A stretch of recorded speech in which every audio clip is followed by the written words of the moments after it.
The following is a presentation of the St. Louis Chess Club.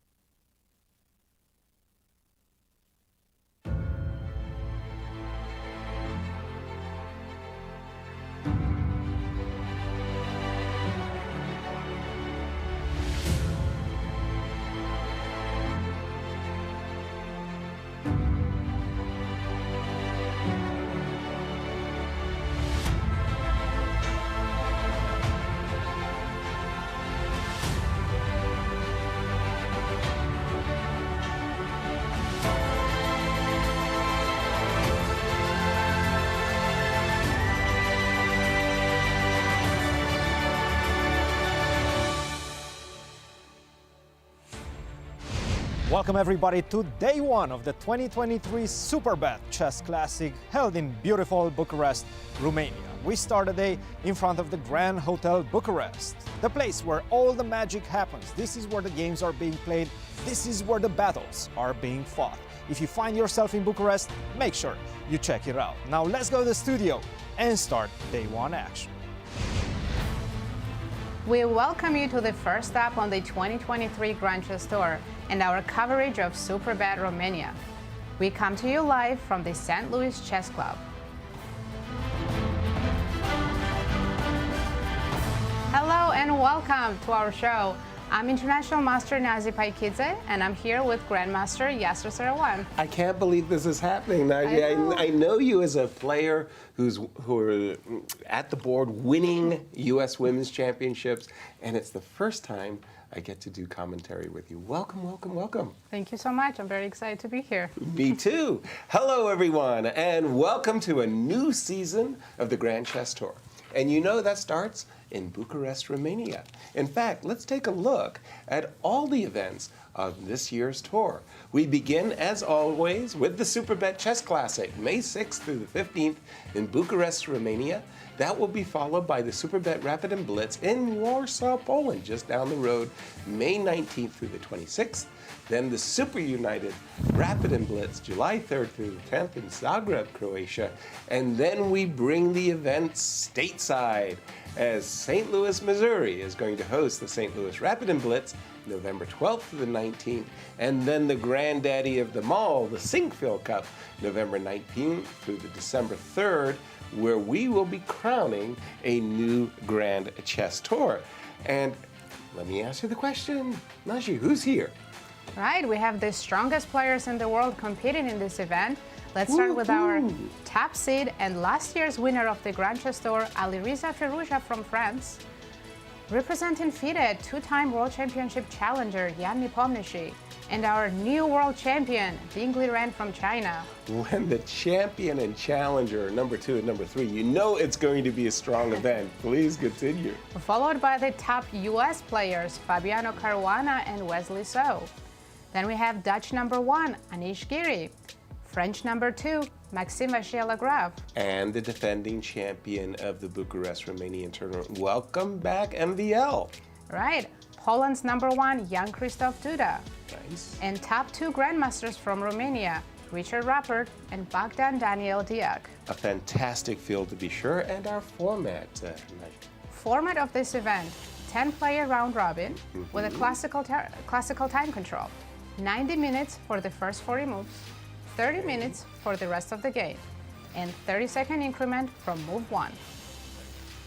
Players are not allowed to offer any draws. They must fight until the end.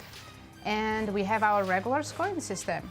1 point for a win, half for a draw, and 0 for a loss. And our schedule of our kickoff event. Right, we'll have 9 rounds, round 1 starting today. And the players will play 5 rounds in a row, and then on Thursday, May 11th, get a rest day. Wonderful, and complete the tournament with 4 games in a row. And we're very, very fortunate to have in studio. We usually see him sequestered in the production team. Grandmaster Varuzhan Akobian, welcome to the show, Var. It's good to see you. Thank you, Yasser. Hello, everyone. I'm very happy to be here covering the games from this very, very strong tournament. We have some of the very best players competing in this event. And in particular, we have Ding Liren and Jan Nepomniachtchi. These two players just played in a World Championship match. It was tied 7-7 after the classical games, but then Ding won in the tie breaks to become a 17 World Chess Champion. We have Jan Nepomniachtchi, 32 years old, URS rating 2787, representing FIDE, 2 times winner of the Candidates Tournament, who was very, very close to win a World Championship this year. Then we have Ding Liren, 30 years old, URS rating 2787, representing China, 2023 World Chess Champion. If you're wondering where's Magnus, he will be playing in the next event, Superbet Rapid and Blitz in Warsaw, Poland. And then after that, he will be playing in a Super United Rapid and Blitz in Zagreb, Croatia. And we're going to go to Romania to our friend, Grandmaster Cristian Chirila from Bucharest for all the latest from the tournament venue.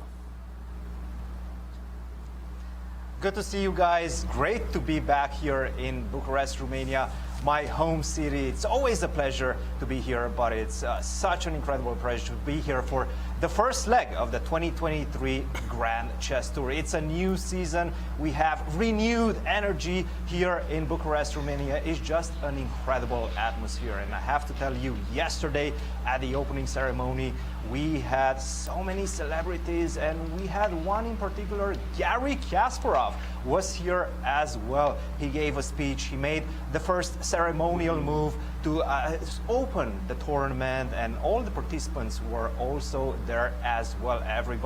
Everybody's eyes were on the participants, and I have to say, I was looking for the energy levels of 2 players in particular. That is Jan Nepomniachtchi and Ding Liren, who just finished a World Championship match, and I have to say, I was surprised by Jan. I was expecting not so high energy Jan.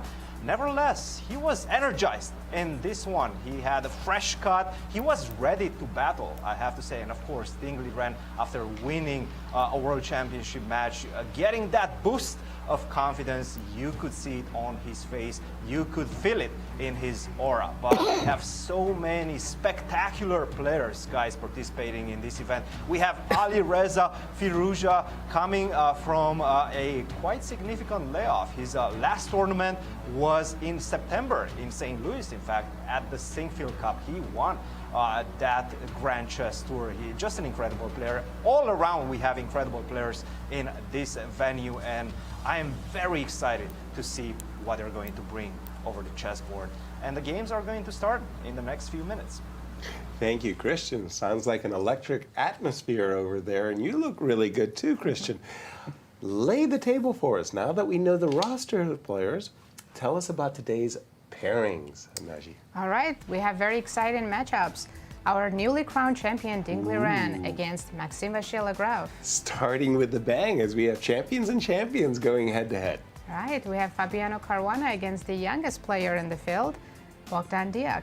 Right. Nepomniachtchi against Rapport. Something special about that one, too, as Richard Rapport was part of the Ding Liren entourage. Right, and we have Duda against Giri, and Firouzja against Wesley So. We're going to be seeing fighting chess, oops, as Garry gets ready to make the opening move. And old world champion helping a new world champion. It's so exciting. Certainly. As What do you think he's going to play?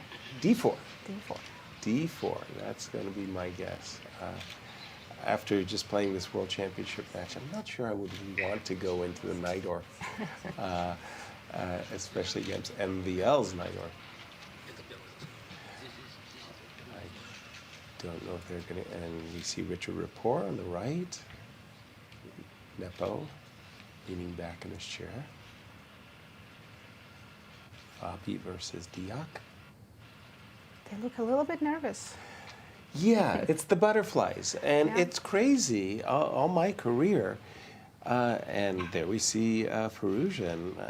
And the question we were having for ourselves, Naji, is he into fashion design or is he a fashion model? Maybe both. Maybe both. We'd really like to find out. He's looking good there in that suit he's wearing.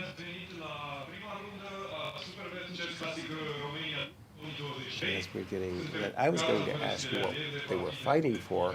We'll get into their prizes later as we get a sense of the playing hall there. And we have Leonard Otis, our photographer with the blue hair. Yeah. Leonard's a bit of a fashion statement himself. Absolutely, always brighten up the room. And Gary's making his first move. Yeah, right? You're right. Well, he may take it back. Nice. Following the second official move,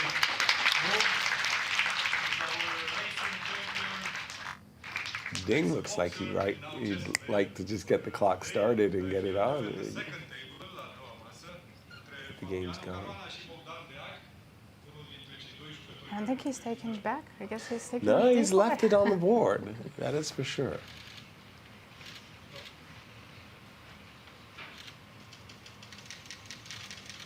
We have another ceremony of first move. Another D4. Another D4. We'll just have to Yeah. ask our friends in Romania who he is.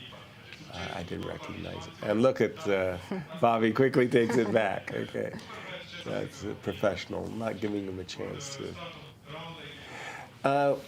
They're going to be fighting very hard. What are they fighting for, Najmi? They're fighting for a lot of money. Right? Let's take a look. The first place winner is going to get $100,000. Second place, $65,000. Third place, $48,000. $350,000 in total prize money. That's pretty darn good. All the way down to 10th place, $10,000, and the players will also be playing for Grand Chess Tour points. Win clear first, and you get a bonus of 1 Grand Chess Tour point for 13. Tie for first. The 12 Grand Chess Tour points will be divided amongst the number of players who tie for first. The leader or winner of the Grand Chess Tour at the end of the tournament, at the end of the tour, will get a $100,000 bonus. So those Grand Chess Tour points, very, very, very handy. And again, as we're just kind of taking a break, I'm going to be asking ourselves who we like to be, who are we going to guess as this year's winners for Bucharest. Now, since you're first time in the studio, we're going to let you go first. Yeah, I was thinking about it hard yesterday. You were. Because tough choices. Honestly, Right. anyone you pick has a good chance to win. Clear. But I'm going to go with the Frenchman, MVL. That's my You're pick. expecting a repeat champion. Yes. Marvelous. I do. And Varuzhan, we're going to put you on the spot. Who do you like? I'm going to pick Ding Liren, Yasser. I think he's very excited that he won the World Championship and he's got some good preparation. So I think I'm going to have him as my choice. It's remarkable. I was going to go yesterday. I really liked Richard Rapport. I convinced myself that Richard had been a part of Ding Liren's training, that he's full of vim and vigor, and the fact that his player, if you will, was successful had convinced me. However, I remembered one very salient thing. I had been working really, really hard to become a grandmaster, and I kept coming close, failing, close, failing. The moment I became a grandmaster, then I had like 6 grandmaster results in a row, right? Now that Ding Liren is world champion, I think he wants to show that it is a new moment, and I'm going to go with your pick as well, Var. I think Ding Liren is going to bring, the best quality game he can, and we're going to see a great tournament. By the way, Queen's Gambit accepted. I mean, I look at this and I just have to smile to myself. MVL had made a very, very promising career with the Grunfeld, which, as we know, is an extremely sharp, risky, double-edged defense as black. And I always played the Queen's Gambit and Queen's Gambit accepted, the old, slow, take it easy. And now I'm seeing Queen's Gambit accepted by MVL. He's becoming an old man fast, is the way I look at that. How about you, Var? What games have you been following? Let's take a look at the Fabiano's game here. He's playing against Deac, and they have the Nimzo Indian defense. And Fabi played knight f3. He didn't play e3, the Rubinstein, or the queen c2, the classical. He decided to play the move knight f3. And there are some interesting variations here. b6 is one of the main moves here, with the idea to put the bishop on b7. So in particular, there's one line bishop g5, bishop b7, and e3, h6. So we could see something like this happening after bishop h4, g5, and knight e4, for example, and very, very sharp position. So this is one interesting variation we can see in this game. And we can take a look at the Nepo's game here. So it's very interesting. We have the French defense, actually, which we don't see too often in this tournament. So e4, e6, and he decided to play the knight d2, the Tarrasch variation. And we see a lot more often the move knight c3, the classical, which is considered to be one of the most challenging openings. But here he played knight d2, so, and now c5, the most critical move. So a little bit of surprising choice in this position. No, thank you for that, Var. And I noticed that after we had started with the game between Ding Liren and MVL, there's a big pause after d5 takes c4. I haven't seen any moves by Ding as he must be very surprised. Yeah, he's truly, because this is actually a very crucial moment. Now, I've always felt whenever I was playing the Queen's Gambit accepted as black, d5 takes c4, I was always happy when my opponents played e3 and bishop takes c4, and we went into, let's say, the conventional, say, main lines. But I always felt that when I played the move d5 takes c4 as black, I was giving up control of the center. And I've always felt that the move e2, e4 is the most challenging by far, even though it's extremely deeply analyzed. I'm not saying it guarantees white an advantage or anything like that. I just always felt that e2, e4 was the most challenging in this position. And I'm sure that's what Ding is thinking about right now, deciding if he wants to play more quiet positional response with e3, or if he wants to go into the sharp theoretical lines of e4. Exactly. So he's really been suffering this one through. Let's just walk around the whole...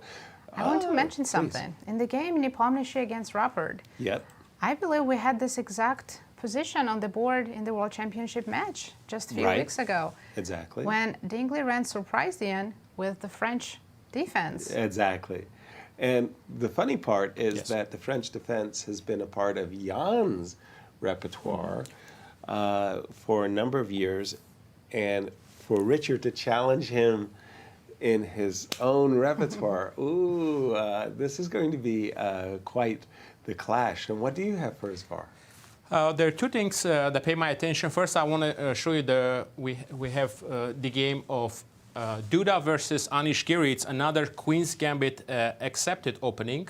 So, and there we did see the move e4. E4, yeah, the most challenging move e4 is played in this position, and the black responded with e5 and knight f3, bishop b4, and again it's a very theoretical line, and knight f6 is played. So we have two Queen's Gambit accepted games, and this should be very interesting how this game will develop here. For example, knight takes e5, there is some b5, very, very complicated variations, f3, perhaps a6, and black has a lot of pawns on the queen side, but white has the control of the center, so it's hard to tell who is better. So, and the lifetime between these two players, we have 0 wins for Duda, 1 win for Anish Giri, and 4 draws. So Anish has a slight lead in this matchup. Right. And another game that is very interesting, we have a very unusual move in this popular opening, the game between Alireza, Firouzja, and Wesley So. So it started off with e4, e5, knight f3, knight c6, bishop c4, normal Italian. And here we see the move d6, which is not the most popular move. Knight f6 is a much more natural move. But perhaps black is keeping his options open here. Maybe he will play knight e7 at some point. But d6 is more rare in this position. And now c3 played with the idea, two different ideas. At some point, b4 could be played and also preparing the d4 break.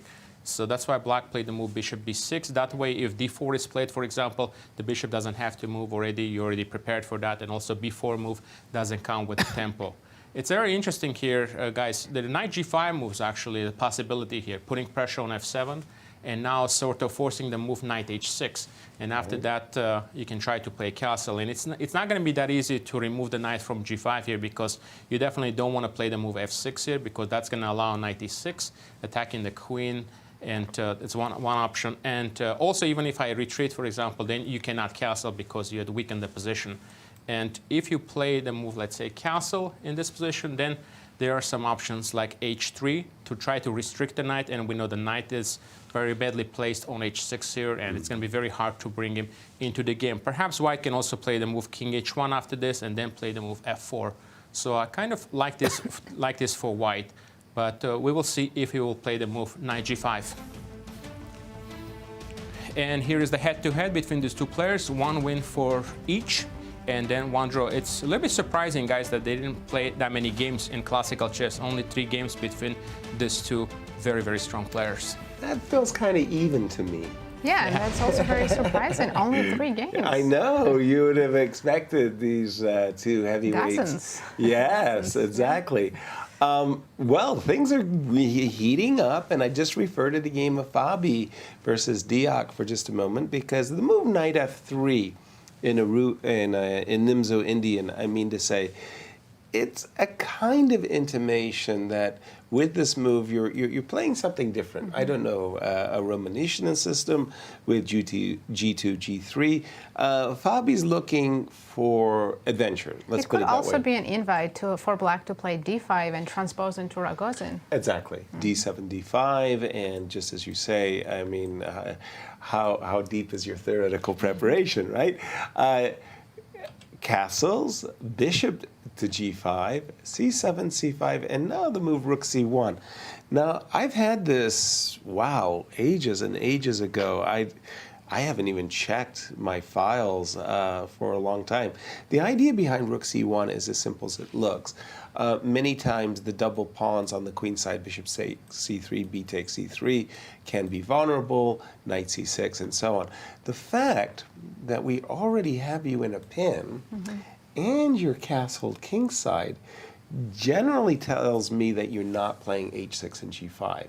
Correct. So the move rook c1, first of all, takes away any possibilities of doubling my pawns, and after takes, this really suggests to me that the bishop is going to be coming back to e7 very shortly. So rook c1 is a prophylaxis move, and Exactly. now black doesn't have a good reason to take on c3 because rook c3 would be too good for white. Developing rook could possibly go to g3 at some point. Right. Attack the king. Unless there's a weird line here. Let me just see this one. Okay, if I go g5, bishop g3, knight e4. I wonder if this has been played before. Well, in that case, let's turn to our resident expert here, Var. We already have a question for you. Is Deac going to play for g7, g5, or is he going to solve his pin with the move bishop e7? What's theory tell us? Yeah, let's take a look here in this position. After bishop h4, this position actually played 117 times, according to my database. And the main move is d5 here. Okay. Played 71 times. g5 actually very rare, only played twice. So let's take a look. g5. I think it's a little bit risky, since you already castled, as you mentioned, so to play the move g5. So bishop goes on g3.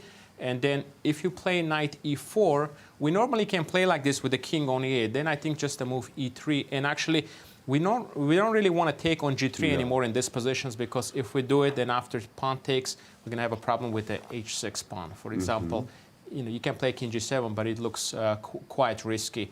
Even some options like knight db5 and then threatening to play a3 and also knight d6. So I think that white is clearly better in this position. But instead of g5, he can play, for example, the main move, which is d5 here, which I think makes sense because, as you can see, white is a little bit behind in development here, so he needs to play a couple of more moves in order to complete the development. So I think d5 is the correct move. And actually, very interesting, after take on d5, now actually g5 is actually strong in this position because now we're attacking the bishop, and that way we're unpinning the knight on f6, and now bishop goes on g3, and we can play even the move queen d5. And we're sort of playing for a quick development here, and white, again, still struggling with the development here. For example, e3. Yasser, I think you will like this move. Queen takes a2, picking up the pawn. So it's possible. It shows it's all zeros here. But if you don't want to give up the pawn here after queen 5, you can play the move a3, for example. But then we have to take on c3 because we cannot retreat. We will lose the queen. And also, if we play bishop a5, we'll have b4. So that's why bishop will take on c3. Rook takes c3, and here even e5 could be played. We are many moves away from completing the development in castle. Something like this will give black very good play here. So it's interesting to see if he will play the move d5 here in this position. So another option would be, I personally would play something like e3 here. Just try to catch up on the development. And, but again, e5 is actually a strong option here, attacking the knight. And if the knight moves away, then actually here g5 is a possibility to attack the queen, attack the bishop, bishop g3, and then continue with the development knight c6. And black looks fine in all these lines. So I think so far is a good opening choice for Deac, I think. All right. Well, thank you for that, Var. I mean, that move d5 and g5 and recapturing the queen, I thought we were going for knight takes d5. But let's jump over to Bucharest as Cristian is with a special guest in studio.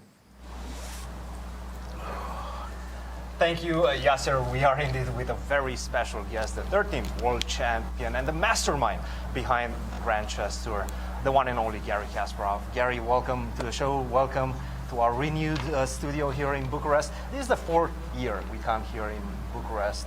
Every single year, it seems like the organization steps one notch above. Do you feel the same way? Absolutely, absolutely. And today I spoke with Augusta Dragic. She's in charge of the organization, and she was still, complaining that nothing was perfect. I said, "Look, Augusta, if everything was perfect, what would you do next year?" So that's always in room for improvement. But as I mentioned in my remarks at the opening ceremony, it's phenomenal event, and you can appreciate the attention paid to every detail by the organizers, and again, immense respect that the game of chess receives here in Bucharest. Of course, we know it's St. Louis. That set of standards, but in Europe, I can hardly recall the same devotion to the game of chess and to chess players, and you can actually see the faces of the chess players. I think they were thrilled. So this is again a moment I've been dreaming about for so many years when I was on the professional chess arena, that we reach a point where chess will be treated with this respect and this honor will be given to the game and the chess players on both sides of the Atlantic. And I have to say, yesterday during the opening ceremony, first of all, there were no seats open. Absolutely, the opening ceremony was packed. And live from Romanian television. It's really the moment where we could see that the game of chess is spreading. Yeah. Because for so many years, again, we heard these complaints. Chess was so popular when Fischer played Spassky, when Kasparov played Karpov, when it's a long time ago. And I think people missed the dramatic increase in numbers in the world of chess, the following. That kept growing, but it was not on the front page. It was not on main television news. And I think now we see that how all these changes, underground changes, they have been translated into big splash. So we have attention, and also we can brag about achieving success both in America and in Europe. So Eastern Europe now, God, this is I think the most powerful, most impressive network of chess tournaments, Bucharest, Warsaw, Zagreb, that they ever had. Maybe again, it's a long, long time ago, but now it's so spectacular. The events are glamorous, and while Bucharest is setting our standards, but we're also about to see an impressive event in Warsaw and of course Zagreb. There must be something about having the new world champion as well as the challenger 1 week after they finished the world championship match. How did that came about, and how do you feel about? How do you see their energy and aura as well in this tournament? Look, it's, as we discussed just briefly before the interview, it's the first time where the world champion plays in Romania. Yeah. Because Magnus never played here. So that's why, of course, Romanians are thrilled. And they knew in advance there would be a world champion. One way or another, whatever would be the outcome of match in Astana. So it will end up with a world champion and the runner-up playing in Bucharest, including also, let's not forget, the winner of the previous Grand Chess Tour, Alireza Firouzja. Yes. So, I think that is just my impression, but I think Ding still doesn't believe he's a world champion, because the moment you say world champion, I think he looks around. Are you calling? Are you talking to me? Yes. It's interesting dynamics, but I think it's important. We move forward, and while again, I think everybody, myself included, were disappointed by Magnus' decision, but it's again his call, and again, life doesn't end, and I think the fact is that we have all the best players. Magnus will join also the tour in Warsaw and in Zagreb.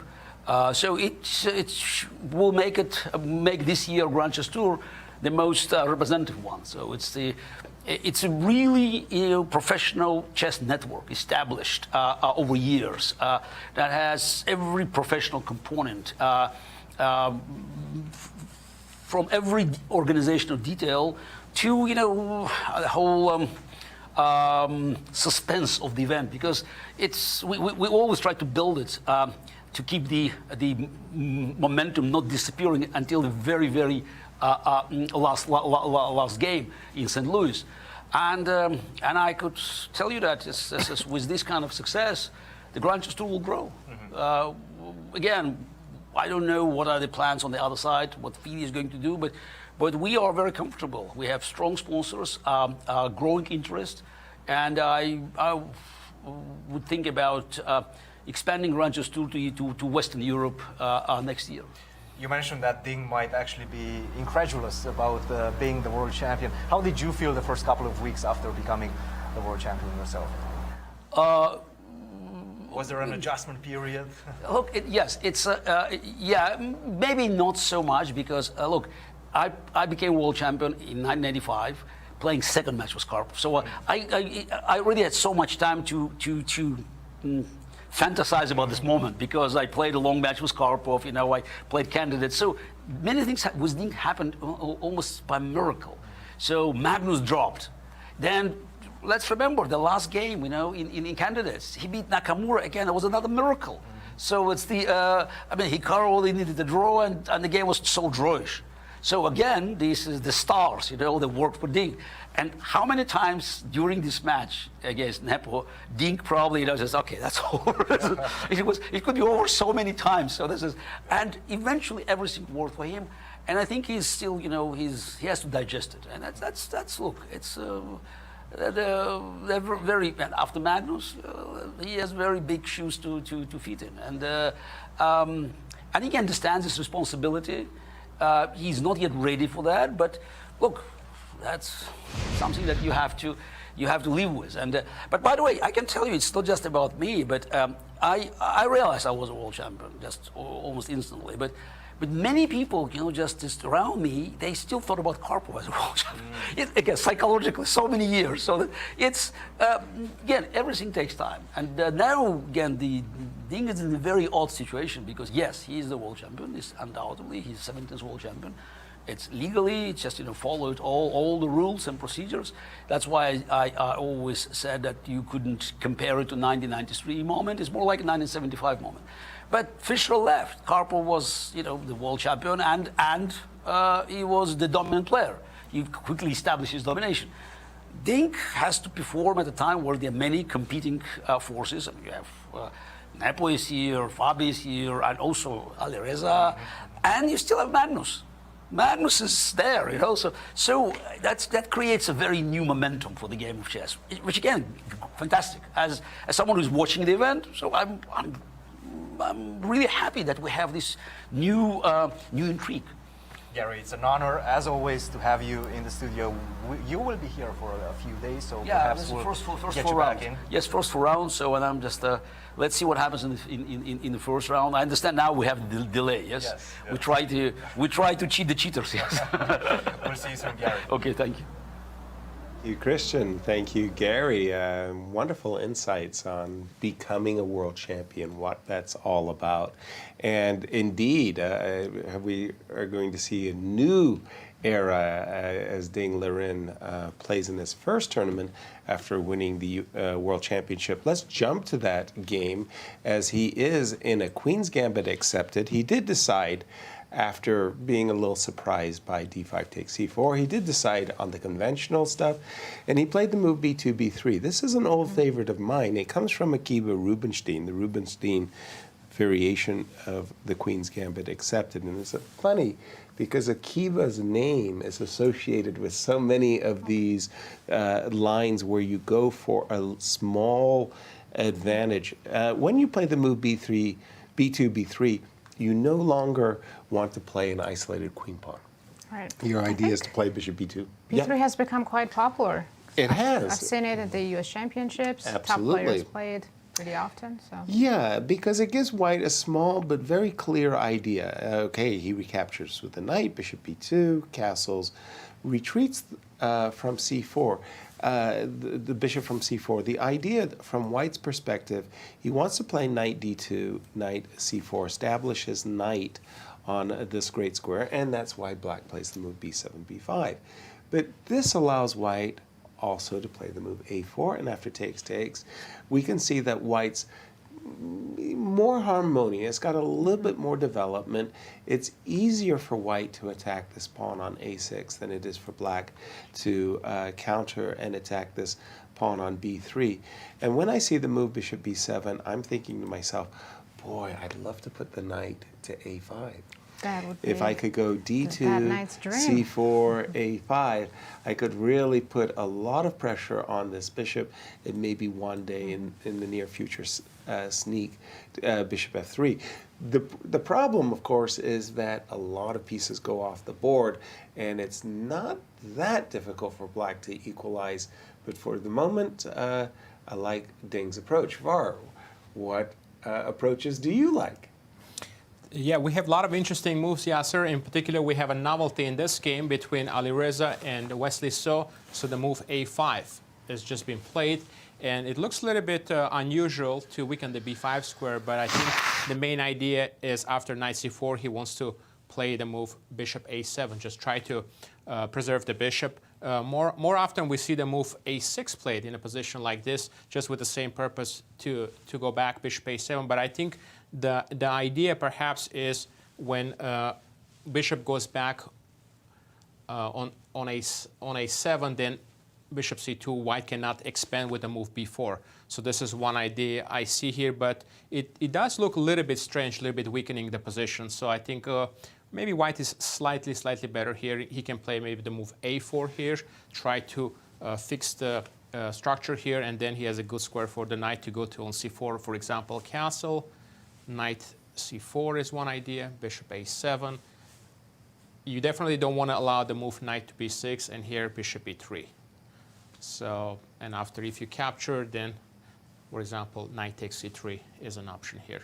Very, very small advantage here. But we have also some interesting development in the Nepo game against Richard Rapport. In particular, here in this position, we see bishop b5 played. It's lots of theory, as you can see.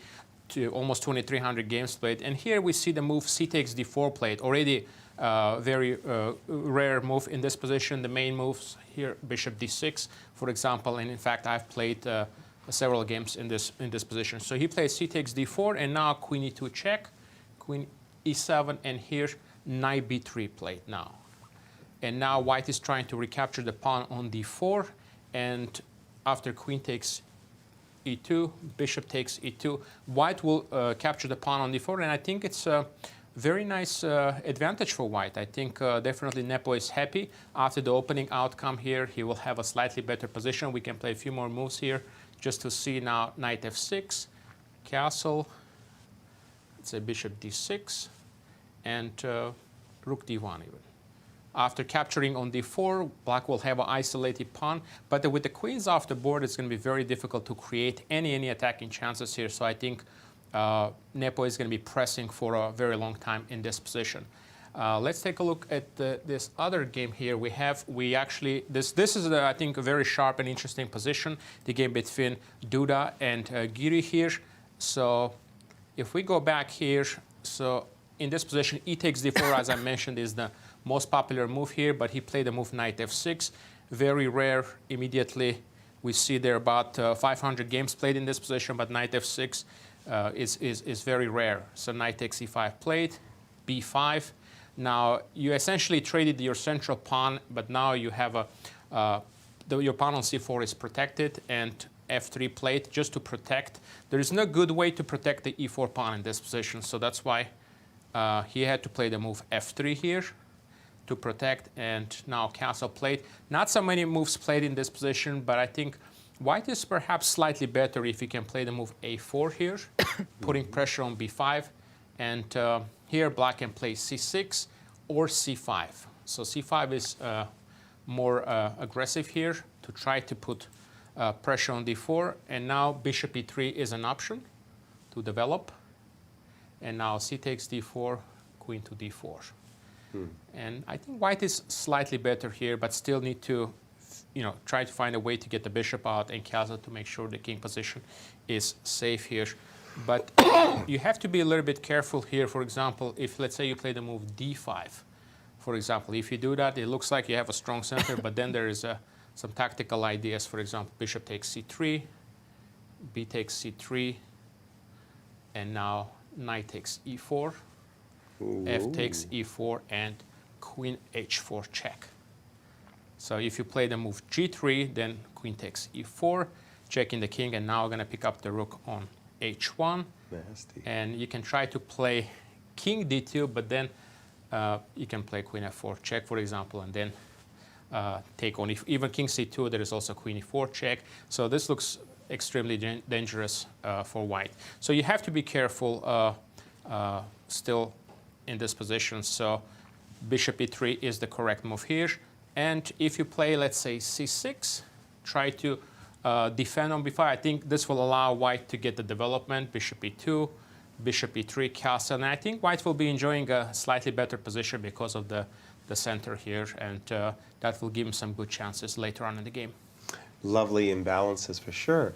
Naji, I wanted to turn your attention to the game of Fabi for just a second, because that became a real surprise. We were here, and Var was explaining the move d5 takes, and I don't know about you, but weren't you stunned by the move bishop takes e3 check? Because that move would have never entered my mind, in the sense that whenever I have my opponent in an absolute pin, and by we understand pinned pieces, I pin your piece to your queen, but an absolute pin is a pin in which the pin piece is pinned to the king.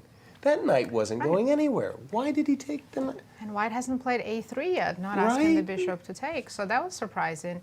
It could be that he misremembered the prep, maybe. You think but it became a really crazy position anyway. Right. So after takes on c3, now actually I might have paused if I was in Fabi's shoes, because this move was so surprising. But he did play rook c1 with a reason. Right. He wanted to defend the knight. So he recaptured pretty quickly g5, and now we get to the position and queen takes d5, and this is where VAR was saying, yes, you're going to love this. Queen takes a2. But did you see this next move on tap? F2, F3. And Fabiano is playing so fast. Right, this He is still all... has hour and 31 minutes, so he must still be in his preparation. No question about it. Now, with this move, F2, F3, quite clearly, white takes the e4 square under White's control. preparing to play e4. Bingo, right? He's going to play e4. And I wonder if black attacked the knight on d4 after f3. Oh, which did happen. Black did play e5. he did. So Okay. I'm sitting here saying, I mean, I'm hearing VAR's voice in my head. He's saying, so you got to develop, get your king out, you know, e3, bishop, e2, castles. And this move, f2, f3, I think is being kind of hyper-aggressive, right? Like, you're really throwing a gauntlet in your opponent's face and saying, I'm going to play e4, and what are you going to do about it? Go ahead, take my pawn. I also think that white couldn't have played e3, because after e3, it's still hard to develop the white squared bishop because of the g2 pawn. So, for example, if I wait just to show what you're talking about, I do want to play bishop c4, by the way, but you did mention that I would be I'd be forfeiting my g2 pawn. Maybe I have some tempi for it, but okay, f3, really a stunner move. E5 kind of makes sense, right? Because one of the things I realized that if you did play rook to d8, like take my knight, there's a problem. You might be losing your bishop at the end of the day, right? Last rank is unprotected. Exactly. So, okay, so f3, e5, knight c2, and we're caught up to the players. Before we go to Cristian in Bucharest to ask him about his pick for winning the event, is this still theory, VAR? I mean, because Fabi has been moving with great alacrity. No, I think it's a new position here after knight c2. I can give you exactly in this position. So there was one game played, it looks like, and the move knight b3 was played here. This is according to my Elite Chess database. Okay. But knight c2 looks like a new move in this position at least. Gotcha. I think it makes a lot of sense, this move, because I think later on what Fabi is hoping to achieve is, let's say if they exchange, be able to play the move e4, and I think knight will be very well placed on e3 in this position. But it's not so easy. I think black is doing fine here. Rook d8. Check, for example, king e1. It's very important to play dynamically here, to play knight d5 immediately, to put pressure, because let's say if you play the move knight c6, I think now after e4, the knight on f6 will be a very bad piece here, because it's going to get restricted. You cannot go to g4 and d5. Yeah, and it looks like we have one game played in a more comprehensive database. Yeah, but we're going to go to Romanian to Grandmaster Chirila. Thank you, VAR. Well, I see that you guys were quite courageous, Yasser and VAR picking up, of course, the world champion. It reminds me of Maurice, who was always picking Magnus. Well, there's no Magnus in this event, but I have to applaud you, Nazi, for picking MVL, so good job in that regard. I'm going to have to go with a good friend of mine, and I believe a player that will have a resurgence in this tournament.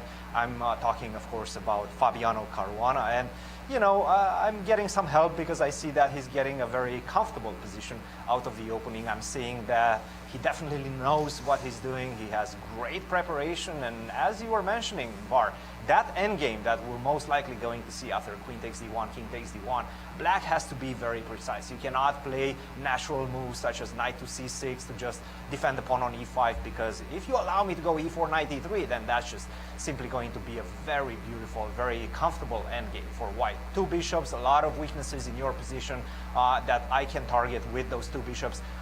I'm going to pick Fabi. I think he's going to have a great event here in Romania.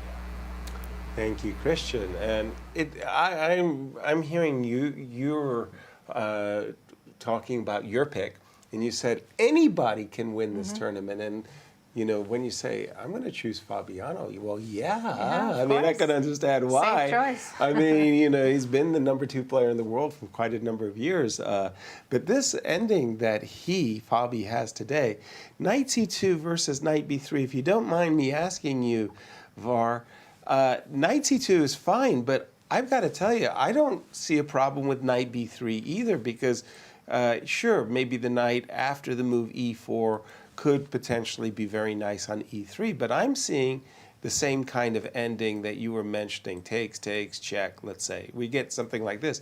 This knight could also be very useful on the c5 square. Yeah. So why isn't this a nice ending for white? Yeah, I think after the move knight b3, for example, black can take on d1. Right. And king takes d1. A very interesting move here is actually to play the move e4 immediately. Oh. Try to prevent white from playing e4. As mentioned earlier, if white can get this move pawn on e4, it's going to be really, really strong and will restrict the knight on f6 and also open up the diagonal for the bishop. But once you play the move e4 yourself now, you make it a lot harder to develop this light square bishop here. For example, it's very hard to get the bishop out. If you play, let's say, e3, that is going to run into the move knight d5, attacking the rook and also picking up the pawn on e3. So it's going to make it really difficult to complete your development. And you have to play some strange moves, like, for example, knight d2. And we know we don't really want to play so many moves like this while we're still undeveloped and we have the king on d1. So this will make things a lot harder. For example, rook d8 now pinning. And it's risky, definitely, to play like this. And now, again, this knight d5 move we see very often in this position. It's a crucial move here to try to attack the rook and create threats. So I think that's the reason he played the move knight c2, because if we go back here, knight on c2 is better placed because it will be controlling the b4 and e3 squares just in case in a same position. For example, knight d5 played. The knight on c2 is well placed, guarding the b4 and e3 square. And again, he's hoping to play the move e4 and then put this knight on e3 eventually. Thank you for that, for very, very subtle differences there. I'm still not sure I grasp the nuances between the c2 and the b3 square, but I can understand that on c2 I am defending e3. What caught your attention so far in the 5 games? I am impressed by Fabi's preparation. Of course, not surprising, but still very impressive that I think knight c2, he has analyzed this before, and he knows that subtle differences make all the difference. Right. Let's go back to Ding and MVL's game. Okay. Ding, I want to see how this when we left it is going. Yeah, we left it around these parts. D takes. It's funny because it's exactly here I thought was maybe a key moment. Rook takes a4. That's a kind of a move that plays itself. But there was also something to be said for bishop f3. Bishop f3 would have provoked rook a7. And Could the black play knight d5 instead of rook a7? Yeah, either way, we're more or less heading to a similar middle game position, I want to say, in the sense that I'm heading for the old standard square a5, and I've included the move bishop f3. In the game, Ding decided that he didn't need it, and he played the move bishop. He allowed just bishop b7. And in the game, instead of putting knight on a5, Ding has put his rook on a5. Yes, that's what I wanted to say, is he came up with queen a1, which is one of those moves that you really like. I've always liked the batteries, you know, doubling up, you know, putting, whether it be on the diagonal or doubling up on with the major pieces. In this particular case, the queen is the best supporting actress, if you will. On a1, she radiates her energy towards the a6 pawn, like give me bishop takes a6 is a possibility. At the same time, on the long diagonal towards g7. After queen a1, well, knight c5, that's a nice, attractive move. It defends the pawn on a6, it attacks the rook, and just as you were saying, Naji, the knight doesn't land on a5, the rook lands on a5. I wouldn't have bet on that one. But rook So, a5, what's your thoughts? Where is this knight going to go now from d2? That's I the question. guess b4, and maybe the knight is going to end up getting traded on e4, not sure. Possibly. I do like the rook on a5. You do? It's surprising that it cannot be attacked, at least not yet. Right. And it looks like a pretty strong piece, putting pressure on a6 and c5. Right. And maybe b4, b5 is coming? Exactly. I see that. The other thing I do like about the rook on a5 is a move that might be attractive at first blush would be a move like queen b6, more or less keeping a6 defended. And then you stop and you go, wait a minute, why did I walk into knight c4 with a gain of tempo against my queen? So there are things that black still has to solve here. And this pawn on a6 is, again, as mentioned before, I find the pawn on a6 much more vulnerable than the pawn on b3. And I like it when I can attack my opponent's weaknesses and they're having a hard time attacking mine. Back over to you, Var. I see you've got the Anish game up on your board. Yeah, let's take a look at this position now. And we have very interesting. So this position has been played several times here, and we see some the games here in the database here. And normally, white plays the move a4 here immediately to put pressure on b5. And in a previous analysis, I showed c6 or c5 can be played. But instead of that, Duda played the move bishop e3. And one thing to mention, if you look at the clocks here, Anish is definitely in his prep here, and he has already significant advantage on the clock at this moment. So after bishop e3 played, and we have a move c5, bishop e3, and c5 played, now putting pressure on d4, and now we have a4. So I think this is very important to try to create weaknesses here on b5, and it's all about timing here. I think black has to play very quickly here to try to take on d4, but again, computer is showing an advantage for white, and again, queen takes d4. Actually, you want to trade queens in this position.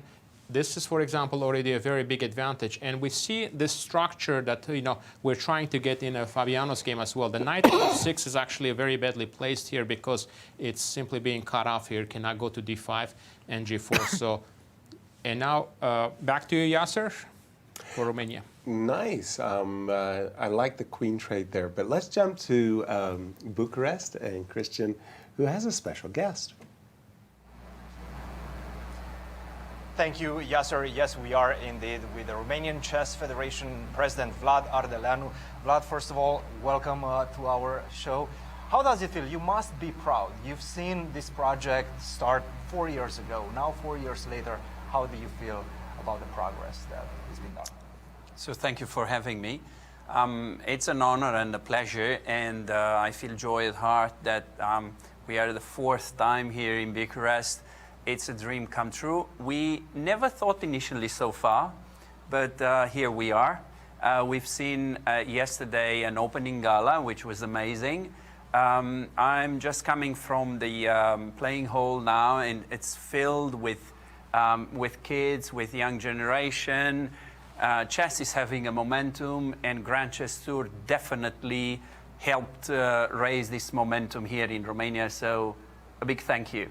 Speaking of the young generation, we have the world champion here for the first time in Romania. We didn't have Magnus Carlsen, but now we have Ding Liren here in Bucharest. How important it is for the new generation to see their idols in flesh and bones here? It's very important. So we've seen yesterday how many kids came to play the simultaneous game where Ding Liren has also participated, and I heard feedback. So it's amazingly important.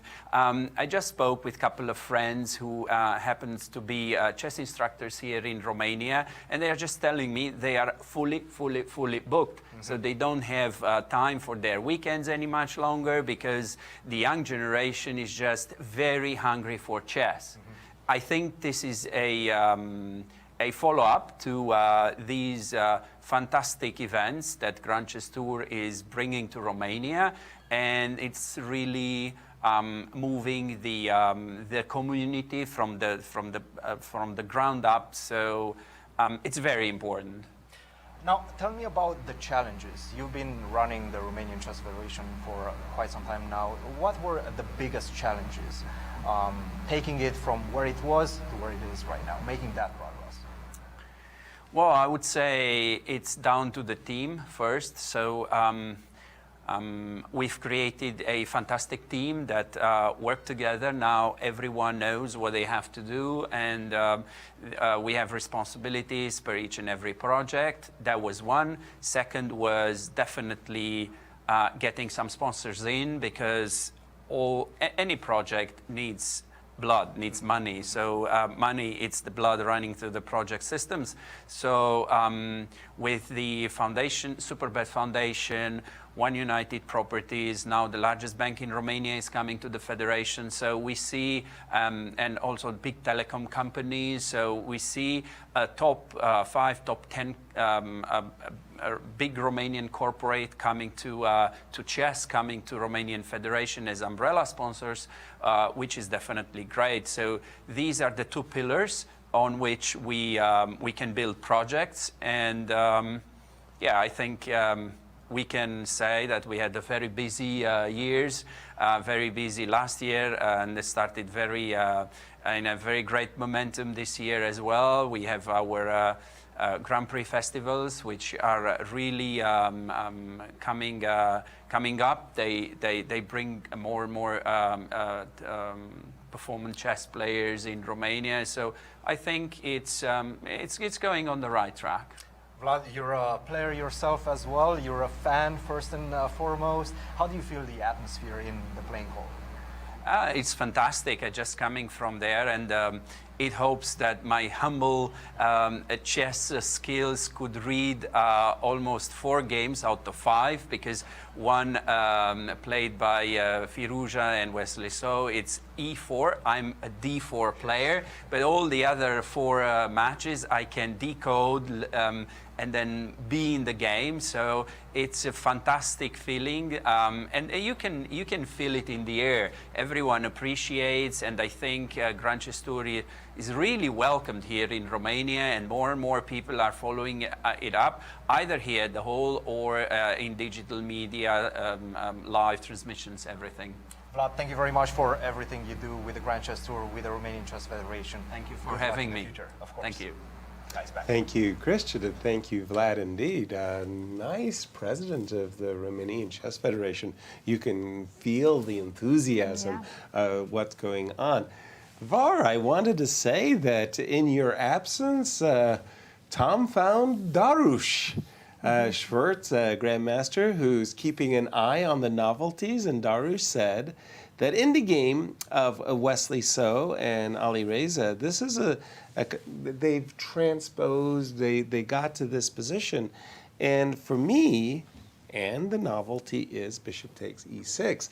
That's a real surprise move, because in these, well, I want to say the Italian games, truthfully, White tries to retain this bishop, the light square bishops, keep the tension as much as he can. Sometimes just backing off with bishop c2, other times playing the move knight c4 to avoid the bishop trade. Also trading and allowing the pawn to, well, kind of cover some key squares. Open f-file. Surprise? Yes, but I think Alireza knows what he's doing. Sure. And after knight c4, which he played, that's a tempo. He's trying to exchange black's black square bishop, which is pretty unpleasant looking at f2. So that if black goes back, I think white can follow up with bishop e3. Bishop e3, okay, fair enough. And go into the 4 knights position. Right, because that's exactly what it is, right? It's going to be, well, it's a 4-knight position with 16 pawns on the board. So it's a closed position. But this trade on e6, I don't know, how did it strike you, Var? Well-timed, poorly timed, great idea? Yeah, I think it's an interesting idea. Definitely your move, bishop c2, Yasser, is a fine move as well. But I think what he's trying to do here is, after exchanging on e6, knight c4 played, he's trying to play bishop a7 and now bishop e3 quickly. And if bishop takes e3, he can take rook takes e3 and trying to play this move d4 quickly, trying to break the center here. And perhaps the pawn on a5 is a little bit weak. The square on b5, he can try to play a4 also later to try to establish a nice outpost for the knight on c4, because it's going to be very difficult to play the move d5 in this position. But for example, here black actually can play the move a4, which is the top move by the engine. So this not only stops the move a4, it's also now controlling the b3 square. So I think, but now white can play d4, so it's very interesting. Now, for example, you have to take now. After d4 is played, you really have to take now, because you cannot allow d takes e5 in this position. So after take, e takes d4, c takes d4, and now you have to watch out for the move e5 and d5 in this position. So queen d7, but now white has the nice open c file for the rook to go to. So I prefer this position for white. I think it's slightly better here for white. Very nice. Thank you for that, Var. A game also that caught my attention. I always loved this when I was a kid. I liked moving my king in the opening. Don't ask me why. I loved it, loved it. And after the move bishop b4 check, I'm referring to the game between Nepo and Richard Rapport. The French Bishop, event. yeah, bishop d2, bishop takes. I love this move, king takes d2. I'm retaining the idea I'm just going to win back my pawn on d4. And I thought that the move knight f6 was perfectly fine. Knight takes e4, and then I was just stunned by the move bishop d7. That was really shocking. In fact, going back to this position, I had expected Nepo to play the awkward move rook f1. Why? Because after knight e4 check, I wanted to move my king back to c1 and keep the pawn on f2 defended. I'll take this. I'll win the tempo back with f2, f3. But I was thinking that after knight takes e4, as saw in the game, Richard would play check. Everybody would play check. You would play king e1 because you have to defend f2. And then after a move, for example, like castles, the rook would go to e8, and white's marginally better. How would white try to fake castle here? F3, king f2. F3, king f2, absolutely. But this was a real shocker for me, was the move bishop d7. And Dariush didn't like this move at all either. Like, he was like, what are you doing? Because it's one of those positions when you get an isolated queen pawn, you're the one who wants to have play. The bishop on d7. Pretty passive. Yeah, it feels really, really passive. So this is a game that's turning, I think, into Nepo's favor. We'll keep an eye on this one. And I wanted to say also, Dariush pointed out another novelty. This is in the game between Ding Liren and MVL. Everything's fine. We got here to rook a5, and we were thinking, okay, let's see what we can do to make the a6 pawn the focus of the attack. And you're thinking to yourself, well, as black, you would like to do moves, I don't know, queen d5, queen d7, rook c8. Maybe knight d5. Maybe knight d5, you know, get your pieces and go, go, go. And h7, h6, novelty? What was that move? I'm mystified. Know what the idea of h6 is. I am mystified because, I mean, okay, if Is it maybe a waiting move to see what white's plan is? Certainly it's a waiting move from that perspective, and you make luft. But I'm sitting here saying that white has got a lot of ideas of activating his pieces, including the move rook c1, just putting an immediate pressure, if you will, against the knight on c5. Again, that knight on c5 is making some defenses of the pawn on a6. If the knight were to go back, that would be a full disaster. This is not what you signed up for when you played any of this. Maybe can knight go to e4 after rook c1? Or sure, will that lose the a6 pawn? Well, that would be the first thing I would like to ask is, and I think the answer is, frankly, yes. Also, don't forget, I might just play for the two bishops with knight c6. So I'm questioning this move h6. I'm not a happy camper if I was MVL. But Var, you've got the game of Anish, Giri. What's going on there? Interesting moment here, Yasser. Now White has to make a decision here, and Duda has been spending a lot of time here. As you can see, he has 54 minutes versus 120, so he's not quite sure yet how to take back on d4. So it's like a decision time for him here. But I think to me, it's I think pretty clear. You have to try to take with the queen because that's going to allow you to exchange queens and develop more pieces here. And if you take with the bishop, you're again moving the same piece twice, and again there's some problems after the move f3. The king is a little bit weakened. For example, if you take with the bishop, it also looks very strong because now you're threatening to take on b5. But now it's actually a very strange move. But it looks like the best move here is queen d6. Not an easy move to spot here. The point here is after queen d6, you want to play the move rook d8 here. So for example, if you capture, is one of the fascinating lines is rook d8 now, putting pressure on the bishop, and now you have to give up the bishop actually here. Play knight takes c4, and now queen takes d4, queen captures d4, rook takes d4, and now we have this move, knight b6. Whoa. Now attacking the rook, and again the line doesn't end here; it still continues after a takes b6, rook a8, and bishop d6, and again, the evaluation shows 0-0-0 at this point, so it's an incredible position that with all this material imbalance, it still shows equal at the moment. In fact, it's actually funny. Rook takes a4, bishop b4. It's possible repetition we can have in this position. So, but yeah, so we're still here at this moment, and I think queen d4 is just being played. So.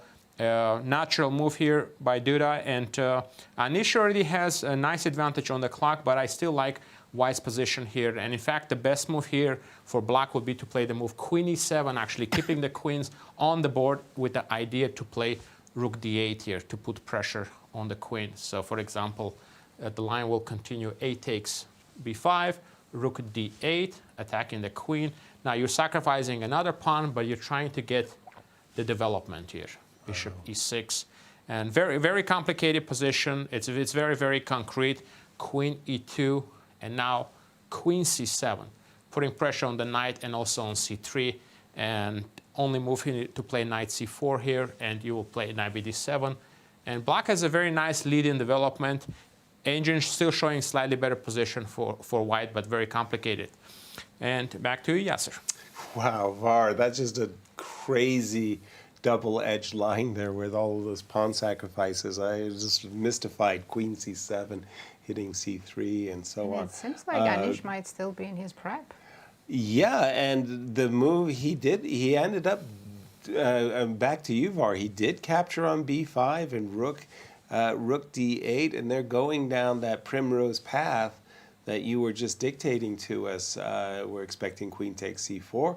But for me, both players seem to be in their prep. You can just see that Anish has just played the move bishop e6 with hardly a second thought, and we were going to see queen e2 just as you prescribed. Here we go. You're a Nostradamus. Yeah, now queen c7. Well, I have the engine helping me, right? Of course. But yeah, I would be a little bit scared in this position actually, because it's. I know White is up 2 pawns, but.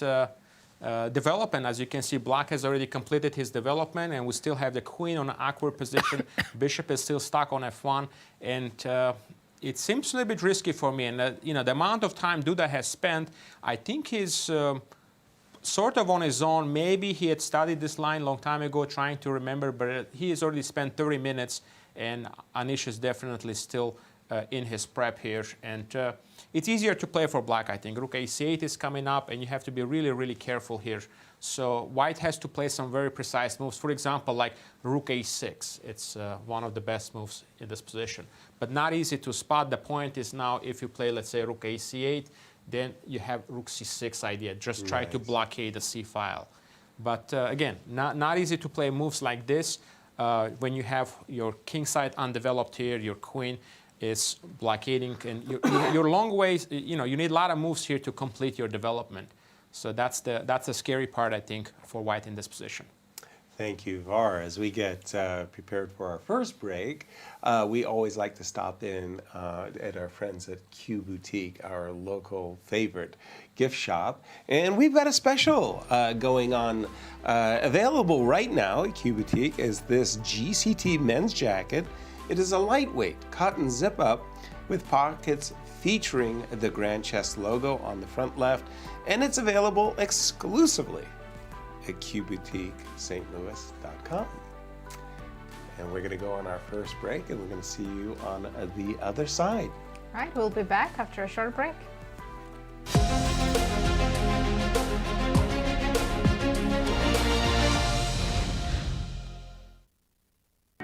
St. Louis, the chess capital of the United States, boasts the world-class St. Louis Chess Club and the World Chess Hall of Fame. It also plays host to an award-winning shop dedicated to chess merchandise, all-occasion gifts, and plenty more. At Q Boutique, you can shop both in-store and online for chess merchandise, autographed collectibles, chess campus souvenirs, and much, much more. From quirky greeting cards to luxury chess sets, there is something for everyone at Q Boutique. And all purchases go right to benefiting new exhibitions and programs at the World Chess Hall of Fame, dedicated to exploring chess and its immense impact on art and culture. Located on the first floor of the World Chess Hall of Fame, enjoy a shopping experience like no other and become everyone's favorite gift giver. If you can shop in store, make sure to check out qboutiquestl.com for a wide variety of gifts for everyone to enjoy.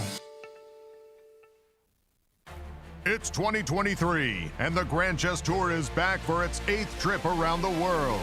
Inspired by former world champion Garry Kasparov, the Grand Chess Tour hosts the top players to compete for top prizes. 8 of the world's best join tournament wildcards and travel to 4 different countries to fight for a $1.4 million prize fund. The tour kicks off in Bucharest, Romania for the Superbet Chess Classic. Then things speed up as we move to Warsaw, Poland and Zagreb, Croatia for the first 2 Rapid and Blitz events. The tour then makes its way to St. Louis, Missouri for the final 2 events. We're back in November for the St. Louis Rapid and Blitz and the illustrious Sinkfield Cup. When points are up for grabs, the best players show up. Who will be crowned the new champion?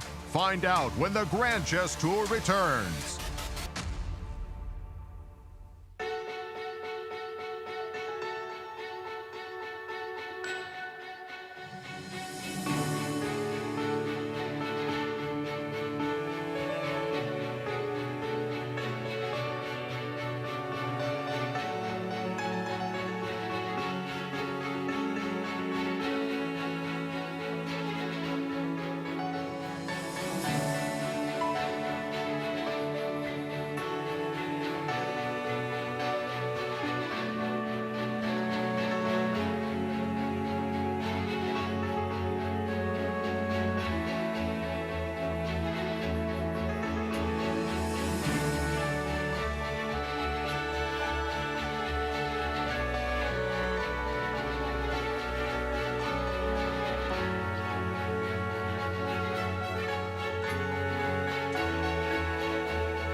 Welcome back, everyone, as we are here in round one. And these are the pairings that we're looking at. Naji, I have to say, we've got 5 really exciting games. I love the positions that we're seeing here early as we're getting underway. In particular, let's just dive right in the game between Nepo and Richard. After the move castles long, well, Nepo said, don't mind if I do. I'll put my knight on c5, rook e8, and this is a kind of one of those visual moments, like all the pieces in the center of the board, go for it. But I think the salient factor in the position still, to my mind, is the isolated queen pawn. For example, And the passive bishop on d7. Bingo. If I'm playing the isolated queen pawn, and if this bishop were anywhere where it was really active, let's say g6, I would think that I have compensation for my structural inferiority. Let's just say I play a move like b2, b3, and I look forwards to playing knight to d3 and trading pieces. I think it's a long-term plus for Jan. He plays easily. There's no risk. Very comfortable advantage. Exactly. Yes. Speaking of comfortable advantages, let's jump to the game of Fabiano. When we left it around this moment. After king e1, knight d5, rook d3, the players very quickly got themselves to this two bishops position. And again, I feel that it's a favorable position for white. That Definitely. White is making. Well, play on one goal, that's a little bit strong. I just like White's Do you position. think Fabi's going to go for h4? H4, well, let's take a look. The last move was rook trade. Let's see it. H4. It's one of those things, do we get a chance to use our rook now that we've opened up the H file? Where do we go? It'd be better if we had 2 rooks right now. Bingo. If we could double up, that would be great. We're missing one. But here it seems like white shouldn't have enough for any kind of attack on the king's side. Right. I mean, if you had the follow-up rook h5, so I mean, if this gets us nowhere, then I'm not sure h4 is going to be one of those moves that I wouldn't have rather have substituted with a move like, I don't know, bishop f2. Let's say I play bishop f2. Is your idea g3? Yes, precisely. Just driving, to my mind, when I play strategically or think strategically, I really reduce it to the following. I ask myself the question, what's your best piece? Right. What's your worst piece? What's my best piece? What's my worst piece? So something about the knight on f4 is black's best piece. But there's something about the bishop on g3, it's my best piece too. It but can be. It can be, right? And so that's why I'm thinking, let's get rid of your best piece, let's improve my best piece, and so on. And maybe finally develop the king side and castle. Right, exactly. And let's go. I forgot, white can have castle. King already moved. King already moved. Yeah, king's going to go back to d2. Oh. This is the crazy game that Var has been talking about, the game between Duda and Anish, as Anish is sacrificing pawn after pawn, bing, bing, bing, bing, bing. But he's got a lot of compensation with this move, queen c7. Attacking both knights. Precisely. The knight on c3 as well as the knight on e5. And the move that we thought was forced was knight c4, and Var had been pointing out that the move rook a6 with the idea of rook c6 should net white a pull.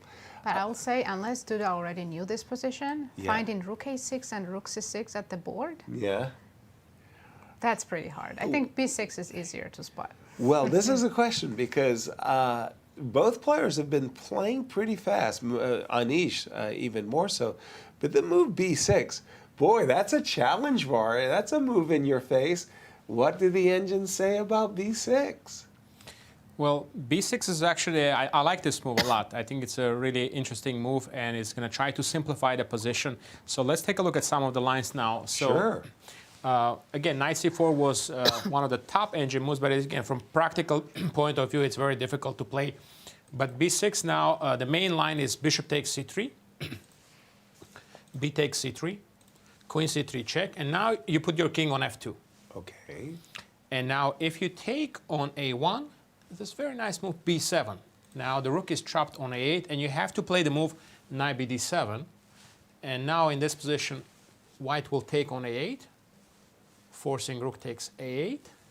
And now we can try to simplify the position after taking on d7, knight d7. And now we need to get the development here.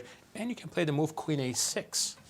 Now try to trade queens, but black doesn't want to trade, because if you take on a6 after bishop a6, I think it's clear that white is better in this endgame, because rook will go to a1, and there's a good chance you're going to win the a7 pawn.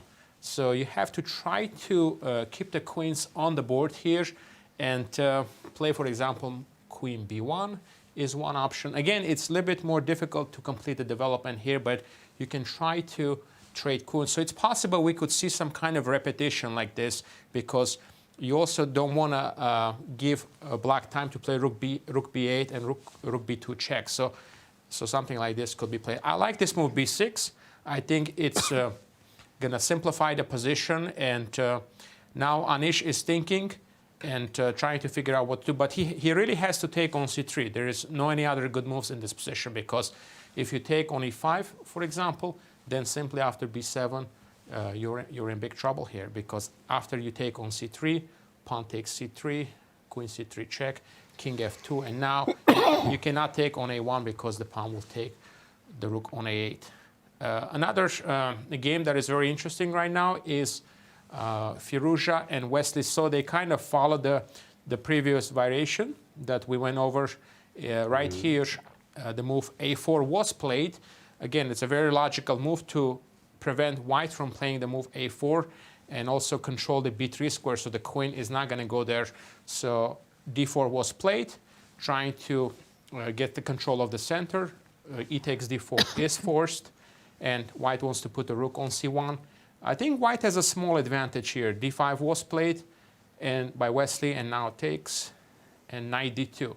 Yeah, this is an interesting moment here. Knight d2, it seems a little bit less natural for me. Like, for example, for me, it would be more natural to play the move knight d5. Right. But I guess after take, if you take back with the knight, black can maybe put the pawn on c6 and has a very stable pawn structure. So you can play like this. And the move knight bd2, actually, you still have some work to do, because the knight on c6, you kind of want to remove the knight and play the pawn on c6, which is going to take some time, and there are still some weaknesses. But I think black position is fine here. For example, he can play the move queen d6 and try to play rook a8. Great stuff. Across the board, I'm seeing all of these games, well, they're all flowering and challenges for all the players here. I just want to turn to the game of Nepo and Richard Rapport for a moment, because he did play the move b2, b3, but Darush wasn't satisfied with this move. He considered this an inaccuracy, whereas I just felt like, you know, this is a kind of a move that I want to control. Very logical move. Yeah, but Darush felt that white had an advantage, and a2, a4 was the way to prosecute. A better way of prosecuting the advantage was the move a2, a4. On the other hand, I feel like, and probably Nepo feels the same way, that white doesn't have to rush. Right. Because their advantage is so comfortable, and black doesn't have any counterplay coming. So b3 seems... Yeah, logical. again, that was my knee-jerk move. But I also wanted to bring up something, Var, that you said in that game of Wesley. I must say that the move knight, nothing's wrong with knight c4 to d2, but it's such a natural move in my mind to play the move knight e5, knight takes e5, knight takes e5. And you mentioned after c7, c6, that black's position's pretty solid. And I'll grant you that. It's not like it's terrible or anything, but if you were just to put one or two more moves on the board, queen to d3, This knight on e5 is eyeballing a very beautiful square on g6. You've already made a rook up and over. You're about to play rook g3 or maybe queen g6. And my gosh, I mean, talk about an attack for free. I haven't even Maybe black sacrificed. can catch up very quickly here How? with knight e4. Knight e4, okay. Attacking f2. I'm And kind of also provoking f3. you do. Right. I'll because fall then for it. I think in the future I will have queen h4 and maybe have similar ideas. Queen g5 possibly. Right, but for the moment, your knight is hanging. Right. Will you jump into g3 or will you just... e6, f5 also looks interesting. Okay, okay. So, yeah, again, it's like, I don't know, I just felt that I was attacking. Maybe it's one of those optical illusions, you know, like you think you've got the doubled you doubled rooks on the e file and yay, and then suddenly it all goes wrong. But still, White does look better. knight e5. What did the engine say about the move knight e5 conversely to knight d2? How did it judge the differences in those two moves for? Yeah, they're very similar, and I think I also agree with you, Yasser, that position with knight e5 looks a little bit better for white. It's like 0.8 at the end of the line. So knight e5 is, I think, a little bit slightly stronger move in this position. Now, let's take a look here. He has to take, and actually engine also gives another possibility, actually, even to take with a rook. Ah. Yeah, so this is another option. Try to just have the control of the e file. But knight takes e5, we can, I think the line that you guys were looking at, it's fine. Instead of c6 immediately, black can also start with a move knight to e4 immediately to put pressure. This is maybe slightly stronger here because there is no need to play the move c6 at the moment. Now you're attacking on f2, and you don't want to really play the move knight f3 because now you're sort of retreating. And now if you play the move f3, knight will go, both moves are actually very good here. You can play knight d6, but also you can put a knight on g3 because the knight from g3 can go back to f5, put pressure on the rook and also on the weak pawn on d4. And again, this shows that the black is actually absolutely fine here. There is enough counterplay after knight f5 against the pawn on d4. Okay, that explains why maybe knight d2 to stop this knight e4 stuff. However, it looks like Alireza could have taken with the rook on e5, as Var mentioned, and have a slightly better position. But rook e5 doesn't look that natural. Somehow I like leading with the knight and queen d3 and all of that good stuff. Let's see how our new world champion, Ding Liren, is doing against our defending champion. So as you predicted, he played rook c1. Rook c1, rook c8. And even though I like white's position, the clock times are actually quite favorable for MVL. As Ding has really been taking his time. Maybe Ding is used to having 2 hours from right. the World Championship match. Right, the time control in the World Championship match is very, very different from the classical time control that is used here in this Grand Chess Tour. And Ding Liren, he doesn't look like a player who has his next move ready. Like sometimes you can almost sense the hand is ready to go. In this case, not so much so. Rook c1, rook c8, what's going on? Also, I just realized that our picks are playing each other in the first round. Yes, I picked up on that too. I'll take the white pieces. I'll take the black. Right, rook c1, rook c8, just defending the knight on c5. Again, that knight on c5 was doing a very good job at defending the pawn on a6. So it feels a little precarious, right? Like if white gets b4 and he gets to do what he wants to do, well, shall we have a look? The problem with b4 is that Please. when we play b4 trying to win a6 pawn, yes, we're also hanging the b4 pawn. Because that's the problem, after right? knight moves, the bishop's attacking b4. Okay, so but where do we go with the knight? Probably e4. All right, let's do it. Knight to e4. Let's take this guy. Queen takes. Okay, let's take this guy.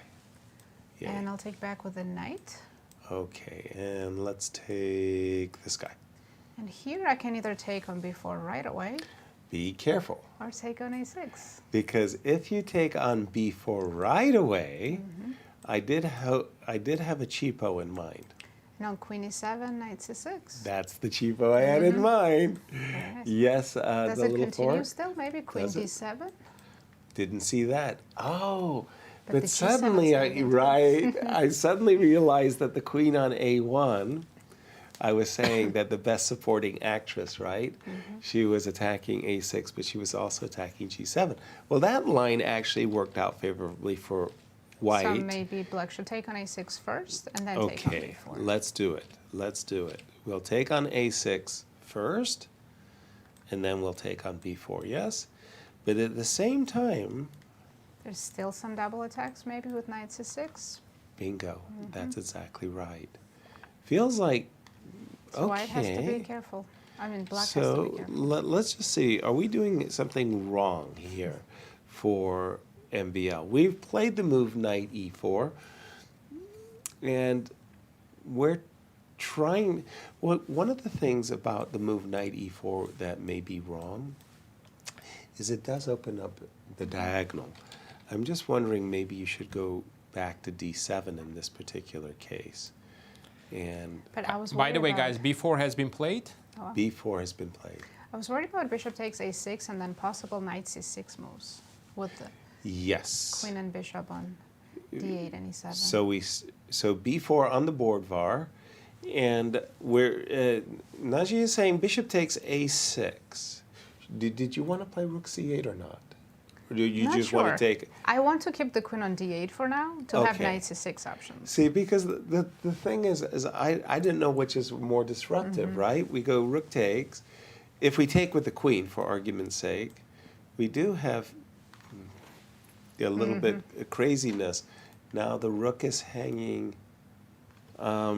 Jump in on this one, Var. The move b3, b4 is very concrete. And what are the engines telling us?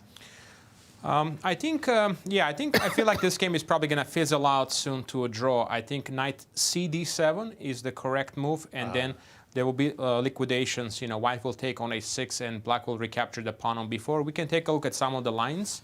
Show us how. So Yeah. knight cd7, for example. Now, again, the b4 was an interesting option to remove the knight, but as Nazi mentioned, in a lot of these lines, you're not going to be able to protect the pawn on b4. You're probably going to drop that pawn. So if, let's say, you play on rook takes c8, one of the options, queen takes c8, bishop a6, simply bishop takes a6, rook takes a6, bishop to b4, now attacking the knight on d2. You do have the move knight c6, putting pressure on the bishop, and again, you cannot capture on d2 because of knight e7 idea. But black can simply just retreat here after the move knight c6 to both moves are fine. We can play bishop c5, or you can even just play bishop d6. And actually, there is an important moment. Knight c4 now could be played, attacking the bishop, and it seems like now you don't have a good square to remove the bishop to a knight e7 check, but now knight c5, actually a good move. Attacking the rook on a6, and if you capture on d6, queen will take on a6. This also could be avoided. Black is winning here in this particular line, but if black doesn't want to allow this, he can also just play the move bishop c5, and it's really hard to see how white will make any progress there. Black will play queen b7 and bring the rook on c8. Couple of more accurate moves, and I think it will just be equal. But I want to take you to the Nepo game because looks like he might have made a slight inaccuracy here. He played the move king c3 here. c3 is the better option here. But I can understand why he didn't want to play this move, because I guess he was trying to maybe avoid this position. But actually, surprisingly here, after this move c takes d4, Yasser, white has a really, really big advantage here, because it's very hard to remove the knight from c5. But from practical point of view, you don't really want to allow this. Opponent has isolated pawn, and now you just have a symmetrical structure. But this particular position, white has a really nice advantage. Rook a c1 is coming up, and it's, again, very difficult to remove the knight from c5. But instead, he played the move king c3, and now, let's see here.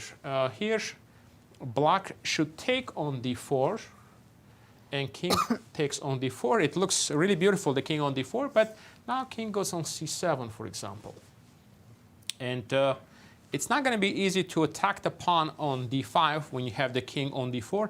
And black still has the knight on f6. If the knights were off the board, yeah, I would feel very safe about this, putting the bishop on d3. It's ideal. But with the knight on the board, you still have to be careful. One day, if this knight lands on f5, you could be in big trouble. So this position still, white is a little bit better, but not that much here. So bishop d3 could be played. For example, you can play bishop c6. And now you're ready to start to maneuvering the knight. Possibly you can play knight h5. And, you know, white is still a little bit better, but not that much. So in this position, c3 was a better move, and computer evaluation is +1 in this position if he plays the move c3. If he had played the move. Remarkable. Thank you for that, Var. And by the way, we always enjoy your questions to ourselves. We love it when our audience tries to pose us questions and catches. And there's a way for you to join the show and join the conversation. That's to hashtag us at Ask the Commentators at St. Louis Chess Club, and then it's hashtag Superbet Chess Classic. So join the conversation. Any questions you would like for Naji, myself, or Var, now's your time. I'd like to draw your attention back to the game for Jan for just a second, because I always felt that a good general leads his army into battle, you know? So like when I saw the move king takes d4, I like this for white. And then I think Var was saying king c7, and I'm sitting there saying, well, wait a minute. I have the more active king. Let me play knight takes d7. Now, you play rook takes d7 or knight takes d7. I don't care which. I will play bishop b5. Yeah. So you're exchanging a lot of pieces so that we go into the endgame with king on d4, which is a big advantage. That's exactly what I had in mind. So maybe you want to play knight takes d7? What do you think of it? And in any case, anything where I trade more, if I get a straight rook ending, well, I got my king on d4. It's got to be worth something, right? And I think you're right. I think Richard was afraid of this exactly, and he did not play king c7 to avoid these exchanges. But he did trade and on he d4. Played bishop c6 to avoid the other trade. He was maybe he was a little bit worried about knight takes d7. Bishop to. Whoa. However, now can white start a pawn storm on the queen side? Yes. b4, b5? Yes, exactly. That was my thinking as well. Like, is the bishop on a good spot on c6? I don't know. Would you like to play a4 bishop b5, or would you like to play b4 b5? Tell me what. I prefer b4. b4, okay. Because my bishop is better than his, and I don't want to exchange it on b5. Okay. At least for now. Right. If I have time to play b4, b5, I think that will bring white a huge advantage. I must say, to my eyes, I love this king on d4. I like everything that's going on in the position. I'm not even sure that bishop c6 was a good move for Richard. So you're not at all worried with king on d4 to eventually get checkmated in the center? Not immediately. One of my favorite games, of course, was Nigel Short versus Jan Timman, where he moved the king up the board. But people don't know the evil twin. There's an evil twin to that game. Nigel Short moved his king all the way up the board against Big Al, Alexander Belyavsky, and walked into checkmate and won.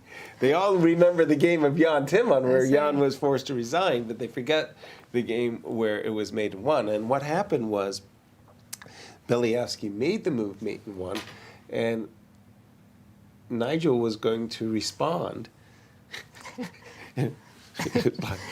Oops. That realization that you've just been checkmated. You have just been checkmated. So bishop c6. Var, do a double take on this for us, if you don't mind, because seriously, we're thinking that Jan's for choice. Yeah, I think in this position, white is slightly better, 0.5. Only? Yeah, 0.5. And actually, the line you guys were looking at after king c7, I want to point out something here. So king c7, they're about the same, bishop c6 or king 7. And after knight takes d7, you absolutely have to take back with the knight here. The line that you were showing, Yasser, rook takes d7, bishop b5 is actually completely winning for Just white. winning. It's like, it's like +3 here, because after you take only one, rook takes e1, and now you have to move your rook. You cannot go to e7 because rook will take it, and you have to put it on d6 or d8. In both cases, white will enter on the 7th rank. And let's say you play king b6, and now a4, keeping the bishop there, and now getting ready to pick up the pawn on f7. So you can play a6, just to go a little bit deeper on this line, bishop d3. Now again, if you drop the f7 pawn, you're going to lose the game. You can play this move, rook d7, but now rook takes d7, knight takes d7, and both moves are very good. You can put the pawn on d5, and you're up a pawn here. But if we go back to the game after bishop c6, I know you guys were looking at the move b4 here. Here you have two options. You can play the move b6, which is very natural. And the idea here is if you retreat with the knight, and this is a very important move here, I think you need to put the bishop on a4 here to prevent white from playing the move a4, a5. So here bishop is actually going to put some pressure here. You don't really want to take immediately because of a takes b3, but you're just going to prevent white from playing the move a4 in this position. You can also play the move king c7, and actually I'm not quite sure if you really want to play the move b5 here, because if you play b5, as we know in the endgames, we have to be very careful pushing the pawns too forward, because later on black king can try to attack this pawn. So here you don't really want to play b5. I think you can perhaps play the move a4 here. This is another option, but I do like the b6 move for black better, with the idea of bishop to a4. Nice. Thank you for that, Var. Just for clarifying, one game that seems to be racing towards a draw is the game between Ding Liren and MVL. As you say, our two picks. And here we see after bishop takes, rook takes, bishop takes, knight c6, queen to b7, bishop takes, knight takes, and the pieces are being fastly removed from the board. Definitely Knight takes, queen takes, leading b4. To a quick draw. Exactly. And they are playing quickly. Can Ding force a queen exchange as well? Can he? How? That's a good question. It doesn't look like. Maybe just knight f3, knight f1. Or knight f1. 4 versus 4. Now, again, as you said at the top of the show, there's no draw offers. Right. So, I mean, I think in conventionally 4 versus 4, knight, they would make some moves and offer a draw, but in our Grand Chess Tour, they can't. They can repeat moves. Yes. For example, here maybe rook a8, and they're looking for repetition. Yes, and they're so professional. They'll figure out one way of doing it. Rook takes a8, queen takes a8. I'm assuming queen f8 will come on the board. Yeah. And then, wow. Okay, this is all going on very, very quickly. So we do expect that this game will end in a draw. We haven't followed it that closely, but Cristian's pick was Fabiano, and when we left it, we thought that Fabi was nursing a bit of an advantage. Is that still the case, Var? I think he's slightly better still, but it's not so easy. Black just played the move a5, trying to play a4 to create some counterplay. Let's take a look at some of the moves played here. So we left off around here. So e4 was played, white managed to get that, and now knight f4. Knight is actually well placed here, and it's very difficult to remove it. You never really want to take on f4 because e takes e5 will be played. So Fabiano played bishop f2, a very logical move, trying to play the move g3 to remove this knight from f4. But the problem is he's still behind in development, and now bishop e6 came with a tempo, immediately attacking the pawn on a2, and now you have to try to react to this move. So he played the move b3. And immediately a5 played in this position, trying to play the move a4 and create some weaknesses on b3 and also opening up the line for the rook here. So I think position is about equal. It's 0.2, essentially just the equal position here. I think unfortunately for white, he needs a couple of more moves here to have an advantage here. Like for example, if you had a move like bishop b5. And we do have a the result. handshake and our first result on the Grand Chess Tour, a draw. I think for MVL, it's a good day's outing with black. Queen's Gambit accepted. Draw against the world champion. With Draw black against pieces. the world champion. No particular issues for MVL in this game. Var he had an easy game. Absolutely, yes. A very comfortable draw for MVL. He opted for a very solid opening choice. Queen's Gambit accepted, and perhaps avoiding some of the preparation in Grunfeld, and made a relatively easy draw here. So he should be satisfied with the result. But let's continue on this position now. Right. A5 move played by Deac. Just the clock situation is not as much an advantage for Fabiano, 109 versus 51. A5 is a very natural move with the idea to play A4. Knight C6 is another option. And as I was mentioning, if white can play a few more moves in a row, then he will have a really nice advantage. But unfortunately, black always has counterplay with this A4 move here. For example, bishop B6 is one of the top engine choice here to try to put on D8. Knight will go to C6. And now getting ready to play the move A4. So, for example, you can try to put the king on C3 with this idea, king D2, A4, and now put the king on C2 just to try to control the light squares. And here, black actually has the move G4, trying to create counterplay on this side of the board. It's still a lot of dynamics here, but I think black is fine in all of these lines. Interesting stuff. I always thought that when we played bishop f2 that the idea was to play g3, drive this knight away, but the engine doesn't seem to be particularly concerned about the knight on f4. Intriguing. Let's turn our attention to the game of Duda and Anish Giri. That was that move b7, b6 that really actually surprised me. You know, when we get here and I'm looking at the attack on the knight on c3. I'm looking at the attack on the knight on e5. I thought knight c4 was forced. And Duda played the move b6. Yeah, a different choice. b6, and the players went down that whole path that we had looked at earlier. Takes, takes, takes, takes, takes, takes, queen a6. Remember this one?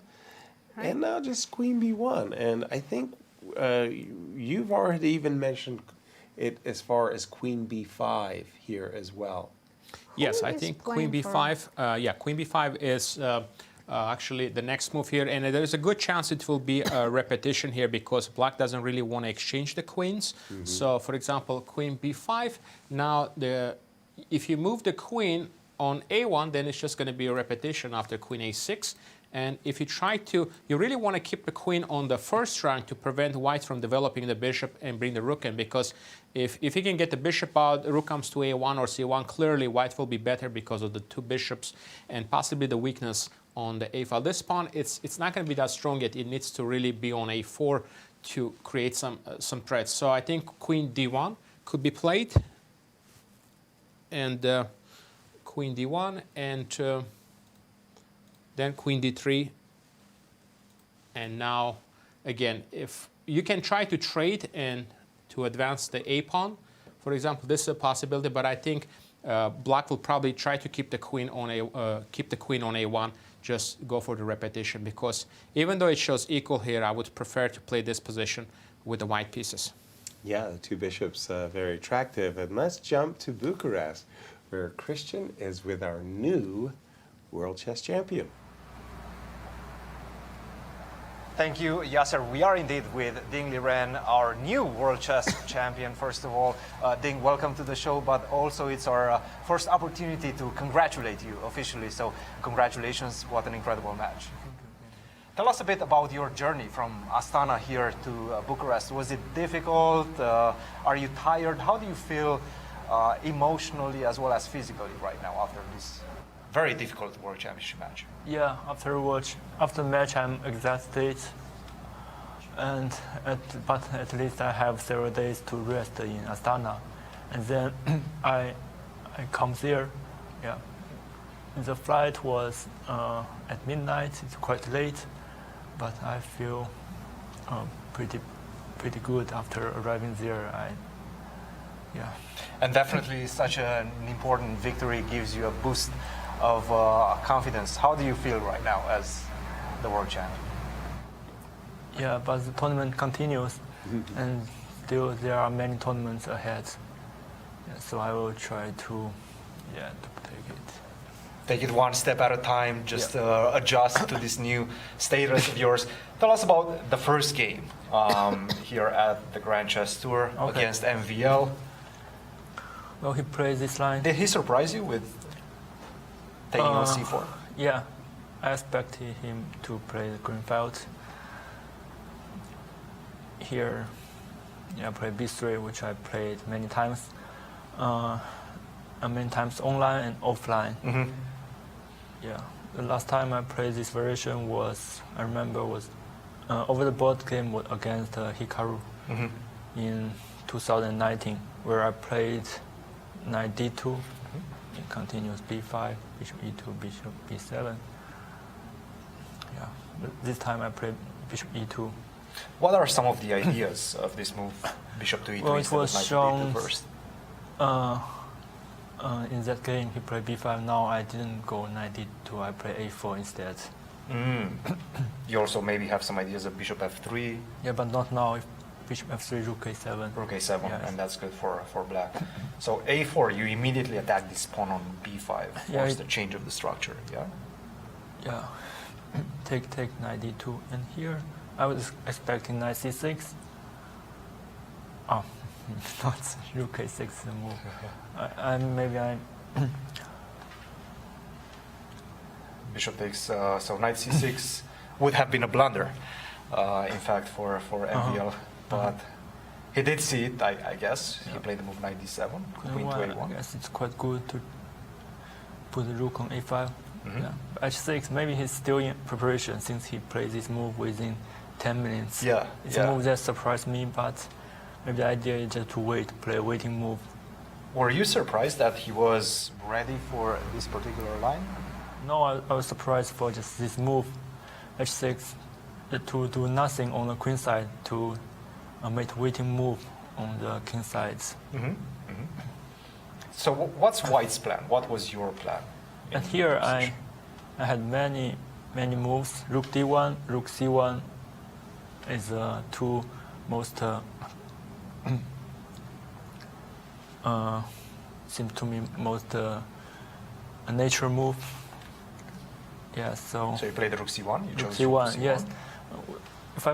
With rook d1, the idea is to play knight c4.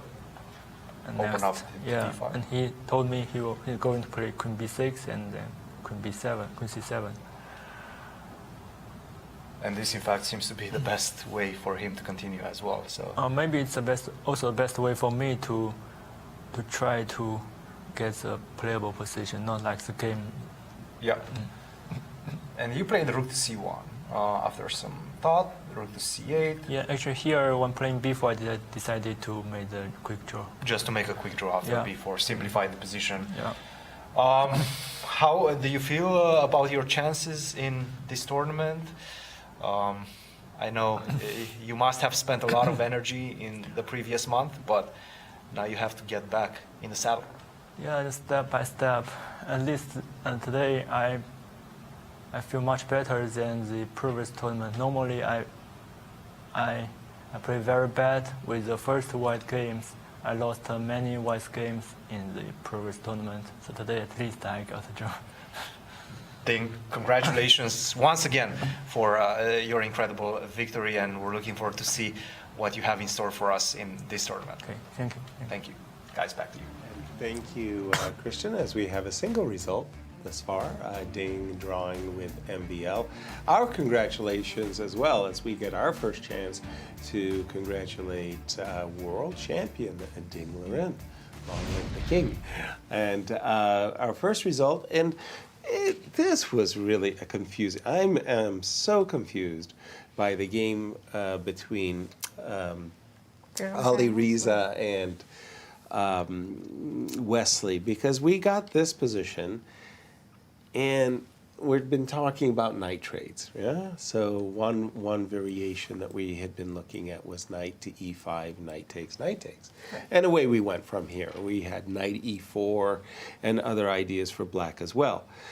Alireza played knight d2, and the first move that came to my mind is whenever I see these types of structures with black, I always dream of the move a3 and then having this very, very powerful knight land on b4.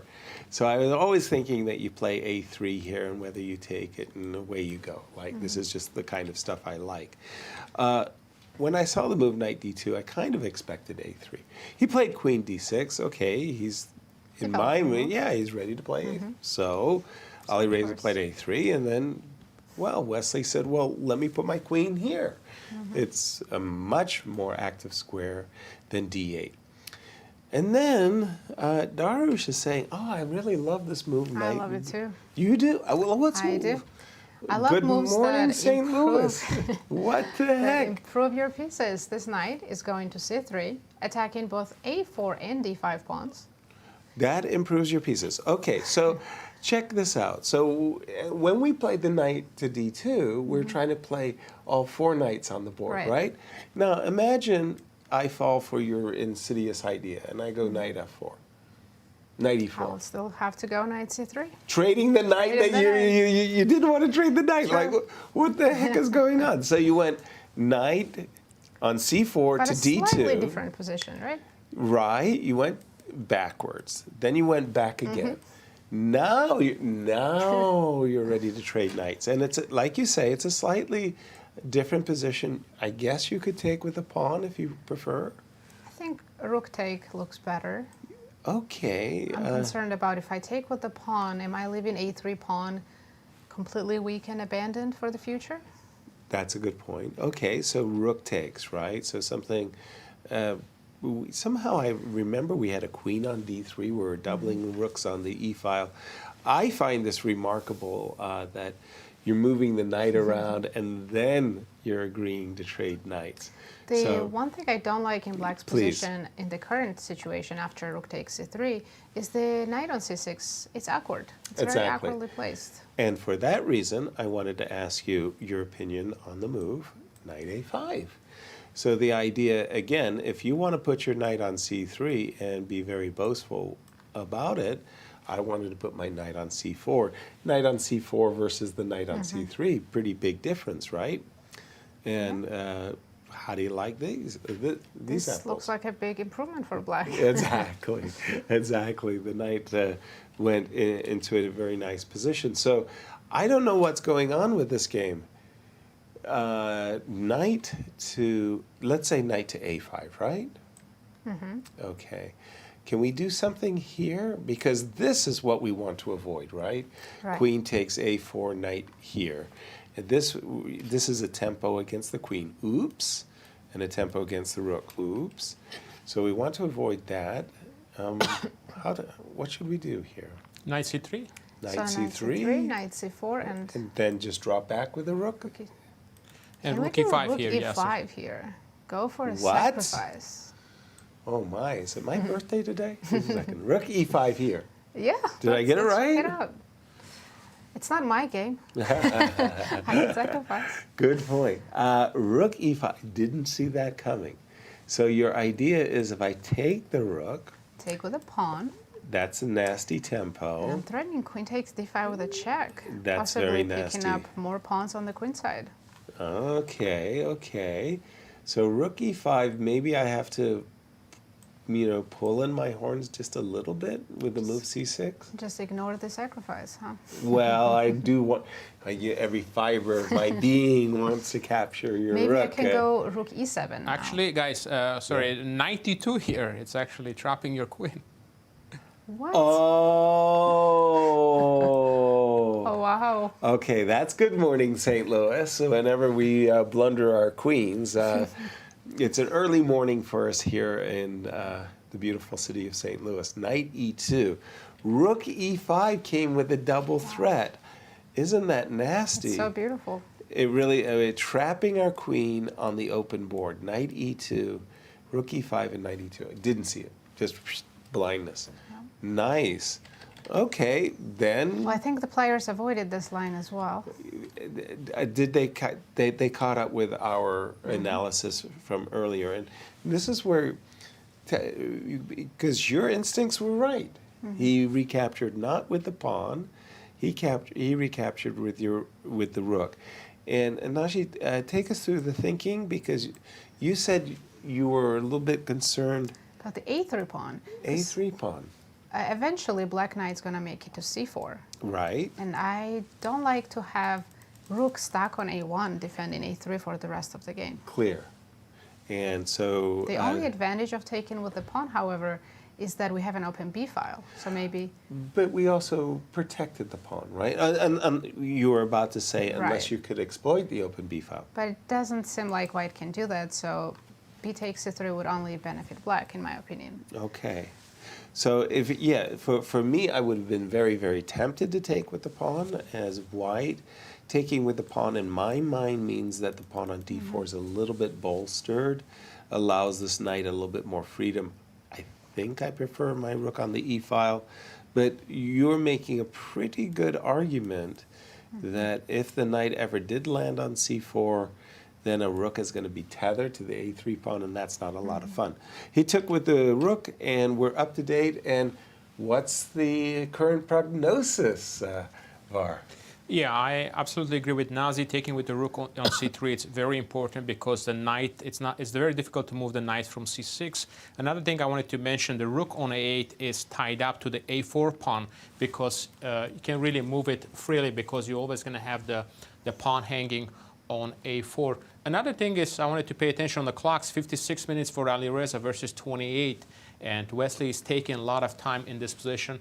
It just tells us that he is a little bit uncomfortable with the position here. So queen d6 is played, actually, one of the best moves in this position. Try to consolidate, and again, he needs to somehow move this knight and play the move c6 to stabilize the position here. But just because of that now, rook ac1 is a very strong move, also a very natural move, bring the rook into the game, and now you cannot move the knight from c6 because you're going to have problems with your c7 pawn here. And again, it's slightly better position for white and easier to play as well. You have to play something like rook f4 in this position. Try to generate some counterplay against the pawn on d4. So it's about 0.5 advantage here for white in this position. So you can play rook e3 now. We can switch on the e file, try to create some threats with queen e2, rook e6 perhaps. So a little bit preferable this position for white, I think. So let's take a look now at another position that we have here.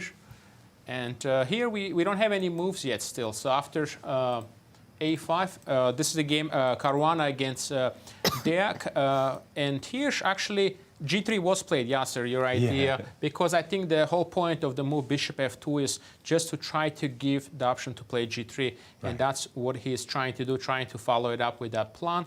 So g3 was played, and knight goes back to h5, the best square, and now he played the move king d2.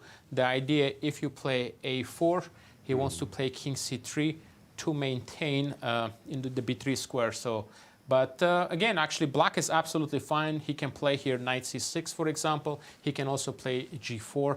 In fact, the engines are showing slightly better position here for black because, again, you need like a couple of more moves here to develop this bishop and bring the rook into the game. And I think black is going to have enough counterplay. Wow, I would not have ever guessed that black could be better by breaking up the king side with g4. As we move to a break, what we're going to show you is some of the opening ceremonies that took place in Bucharest that was hosted by our colleague Cristian. We hope you enjoy our footage.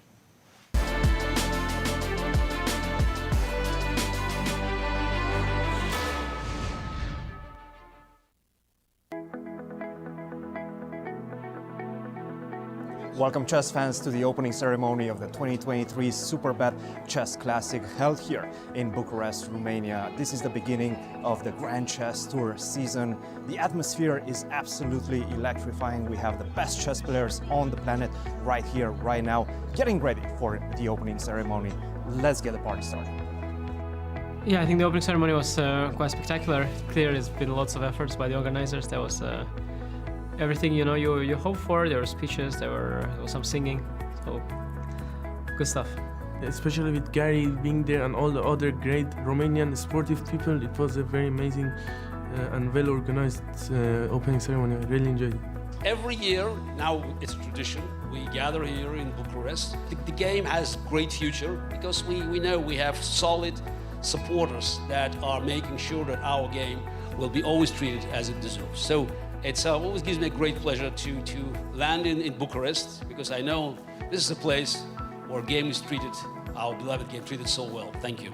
Chess fans, the opening ceremony has been absolutely electrifying. Everybody was having fun, everybody was relaxed, speaking with their colleagues, but in the back of their mind, round one was definitely there. We had a lot of fun. We had a simul with the 13th world champion, Garry Kasparov, as well as all the other players. It was relaxed, but right now we have the games going. See you guys soon. Meet me at the Muni in Forest Park. The Muni's premiere season bursting with comedies, romance, and magic begins June 12th with the Muni premiere of Beautiful, the Carole King musical. The epic summer continues with Disney's Beauty and the Beast, Chess, West Side Story, Little Shop of Horrors, Rent, and Sister Act. Single tickets are now on sale at muni.org. The Muni in Forest Park. The World Chess Hall of Fame, located in the heart of St. Louis's historic Central West End. Want to know why chess has intrigued people around the world for nearly 1,500 years? Stop by and learn about the impact of chess from our 3 floors showcasing the art, culture, and history of the game. The World Chess Hall of Fame has something for everyone to enjoy. For more information on current exhibits, please visit worldchesshof.org.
Welcome back, everyone.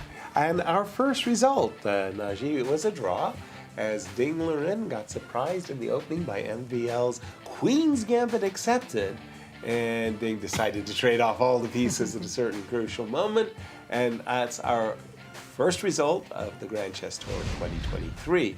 And I'm looking at this game between Richard Rapport and Jan Nepo, and I just saw this move bishop d3, and the more I'm looking at this position, maybe it's just me, but I'm falling in love with White's position. I mean, I've got all my pieces going forward. The knight on e5 makes a great impression. The king on d4. I'm about to play, I've just played the move bishop d3. That was my last move. Yeah. So Jan decided to not go for the queenside attack with b4. With b4 right. and so on. I think in his mind, that's something he can return to, whether it be by c3 and b4 or by bishop b5. But in the meanwhile, the rook on a1's not working. So I'm about to play the move rook e2. I'm about to play rook a1 to e1. And then black has a real question to answer for himself. What does he do? What is White's threat exactly after doubling the rooks? I have no idea. But what I do know is I'm putting all my pieces in their best squares, right? And something will present itself. If I maintain a very large grip on the center, rook e2, rook e1, I don't know if I'm threatening knight f7. I don't know if I'm threatening knight c6. But something will occur. Maybe it will actually be, once my rooks are doubled, knight g4, and I'll just play a bishop ending with this very advanced king on d4. In the meanwhile, I don't see the counterplay for Richard. So again, we just have the move Black rook has e8. to find all the accurate moves to make Exactly. sure the position doesn't get worse and to maintain equality, if it is even equal. Right. Right. Okay, so we go rook e2, and Var, jump right in on this one for us too, because we're sitting. I'm getting more attracted to White's position, and I don't know if it's the position itself or it's just me. I'm thinking Richard has to find some good moves. Help me out. Yes, I agree with you. I think White has a nice advantage, but the next move is actually, instead of rook e2, which is I think is fine, rook e3 is actually a little bit stronger. Okay. So the idea here is actually, you really need to play knight d7 here, otherwise this knight on e5 is very, very annoying. So knight d7. Okay. And now actually, you don't really want to double up the rooks here, because if you do this, the main idea now, black has the move knight f8, and knight is going to be very, very strong on e6 here. So like this line in particular, knight takes c6, will allow rook takes e3, rook takes e3, rook takes e3, king takes e3, and now b takes e6, and we don't really want to allow this. I think we'll lose our advantage in this case as White. But if we go back now to the move rook e3, the difference is if he plays knight d7 here, we can play the move f4. Okay. And this is very important, because when he plays the move knight f8 to play knight e6, you need to be able to play the move f5 to prevent that. So we want to make sure we prevent the move knight e6. It's very, very important. And now if he plays f6, for example, we can just go knight g4. And our rook is protected on e3 by the knight, and not where our rook isn't on e2 where it would be pinned. Yeah, and now king d6, if we just continue a little bit more on this variation, rook a e1, so rook takes e3, rook takes e3, rook takes e3, and now we capture back with the knight, and white is slightly better, but it's not going to be easy to break through, but at least it's pretty clear that White is pressing here. In fact, I think c4 could be a very crucial move in this position, because now if pawn takes, we have knight to c4 check, and then the a5 pawn is hanging. So this rook e3 is very important to play, I think, here, and White is slightly better. It's not like a very big advantage here, but very, very comfortable position, and in particular this idea with f4, f5. And yeah, their head-to-head is 1 win for Jan, 1 loss, and 9 draws. They played 11 times, and pretty evenly match up so far. Wow, and a couple of the head-to-head matchups that you've been showing us for some surprising results that are dead even. That is a surprise. 9 draws. Yeah, it was 9 draws between these two gladiators who are really used to throwing the patties. Rook e3, and that whole variation that you were showing where the knight swings itself to d7 to f8 and e6, and the necessity of having f4 and f5 so that we can safeguard our king on d4. I like that a lot. Rook e3. I actually thought you were going to be showing as rook e3 because you wanted to play moves like f4 and rook g3, not because you needed to safeguard your king. Nice points. We left it some time ago. It was about here. We saw the move queen a6. We liked the move queen b1, and somehow we did not repeat with queen b5. Right. Somehow we had kind of convinced ourselves that a repetition was brewing. None of that happened. After queen b1, rook g1, defending the rook so that the bishop can move. And so does this mean white is playing for an advantage? yes, absolutely. I think Var said it best. If the pawn were on a4, black pawn went to a4, I think we could be talking full equality. Put the black pawn on a2, we're talking about a black advantage. Put the pawn on a7 and the 2 bishops, then I think it's easier to play white. Now, question. Yes. Can black take on h2, that hanging ball? Exactly. So he definitely, the rook defended the pawn on h2, and when you played rook g1, he played the move queen b8 with a very expressed intention of capturing the pawn on h2. He played bishop b5, and like you just said, hey man, did you overlook this move queen takes? Let's take a look. For the first part, I thought we were going to take. Maybe I'm doing something wrong, but now I realize rook b8. Rook b8. I was thinking rook d8, but rook b8 looks better. Yeah, I know. That was where I stopped. Unless if you play queen d7 and then bishop d2 maybe. So if you had played rook, but now you can defend your rook, huh? Oh boy. Okay, just a second. Hold on. Okay, so queen takes h2, right? Let's do it again. Bishop takes d7, bishop takes d7, queen b7. Now, the move that had me pausing was, I did not see bishop to d2, what you just pointed out. Nashi, that looks like a piece? Right. Yeah. Okay. So you thought rook to b8, right? So should I play the old game of gift me the rook? I guess I have to play f6. And so my idea is I want to be able to play check, right? Recapture with check. So maybe I take on g5 and on rook d7. Does the check give me anything, queen h4, or is it just one check? Well, it does appear to my mind just to be a single check. Here I will have to take on d7 and allow you to retake with checks. Right. Still, black should be fine. I would think so. I mean, there is a slightly annoying, like my passer is maybe more dangerous than but yeah, I mean, I'll begrudgingly suggest that's equal. Var, is there a hanging pawn on h2?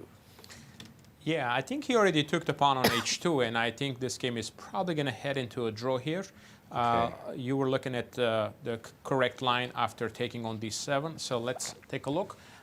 Definitely, yeah, we have to play after bishop takes d7. Yeah. Bishop takes d7. Definitely, we need to play the move rook d8, which is the only move here. Rook b8 loses a piece just after queen d7, as you mentioned. So we can go a little bit deeper in this line. So rook d8. Yeah. Now, for example, if white just wants to make a draw, you can play rook d1. Now, very important move here is actually queen h4, but also you can start with this clever move, Yasser, bishop e8. Ooh. Now, it looks like you're blundering your rook, but after he takes back, you simply give a check on h4, king f1, and you pick up the rook on d8, and after queen takes a7, this will just be a draw because opposite color bishops. So this is one line, and that's why I think the game is heading towards the draw here. So queen b7, rook d8. So if you just play rook d8, but bishop g5 might be a little bit more challenging because now you're attacking on d8. But here I think you can play this move, queen b8. Ooh. It's not the only move, but I think this is the most precise move. Now, if you just play rook b1, for example, queen takes b7, rook takes b7, we cannot move the rook because we're going to lose the bishop on d7, but we just simply play f6. Right. Bishop will go to e3. And again, you can play a6, for example. We continue with bishop b6. And you cannot move the rook, you will lose the bishop, so you'll have to play the move bishop c6, and rook takes g7 check, king takes g7, bishop d8. And again, white has a little bit of better pawn structure, but opposite color bishops equal pawns, so this should be a draw as well. So there are different ways, but I think the game is most likely going to fizzle out to a draw in about 5-6 moves because there's just not going to be enough material. So there we go. We see bishop takes d7 played, and bishop will take on d7, then queen b7. Some very nice forcing lines there with lots of trades, but a draw does seem to be the inevitable outcome. And let me again invite our audience. I think we're all waking up here in St. Louis. Yay, good morning, St. Louis. To join the conversation, challenge us. We are formidable, and give us your questions, and there's an Ask the Commentators hashtag Superbet Chess Classic to ask Naji or myself any questions that you might have as we're seeing the game between Duda and Anish, well, sadly fizzle out. Let's just jump into the game of Nepo for just a second as I bring that up on my screen. Nepo played g3 instead of no rook e2, rook e3. no rook e3, g3. Something similar so that after knight d2, f4, knight f8, f5, and in this case we don't play knight g4. Works. It still works. We don't have to play knight to g4 to defend the rook on e3. But the problem with the move g3 is it doesn't particularly bring the rook on a1 into play, right? Whereas the move rook e3 would have done that. I don't know. Maybe there is a difference between having knight on f3 versus g4, because knight from g4 was going to e3, attacking the weak pawn in the position. On d5, yeah. Here, if we play that variation we're just looking at after knight f3. Okay, so let's do it again. g3, knight d7, f4, knight f8, f5. Yeah. What if black just plays king d6? And then says... Knight on f3 is just not a good piece. It's too passive. It's not impressive, is it? Unfortunately, you're right. The knight on f3 doesn't make the greatest impression. And can black come back with knight d7, knight e5? Yep. That's definitely on black's agenda. I'm just wondering... Looks pretty equal. Yeah, but do I have chances with the rooks on the board or rooks off the board? So, for example, let's say I go here. Would you like to drag my knight back, right? So the difference that I had in mind was somehow you got to e5. Yeah, and you're threatening, let's say, knight f3 check. I suppose you would just go knight c6. D7 maybe? Yeah. Yeah, and if white king is kicked out from d4, most of white's advantage goes with it. Exactly. I was dreaming of an opportunity of playing my knight to h5, and the timing is just wrong. And that does look like Richard equalizes in that case. Var, over to you. Yeah, you guys absolutely right. The line you were looking at with Nepo game, I think G3 was inaccurate, and I think Richard is about to equalize the game. But let's take a look at this game here. We have Fabiano Caruana against Bogdan Deac, and Deac is playing really well, I think. He just played this G4, which is a very important move now, creating some weaknesses, and F takes G4 plate, knight F6, now putting pressure on G4 and E4 pawn, immediately creating counterplay, and now bishop D3 plate. And here he a little bit played a surprising move here, because I was looking at the move knight takes G4, which feels a little bit more natural because the bishop is already well placed on E6, putting pressure on B3, and knight G4 will come in with the tempo here. And definitely black doesn't have any problems here. So if you play the move bishop B6, rook C8 check, now the king will go to B2, and here actually you have a very clever move here to remove this bishop from B6. You can play the move rook C6, attacking the bishop, and now if you take the knight on D8, black can play rook D6, attacking both bishops, and black will be slightly better after, for example, bishop E2, rook D8. It's pretty clear that black is the only one who can be better here. So you probably have to take on G4 and bishop G4. But instead of doing that, he actually took back on G4 with the bishop. And this might have been a slight inaccuracy, because now, okay, he's threatening to play bishop F3, but for example, bishop B6 could be played here. Another move is knight B4, still close to equality, but a knight G4 would have been a little bit more stronger for black. Yeah, that gaining in the tempo against the bishop F2. Knight takes G4 is very compelling, but exactly for the reason you said, Var, the bishop's very good on E6, looking at the B3 pawn defending G4. Lots of interesting endings. Somehow the late middle game, early end games, turning our attention to our #1 seed, which I found intriguing that nobody picked. Alireza Firouzja, our defending Grand Chess Tour champion, is not feeling the love in this first event. When we left I actually really like his position. I think he has a big advantage. Do you? Okay, because after rook C1, we were just on our break, and I was thinking, I was talking with Var, and I was saying, well, I find the move rook F4 very compelling. Wanting to double my rooks on the F file, put pressure on the D pawn. And Var said, yeah, well, rook F7, similar idea, but at the same time, just defending the pawn on C7 might even be better. We can maneuver. Okay, and he did it in rook C2. And like what? Just a second. Wait, what?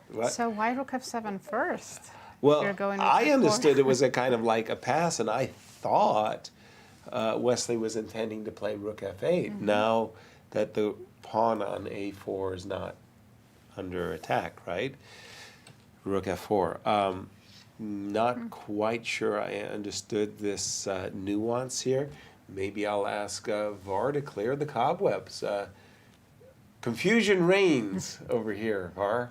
Yeah, it's not so clear to see the exact idea, but as we see here, a lot of maneuvering here. At some point, the white is probably going to move the rooks on an E file. So let's take a look at some of the lines here. After rook F4, your rooks are nicely placed here, Yasser, on a C file, but you can't really make much progress here. You can never really take on C6, and we don't really have the move knight E5 here because we're always going to have the D4 pawn hanging. So that's why we need to do something and bring the rooks on an E file here. So it doesn't really matter which move you start with. So you can start, for example, with rook E3 here. Okay. And now rook E4. Perhaps black wants to trade one pair of the rooks to reduce some of the pressure from the C file. And if you play rook C E2 and rook takes E3, rook takes C3, and now, again, still there is a pressure here. And the problem we see here, this rook is still tied up to this pawn on A4. And this A4 pawn turns out to be a real problem in a black's position because you can't really move the rook. And you don't really want to play the move B5 because that really weakens the position here. So you can continue with queen F6. But after queen D3, white is enjoying a very nice advantage here, threatening also the move queen B5. So even perhaps trading the rooks, it's still not going to solve all the black's problems in this position. So it's not an easy position to play for black here, and still a lot of difficulties. Long ways away from the equality here for black. Okay, thank you for that, Var. Trading a pair of rooks, I think, is advantageous for white because of what you've just said. After the move rook f4, and if we play a move like rook e3, I thought that the move rook f4 was designed to put pressure on the d4 pawn so that after, for example, a move like rook e3, I could play a move like queen f6. Just to... But do I maybe have g3, or is that a big mistake? Oh, I'm not sure. g3. Okay. Wow. I'm just kind of, I guess I have to go rook f5. You can play rook e4 also, Yasser. And I can play rook e4. So no, g3 doesn't. Okay. I'm not ensnared, and in the same manner as what Var had originally pointed out, I could play rook e4. But I was thinking to try to force your rook to go to d2, so that at least you're not doubling up on the e file, and maybe my rook on f4 is actually more useful than one of white's rooks. Mm-hmm. In that line, actually, white can play very directly after the move queen f6 here in this position. So you actually, one of your best options is to play the move rook c5 here. Very rook concrete, c5. Putting pressure on d5. And it seems like now black can just take on d4. But at the end of that line, there is going to be a slight advantage for white after the move rook c7. Ooh. Now the rook is on a 7th track, and that's exactly where we want to have our rook. Knight takes f3. Right. Rook takes f3. And when you take rook takes f3, and here is actually important part, actually, instead of taking the rook, you have this in-between move, queen takes d5 check, picking up the pawn first. And if you play king h7, for example, queen takes f3, queen takes f3, g takes f3, and still black has drawing chances here, but white will be pressing for a very long time. And another line here after knight takes f3, rook takes f3. If you take back with the queen here, queen d5 is if black plays the move actually queen f7. That's a funny move. Yeah, because if we take back on f3 now, the c7 rook is hanging. So we have actually two options. We can take on f7, but we also have this move, queen takes b7. Leaving, we're down a rook right now, but it's temporarily. Black will take on c7, queen takes c7, and play the move rook b3, and looks like should be able to hold these positions. Two rooks are pretty strong. And the other variation, if we try to take immediately on f7, rook takes f7, and queen c4. Again, black is a little bit tied up here because you're pinned and you cannot move the rook from a4. But on the other hand, it's going to be very hard to make progress. For example, black even can just give up the pawn on b5 just to get rid of this dangerous pin. And he should be able to hold this position because, as we know, the two rooks are pretty strong and black king is pretty safe here. Thank you for that. I like the visual of queen f7. You know, like, go ahead. Yeah, that take my queen, why don't you? So interesting games, but nobody's breaking through. Not yet. Not yet. Not yet. Of the remaining games, need your intuition. I think Duda and Anish are following exactly our variation. We'll see if Anish plays queen b8 here. Probably will. Probably will. Of the remaining games, which one, in your judgment, has the best chances of being a decisive game, or do you see any of them having... I wouldn't say at the moment that any of them could be decisive, but I do see chances for Alireza and possibly in the game Fabi against Bogdan. Maybe black can, if white over pushes and doesn't play carefully. Well, let's just jump into that game of Fabi, because that Fabi was Cristian's pick to win the tournament. When we left it, Vara had been explaining to us why he felt, and I agreed, knight takes b4 was a nicer tempo than what Deac played, which was bishop takes. I'm if I can channel my inner Deac, he's hoping to put his bishop on f3 and to perpetually keep white tied up to the defense of his pawn on e4. Knight b4, rook c8 check. I think we're up to date with the players. And I think on the next move, black is planning to play bishop f3. Okay, so let's say I drop back, bishop to f3. Let's say I defend, however temporarily it may be, rook e1. Now it's hard to come up with a move that puts more pressure on e4. Right, well, you've got just, well... Maybe knight c6? Yeah, I was about to say the knight on d8 doesn't make that great an impression. Now, I thought that white had played the move knight b4 because he wanted to trade pieces. Let's just take a quick gander at this. Where am I moving this fellow? Bishop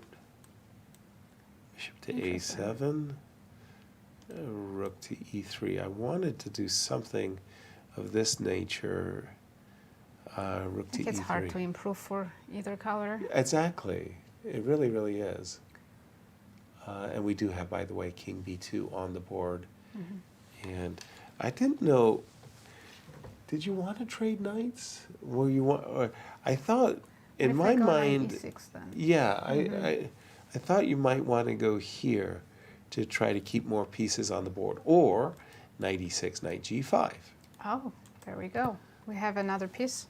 Exactly. Exactly. So, and the thing is, white's bishop is constrained. I mean, we would love to play bishop g3. We can't. And how do we target this guy? Bishop f3 on the board, by the way, so okay, we're going to reach this position. Exactly. Do I have to be so compliant? Maybe, can I just have a quick gander at this for just a moment? So what's the idea if I take... With the knight. Oh, okay. Gift. Bishop g2. Okay. So first of all, I don't run a risk. I do kind of want to trade my weak pawn for maybe a pawn that's not so weak. But here I also I was thinking about knight d5. Oh. Knight d5. With two different threats, knight e7 and bishop e4. Right. Knight f6. Yeah, so I wasn't sure. It's risky to take on e4. Yeah, exactly. So maybe the move rook f1 is a little bit... Can I take with the bishop on e4? Right. Okay, let's have a look at that one. Take with the bishop on Fabi e4. did play rook e1. Okay, he was being compliant, right? So if we go bishop e3... If I take on d3 first? Yeah. Now, again, I'm going to win my pawn back. Does that mean that I equalize or stand well? Probably I don't know. bishop g6. Yeah, that's a good move. I like Take on that. h6 and still it seems equal. Seems equal, right? Yeah. Nothing untoward. He did play rook e1. Yeah. Wow. Tough stuff. And let's just jump into the game of Nepo and Richard for just a moment. When we left it after the move g3. Move we kind of felt was maybe not on point. f4, knight f8. Whoa, rook f1. So now f5. We thought f5, knight d7. But rook f1, check, knight c5. Aha. I see a potential for a repetition here. King to d4, knight to e6, check. Was this, Var, was this the head-to-head that had 1-to-1 with 9 draws? Yes, yeah, this is the head-to-head. How do these two guys make 9 draws with each other? I mean, I find that a virtual impossibility. I mean... Yeah, I was also surprised to see the score. Has Richard ever drawn 9 games against anybody else in the world? I mean, come on, that's really remarkable. Probably not, But it seems like, Jan has made some inaccuracies, and Richard is going to be completely fine now. And in this position, actually, you know, black doesn't even have to repeat if you go back king d4. He actually can simply take the bishop on d3 because the next move is actually going to be f6. You don't really have a permanent knight on e5 here, so you have to take back with the pawn here, which is the best move. And now just f6, removing the knight. And if you play knight f3, simply rook goes to e2. And b3 pawn is a little bit weak, h2. And it becomes pretty clear that black doesn't have any problems. He can put the king on d6. Maybe at some point maneuver the bishop to d7 and f5 as well. So black is actually slightly better now after this. So that's why he didn't play the move king d4. He actually just played rook a d1. And here again, he can simply just take on d3. And if, let's say, you take back with a rook, f6. Right. Yeah, if you take on c6, then you actually worsen this position because black has the control of the only open file, and it's going to be very difficult to prevent rook e2. So white has to defend in this position. So you don't want to take. You have to go back knight f3 and trying to put the knight on d4. But here actually black even can play the move b5 because now if you capture, bishop takes b5, and now you're losing an exchange because you have both rooks on this diagonal and you're going to be losing material. So after the move b5, you can play knight d4, but after taking on a4, we are creating a weakness and we're going to have a lot of counterplay. For example, if you take back with the pawn, we can play the move rook e1 here. So it's pretty clear that Jan misplayed this position, and Nepo is going to be Rapport is going to be absolutely fine. Yeah, I feel the fizzle. I feel the fizzle is happening. Again, a game that I'm personally finding really confounding is between Wesley and Alireza. At certain moments, I just don't quite get what's going on. So we just saw the move rook e3. Then we saw queen f6.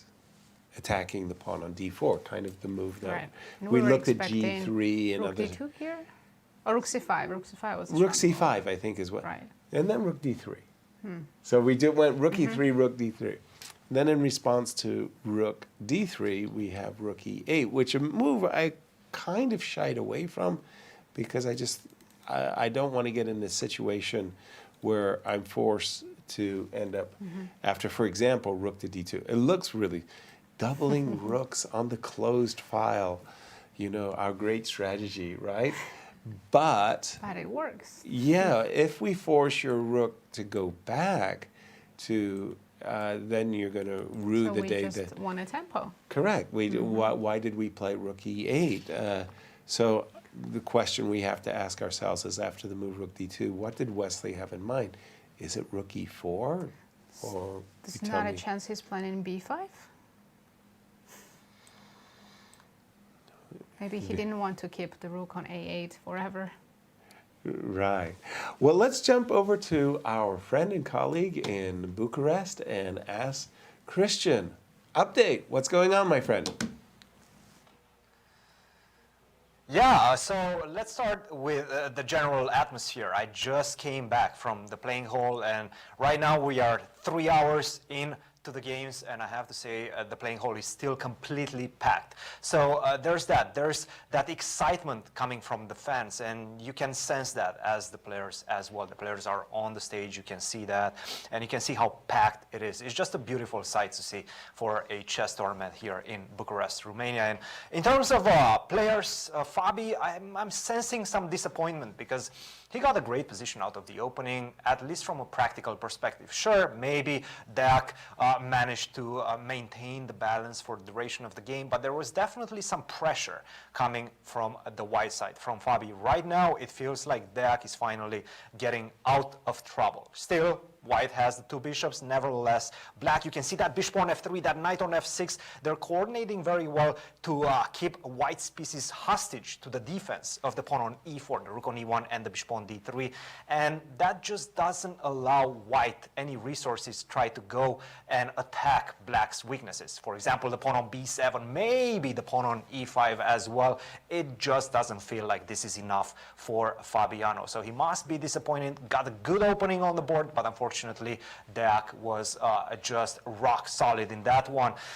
I'm sensing some tension coming from Jan, and I spotted that at the beginning of the games as well. He was not facing Richard Rapport. Let's not forget, Richie was an integral part of Ding Liren's opening the team preparation into the World Championship match. He was his second there in Astana, and everybody was talking about Ding, but everybody was talking about Richard Rapport as well. So there's definitely some tension between Team Jan and Team Ding, even going into this tournament only a week after the conclusion of the World Chess Championship. So there's some tension there. And one thing that I was definitely having my eyes on is also Alireza. How is he going to come back after so many months of inactivity, so many talks about his second career in fashion design, things of that nature? How is that going to impact him? And I have to say, he's looking focused. He really is looking focused. He's not walking around the playing hall a lot. And right now, he's putting some pressure on Wesley So. So definitely an interesting matchup going on in this one. But it does feel like Alireza is just picking it up where he left it. He won the Grand Chess Tour last year. He is the defending champion. And he's definitely looking to prove that there was no fluke in that one. He definitely feels like the champion. He wants to prove that on the chessboard. Thank you, Cristian, for the update there. It's actually a very funny position that's going on in the game between Alireza and Wesley, in the sense, after the move rook e8, a move I'm not really that comfortable with, move rook c5, I thought had a fabulous trap. It's not that obvious, but you can lose a rook. After the move queen to d6, I myself am a pawn grabber. I freely confess I love grabbing pawns. And when I see this position, the first thing that goes through my mind is, can I take this pawn? Queen takes a5. It looks really good. The knight is pinned to the rook. There is no back rank here until... We do have a hanging rook. You see this one. And it's somehow, you know, if you're not looking in that direction, it's kind of a really easy blunder to make. Because it's not a typical pattern. We don't have rook on f4 that often. Like what? Right. Yeah, and queen takes, and the pawn on d4 is pinned by the rook on f4, and there goes I think the Alireza rook. moved his rook back pretty quickly. Yes, I think he spotted the trap there that had been Such an interesting laid. position for the last about 10 moves. Both have been shuffling their rooks back and forth, slightly improving. Yeah, it would appear so. In this moment, again, queen takes a4, unless there's a rook takes f3 and a rook e1. But for the moment, I would imagine that if I was in Wesley's shoes, that I don't want to see the a pawn just disappearing. I mean, you know, there might be a g2, g3 as a prelude, to capturing the pawn. Not really what I had in mind either. If I had to go here and somehow this little jockeying for position, I think White is improving matters for himself. Can Black play rook f to e4 right now? Rook so defending a4 indirectly, tactic, yes. yeah, by the back rank mate. Yeah, that is nice. So I like it. Rook fe4. The correct answer is yes. Yes, rook fe4. That looks like the best. I think Wesley just played rook e4. Okay, and let's imagine that I played g2, g3. Usually in such positions, it's nice to just kind of put my king on g2. I'm inviting rook e2. Do you want to? Rook e2. Yeah. Now maybe knight a5, guys. Knight Just a5? activate the knight to c4. Give up the pawn and just put the knight on a very good square, yeah? Yes. I like Black's initiative here. Me too. Me too. I love the fact that knight takes b2 and pawns for the initiative. That's my favorite thing. So. Yeah, and it's one of those things too that when you do grasp the initiative like this and you're creating those threats, it's that turnaround, right? Mm-hmm. You're at the board and suddenly what white was nursing a positional advantage has now become a little bit of chaos. Rook e4 on the board? Is that Can white play something else except Yes, G3? beside g3, yes. Well, I'm kind of all ears. White's position is quite cramped. We don't have that much space right now. Right. Okay, it's a little bit, well, it's not a little bit, it's a lot of bit awkward, but king f1, no, king f1. I would be afraid maybe, to make that move. yeah, what was going through my head was a moment ago you were always threatening this back rank mate, right? Can I play queen h2 here? Just because it looks cool? Actually, it looks more than cool. It looks like a stone cold winner. That's who had that great line? That's Purdy. That's Purdy. I like it. I like it a lot. Queen h2. You don't see a visual like that every day, Var. Is Alireza working himself into some awkwardnesses, Var? Yeah, I think he played a little bit too slow, maybe too much shuffling, too much maneuvering instead of going for directly some of those lines we were looking at with the rook c5, putting pressure, because it seems like now Wesley has activated all his pieces now. The rooks are on the open e file, and in particular this move rook f4 is a great move because you cannot take on a4 because of the back rank. And a lot more activity we see from Black, and evaluation also dropped. And actually one of the best moves in this position is actually to go back now rook c1 to try to control this the back rank now. Right. But you can also play the move rook to e2, for example. Yeah.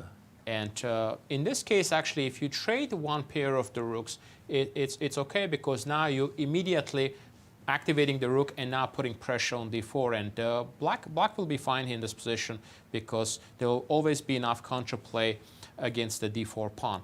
So perhaps just a lot of shuffling from Alireza, and Wesley managed to activate his pieces, because if we go back to the move 22, if we look at it here after rook ac1, we see the white rooks are already lined up, and still Black rook is still on a8, and in the next few moves we see Black made a lot of progress here, and that's why evaluation is actually just showing 0-0 here in this position. Exactly. It's like we went as white. We put the rook on c1 on d3, and Black doubled rooks on the open e file. A big improvement for Black. Less of an improvement, I would say, for Alireza. Fabi, I was listening to Cristian, and he was saying that Fabi came out of the opening with some nice advantages, and maybe is a little bit disappointed that he hasn't turned it into something even concrete. But I didn't see a moment. Var, was there a moment that Fabi missed something? I didn't see it. No, I think it's just one of those positions, Yasser, that it just looked good for white, but Black just had enough dynamics to be able to get the equality. One thing I wanted to point out is the time situation, because we know Deac from the previous tournaments, he spends a lot of time. So he's got 7 minutes right now, and there's still 10 moves to go, and he still needs to make some decisions here. And white still has the pair of the bishops, even though evaluation is showing zeros, but still he has to make some precise moves to make sure the white doesn't get the advantage here. So for example, here, bishop c5 just played by Fabiano. I like this move because, for example, now if you just decide to take on b4, he can take and try to bring the bishop to c3. And just try to create some tricks, because opponent now It's got 6-7 minutes with 10 moves to go. Make it more difficult for him instead of just directly simplifying, like, for example, taking on c6 here. So, example... He tried knight d7. That has been played in the game. Knight d7, okay. Yeah. That's already maybe a slightly inaccurate move, because now he can play, for example, bishop d6. Okay. Now, the bishop is very active here, and if we have a chance, we definitely want to play the move knight d5. With opponent also having 6 minutes on the clock, we want to keep more pieces on the board. Now he has to trade, for example, on b4, and now bishop takes b4, and it's a little bit better for white. It's a little bit better. 2 bishops are still remaining here, and there is no line that it just simply forces the equality. Like if we look at the move knight c5, bishop takes c5, actually taking, rook takes c5, and now we will remove this bishop from f3 by playing the move rook f1. Now bishop has to go to c4, and now I think it becomes pretty clear that white is actually pressing here, because there's a pressure on f7, and you have to start defending something like rook c7. Then we can play rook f6, activating our rook, king g7, and even rook b6. I think something like this will give Fabiano some chances here, and black now has to defend. So I think he still has chances here, in particular because of the time situation. Yeah, knight d7 felt inaccurate, and as you said, as you prescribed, pardon me, bishop d6 on the board, and now you kind of feel that if the black bishop that had been kind of forlorn on f2 gets to the c3 square, where it's actually pretty active, Fabi, and again, with the time situation being favorable to white, might get something. Turning our attention to Nepo and Richard Rapport for just a moment, because we do have some developments here, Naji. I mean, first of all, a new imbalance has appeared on the board. We did see the move, knight takes, d3. So now we have, would you say a good knight versus bad bishop? Definitely looks like that. Feels that. But there was that move b5, right? So it was f6. And here, this is the moment that VAR was suggesting that b5 was a good enough for equality, let's say.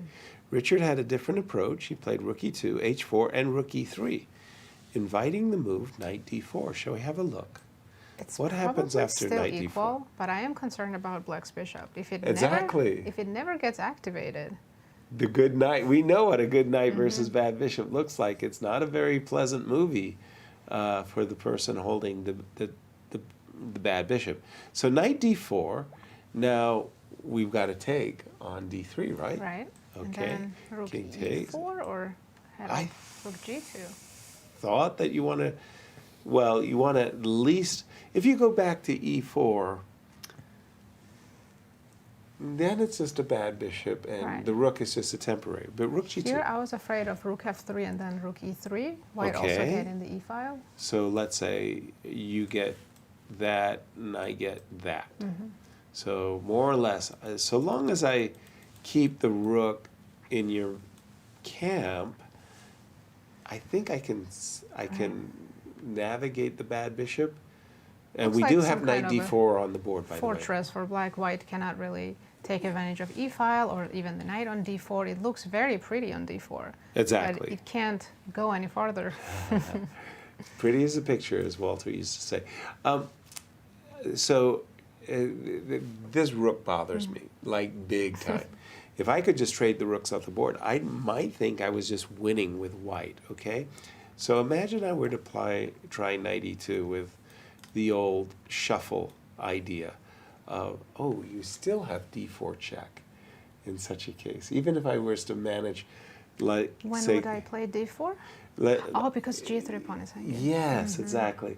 So even in this position, after I play knight e2, and I make a silly move, waiting move, and I make another silly waiting move, this is still not a threat that I have to take seriously because g3 is hanging. I think Richard's got an easy draw in front of him. Are we right, Bar? Oh, absolutely, guys. Yeah, I think Jan just misplayed his really nice advantage that he had early on, and now this rook is going to be, it's very important to keep the rook on g2 to put pressure on g3, and I think white also needs to be careful. There are some variations there he could be actually worse, because this rook is very active. So I don't see any problems in this position for Rapport, and I think you know, it's a good escape for him, definitely. Right, and we also getting reports that Duda and Anish are, well, we've been saying that for some time. It's not a really big surprise. It was a bishops of opposite color position, and Anish is... Looking for it to remove repetition. Exactly. They seem to have that body posture of like, okay, where's our repetition that we can please the crowd. Yeah, I think we will see, guys, now bishop takes a7, picking up the pawn, and now black needs to just play the move king e8 to protect the bishop, and then we will see next move bishop e6 played, and once the rooks come off the board, it will just be a draw. They will find a way to repeat. So very interesting game, but it seems like both players played accurately, and there were not that many chances for either side. Exactly. Even though the opening itself featured a great imbalance, you know, white had the big center, black had the queen side majority. It looked like it was going to be spicy, but it had a fizzle to it. Just looking at the game between Wesley and Alireza, when we left it, we're just about here. And white played g3. Yeah, we weren't really sure what white was supposed to do, but moves like g3 followed by king g2 followed by queen takes a4, at least as a plan. And we have rook e2 on the board and rook d2. That rook on e2 really is very, very strong. So would you exchange here with black or keep the double rooks on e5? I think I have to trade. Unfortunately, if I go back, I do think at a certain moment that a pawn will be captured unless I blunder a rook, you know. But yes, okay. The problem is that after rook takes d2, queen takes d2, something similar, right? I mean, should I just go rook e4 and queen f6? Keep the pressure. And you know, keep you tied down to the pawn on d4. Can I improve my knight? Please. I would be desperate to improve the knight. I meant for black, knight e5, knight c4, but I think I don't have time because white might quickly play knight e5. Here? Yes. Okay. Knight e5. I do recognize that h3 is hanging. No, I guess... Okay, and Var, you have an update for us on the game between Fabi. Yeah, let's take a look, guys. They're actually following the line that we looked at it a little bit earlier. So here, if we go back to the move bishop d6, so bishop d6, Deac took on b4, and actually he's down to less than 3 minutes on the clock here. So I think Fabi is getting some real chances now. Bishop takes b4, and now he played knight c5, which looks very active. And but now I think it's Fabiano's turn here, so he has to take. I think it's important for him to take on c5 here to eliminate this knight. He does have another option, bishop c4. We can look at it after this, but he can just take now rook c5, and now again remove the bishop from f3 by playing rook f1, and the bishop goes on g4, and then activating this bishop now to c4, putting pressure. It's not a huge advantage, but it's just going to be more pleasant for him to play after rook f6. But considering the time situation, I wouldn't be surprised if he tries to complicate the matters here by playing the move bishop c4. Because now, opponent has only 2 minutes on the clock, and now if he takes, let's say, knight to e4, there is a rook f1 here immediately. Trying to create more imbalance here, and if, let's say, bishop goes to h5, then we have a rook f5. So now white is actually clearly better. So after the move rook f1, black needs to find the strong move b5. The idea behind it, if you just capture, he has the move rook b8 now. Now we have both bishops hanging. And again, even this line, it's not so clear still. White perhaps has some chances after the move bishop c6. So I think this is an important moment, and I think a moment where Fabiano can take his time here. He's got 24 minutes, spend maybe 5-6 minutes, and try to come up with a move bishop c4 to complicate matters. And as you can see, 24 minutes versus about 3 minutes for Deac, and they are on a move the 32, so still 8 more moves to go. All right. Well, thank you for the update there, Var. I'm looking at this game of Wesley So. For some reason, it's not coming up on my screen. There it is. And he did trade. Kind of a surprise he didn't follow up with rook e4. He played queen g6. Is this a blunder? Because what if white plays queen d1? Right, just going back to the central question, it's all about that a pawn, right? You stop. Oops, excuse me. I wanted to say you stop any incursion with queen b1 check. You threaten a4. Want to follow it up with king g2. Maybe his plan is if white takes queen a4, black can play queen b1 and take on b2. Clear. Yeah, that makes sense. But I think I'm going to play king g2 and queen takes a4, Right. yeah, something of that nature. But then there'll be a rook e2. So, but what does black do for a passing move? Maybe rook e2 is not so scary because it only attacks b2 pawn, right? Right. You guys, you mean people. There was a line. Oh, I think here. c7 hangs here. Yeah, I want to lose the a pawn. I don't want to lose the c7 pawn. Right. Right. Okay. So no knight a5 to c4 ideas for me. By the way, that would also invite knight e5. Okay. So what can I do here after queen d1?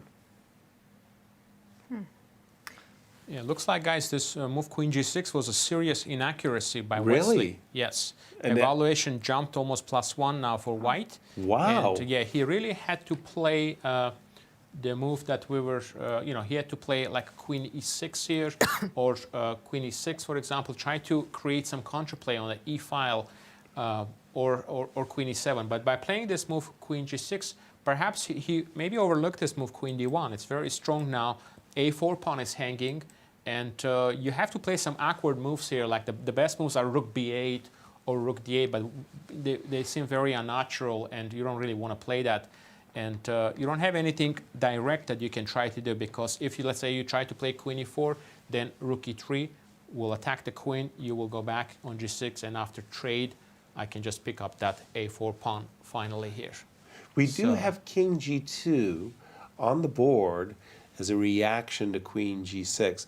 We played queen b1, queen d1 to cover b1, and I get that. But king g2, doesn't But that can just... black play queen b1 now? And I'll chase you away with rook e1, right? Rook c1. C1? Unless you're going to go queen a2 and go... No, that's a little bit That's a bit much. peculiar, to say the least. But Can I go queen e4, inviting rook e1? yes, and then what you Queen do? g6? Because I'm happy to exchange the rooks. You're happy to exchange the rooks. I think black How, would be... how do you defend a4? Well, I have b5 if needed, but I was thinking more of starting counterplay, possibly. Once you take on a4, I can play queen e4. Okay, so you could go queen e4, I'll take on a4, and... Oh, b5? No.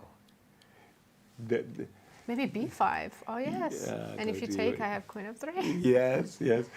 Anish, Giri, let's jump to the game between Duda and Anish, as they are in a bishops of opposite color position, a pawn down, and I think the players are looking for a repetition, even though white, Duda, has an extra pawn. It's really nothing, and the players are going to make offering a draw.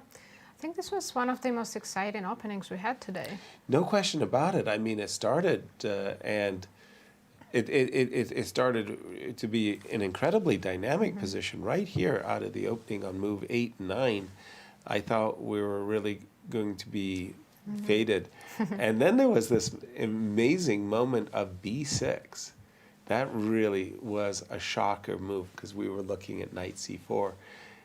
But the crazy part was the preparation of both the players were outstanding. Both players played very accurately. So. They knew the variation. They've been working with their teams for the Grand Chess Tour, and it seemed like they had worked out this whole line with Queen takes H2. Our second result of the tournament also headed for a draw. Once again, Richard Rapport. The rook is on G2. Var said, very, very, very powerful rook. That should be a draw. Is black maybe even slightly better now? I wouldn't doubt it. I really wouldn't. That rook on G2 is just, it prevents white from doing anything accurate. Prevents white if from only being... black's bishop was slightly better. Right. Then black would definitely be better. As of Guys, right now, Fabiano has some very serious chances to win now. Looks like Deac made a big mistake. Okay. So Fabi played the move bishop c4, which we were going over. Trying to be double-edged. Yeah, exactly. Yeah. Keep the imbalance. And here immediately he played, Deac only had about 3 minutes. So he spent 2.5 minutes and played the move bishop h5, which is an inaccuracy because now there are few ways white can have a nice advantage here, but for example, he can just take on c5, eliminate the knight, and after rook takes c5, he can play bishop d5, attacking the pawn on b7. And let's say if you try to protect it with the move b6, then he will play g4, and you cannot capture the pawn because you're going to lose your bishop after rook g1, attacking the bishop. If you play h5, he will just play h3, and now the bishop is pinned, so you will be losing the bishop in this line. And after g4, if you play the move bishop g6, then actually white can continue with h5, h4 threatening h5, and it's going to be very difficult to get this bishop into the game here. And for example, if you play king g7, then now rook will come to a1, and now threatening rook a7, with the rook b7 idea, and this bishop is really, really badly placed. So I think Fabiano has some very, very serious chances now to win this game after the inaccuracy of bishop h5. it's so easy to make mistakes in such time trouble. Yeah, exactly. That's what happens. Time trouble, to quote Maurice, makes fools of us all. And in this case, 39 seconds. Absolutely no time. When it rains, it pours, right? But I love what you were saying, the steady incremental moves, bishop takes e5, bishop to d5. You know, you've been throwing out g4, h4, Var, but there's also rook a1 and trying to bring in, you know, again, just, excuse me, I think the bishop, yes, the bishop is on h4, h5. So, you know, we get here, right? And just as an example, you know, I can also play moves like king a3 to play king b4, put my bishop on d5. But what Var was suggesting was just very, very strong and straightforward. Something of like this. And let's just say we play here, yeah? This bishop is really... It's going to take black a lot of moves to bring that bishop back into the game. Truly, and at the same time... Maybe rook a1, rook a7. Exactly. White's taking no risks, and on the contrary, with each move, he seems to be increasing his grip that he already has on the position. So maybe this is our best chance of a win of any of our 5 games. Yes, I like White's chances here quite a lot. I do too. Bishop h5 on the board. And yet, even, you know, here I am saying, yeah, I get it, bishop c5, bishop d5. At the board, maybe bishop c5 isn't my #1 consideration because of the 2 bishops, right? I'm finding myself, you know, not so willing to make that trade, and maybe I find myself more attracted, just to put it out there, a move like rook e3 so that I'm ready to meet bishop to g6 with bishop d5. Keeping my 2 bishops, not realizing I should have been giving one of them away. I would be a little bit worried that if I exchange on c5, I'm decreasing my advantage. Right, yeah. But the engine tells us it's actually the opposite. Because the b-pawn is being targeted and the black's bishop is offside. We're getting ready to go over to Bucharest as we get a guest in studio with Cristian. But in the meanwhile, what's your take on the position, Var?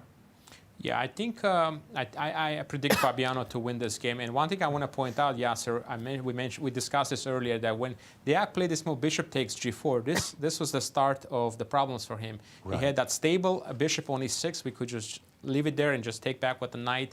And perhaps this bishop g4, bishop f3 idea backfired for him pretty badly. And now he's in a pretty much losing position, right at this point, where he could just take knight takes g4 and keep that nice bishop on e6, and defending everything and also putting pressure on b3. Exactly. This was the step in the wrong direction that Deac basically, it's not that he played a bad game or anything like that, it's just that he got the wrong setup with his pieces. Now, if you imagine this bishop was on e6 and this white square bishop was on d3, as in the game, that makes all the difference in the world. The bishop on e6 looks great.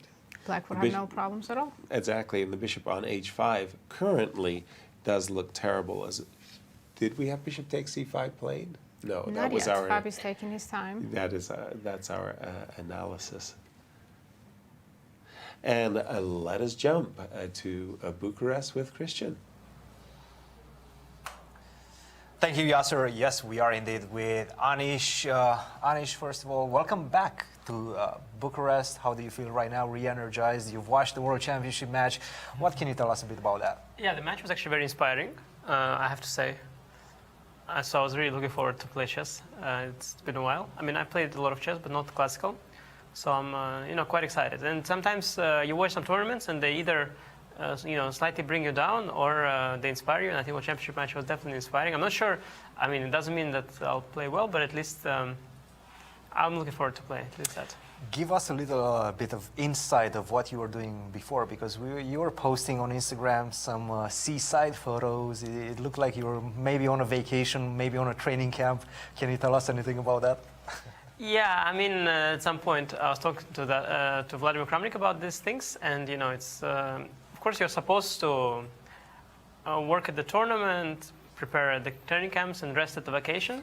But when you have an adult life, like grown-up life, let's say, with the family and all that, sometimes responsibilities, let's call it that, things like start turning around, and you end up resting at the tournament, working hard on the vacation, and so I'm myself not sure whether it was a holiday or a training camp, but no, it was a lot of fun. Yeah, a lot of fun. I mean, I'm very motivated to work on chess, and now I'll have a lot of tournaments in a row. So I thought the time between February, where I played WR, so I played Vik and WR Masters in a row, and then I had a couple of months.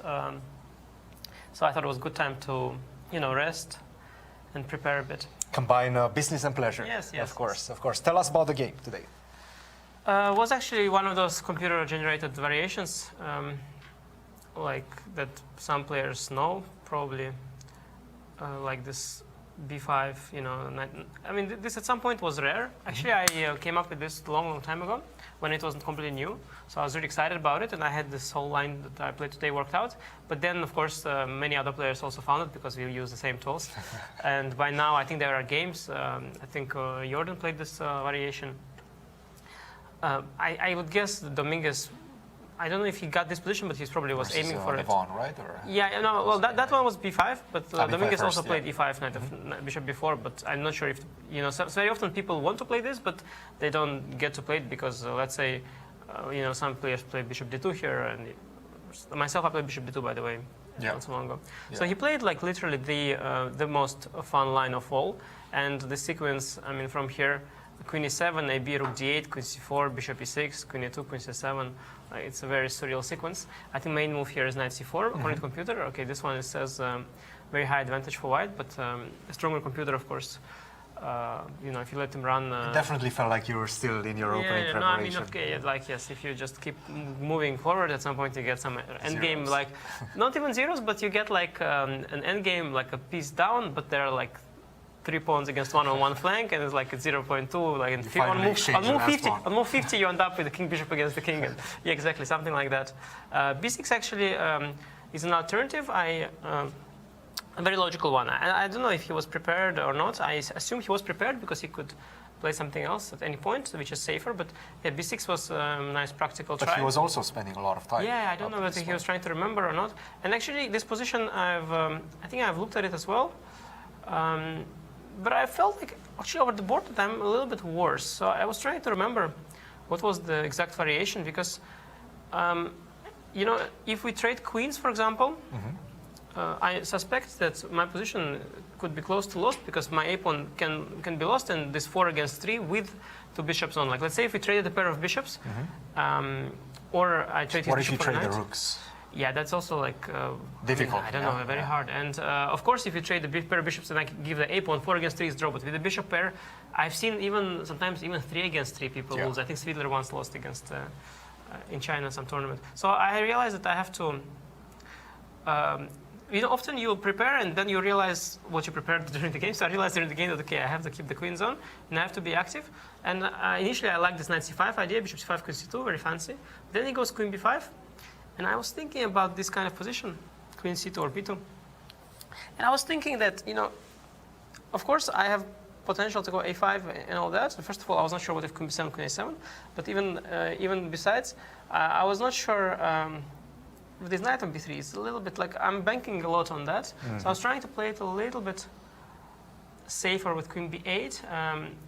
Well, it looks like the computer likes it, so which is good. I think it was a little bit of a safer move in a sense that I keep coordination of my pieces. I was expecting him to play something like g3. Try to keep the tension. But then my idea is that in this position, I will go h6 or h5. Then I have softened him up quite a bit, and it's a big deal maybe. I mean, maybe. It does feel like the king is definitely so much I was happy with that idea. safe. And likewise, if he goes h3, I suspect there's knight f6, knight h5 ideas as well.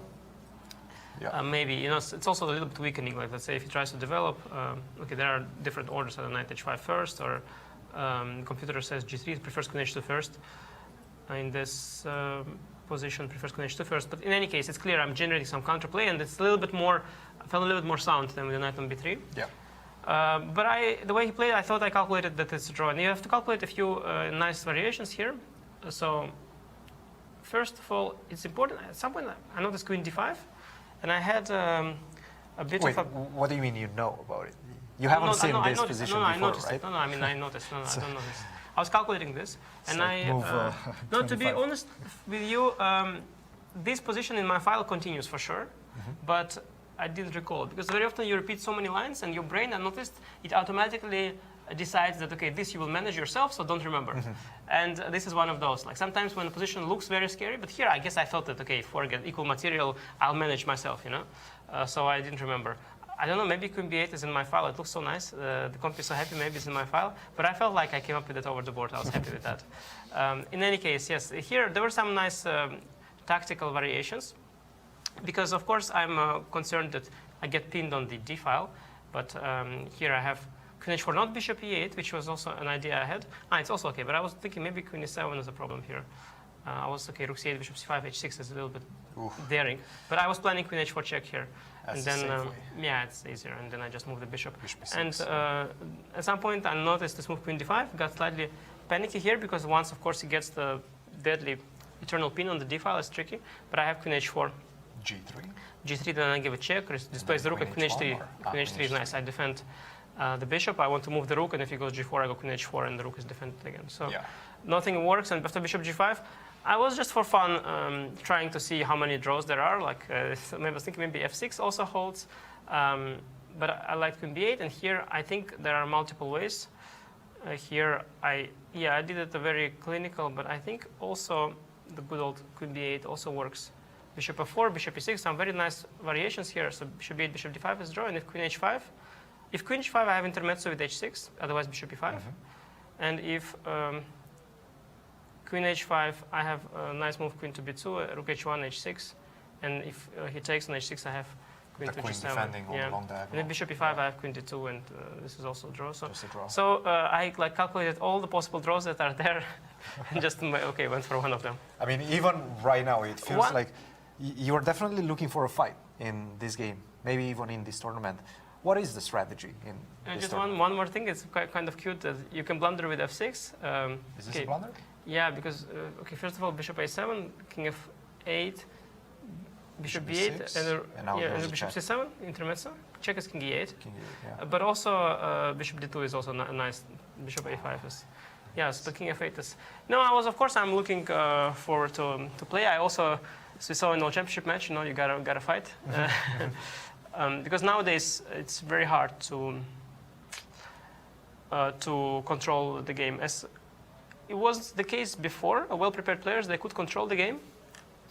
But the nature of the game is such nowadays that you gotta get out there and fight, because you no longer have the advantage of being better prepared, because it's too easy to prepare now.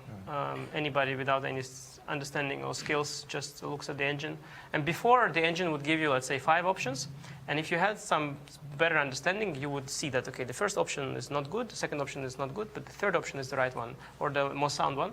But now the engines, they're much more superior, and they right away put that one that was third, then they will put on first with the margin. And so anybody just looks and writes down the same lines. And so, yeah, you don't have that edge anymore that people used to have back in the day. And that means that you gotta fight it out behind the board. Anish, an adventurous draw, always great insights. Thank you very much. We'll see you in the rest of the games. Guys, back to you. Thank you, Anish. Thank you, Cristian. And let's take a look at our results. Our second draw of the round thus far. Right, we have 2 draws. And we think that the Nepo game has been going through a repetition between Nepo and Richard Rapport. So we're almost, we kind of want to go on break, but we kind of don't, because we think a third game, this game of Richard, has been a repetition. Quickly. Yeah, might end very, very shortly with a perpetual check. Although they just reached move 40, so they might take their time to decide if they want to that's a good repeat. point. And now that they've got the 40th. Well, Richard still has to make his 40th move. Oh, I see. But Nepo has reached it. Okay. And how is Fabiano's game going? Does he still have an advantage? Well, actually, the crazy part is I think he combined the worst of both worlds.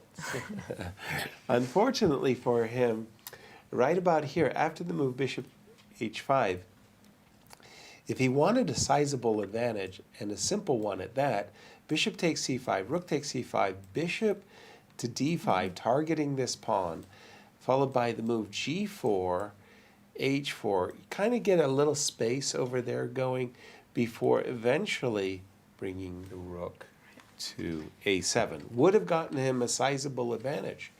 Instead, he played, after bishop h5, rook c1, which in his mind, he's keeping all the pressure and so on. But now after this move b6, any captures, we're not obliged to take with the rook. We can recapture with the pawn. And he ended up playing bishop to d2 and maneuvering his bishop to e3. And I think this last move by Deac is an indication that he understands his bishop's off sides. Maybe Fabi thought that bishop c5 would be simplifying the position too much. And Yes. since his opponent is in such big time trouble, Yes. he didn't want to do that.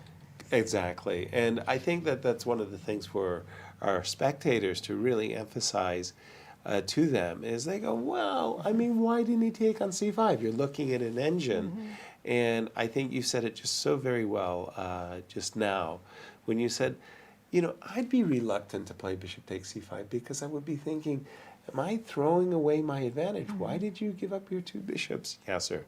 But in this case, it would have been the right move. Var. Absolutely, Yasser. I agree with you. Fabi should have taken on c5, and right now he still has an advantage, but it's not as big as it used to be. But we can take a look at some of the lines here. And first, we need to look at the clock again. 6 minutes for Fabi and 30 seconds for Deac. Still, he has to make 4 more moves to go. But this bishop g4 is a good move. He's trying to bring the bishop into the game here. So Fabi just played the move b4, attacking the knight, and knight takes e4 needs to be played. And now he can take bishop takes b6, and now rook b8. He will play bishop a5, and still maintaining some advantage, the pair of the bishops and a pass pawn on b4. But it's going to be very hard to advance this pawn. So, for example, knight d6 could be played, attacking the bishop. bishop goes on b3, and try to put a knight on b5, blockade this pawn, and also very important to prevent the rook from entering to the 7th rank. Something like this, rook c5 played, f6, now protecting the e5 pawn. And white is still better, but it's going to be much more difficult to make progress. But he didn't play this move. He actually played knight d7. And again, when you don't have that much time, you more want to play safe and defensive moves. But now I think Fabi can play maybe rook c3, one of the best moves here, and try to look for some opportunities. Actually, he needs to move the bishop at some point to trade. So let's say h5. And but it definitely it's not as much of an advantage anymore. Like, for example, bishop b5, if you try to trade, the problem you run into in this variation, yes, you're going to be able to win a pawn, but you're going to have to give up your bishop, and we know that this kind of endings are going to be, you're not going to have pretty much any chances to win after bishop b5. So definitely a slip by Fabiano, but still Deac has 3 more moves to make, so still chances. He's got 40 seconds now for versus 5 minutes. Thank you for the update there. So we do expect that the game between Richie and Jan also heading towards a draw. The big surprise for me is the move g7, g5 by Wesley. Up until this moment, the player's been kind of going back and forth, shuffling. Not too much has really taken place. But when you see the move g5, this is like a clarion bell, like the cows are coming home. Absolute favorite move. I won Is it? 2 US championships with that move. g5, okay. What is it that's so special about this move? Well, in this case, Wesley is saying, I'm defending my pawn on a4 tactically. What? Yeah, if it was white to move, sorry, let's make it white to move. King h8, queen takes a4, rook f7, queen comes back, and you can't dislodge this knight on h4 without at least sacrificing a piece with knight takes d4. It's not good enough. So Wesley says, aha, what I'm going to do is I'm going to play g5. I'm going to invite you, excuse me, let me take this pawn first.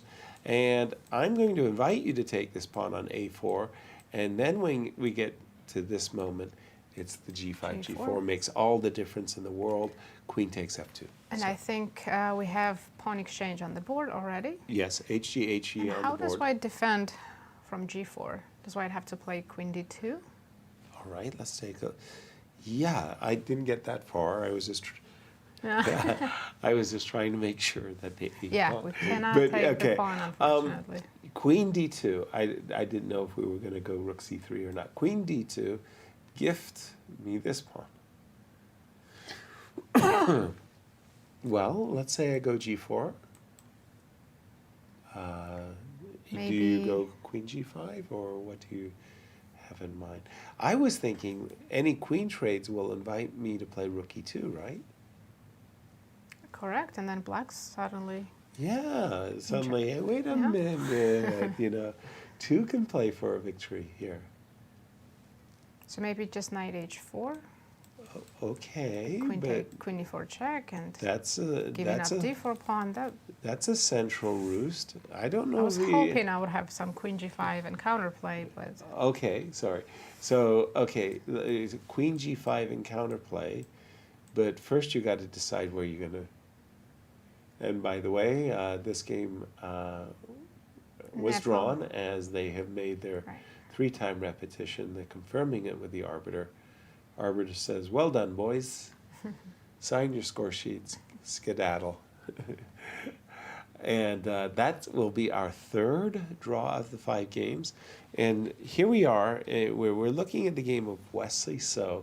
We've just seen an exchange on g5. Maybe queen d2 is the wrong step? Then how do we defend against rook f7 and g4? Okay, so step by step, right? So let's say I go rook c3, just in order to I don't know, play queen d3.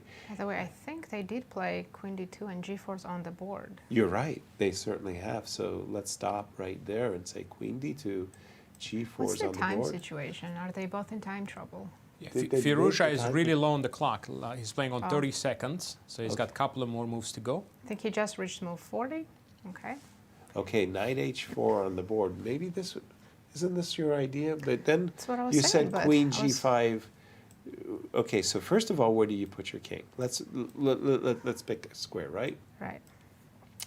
And I slurp the pawn.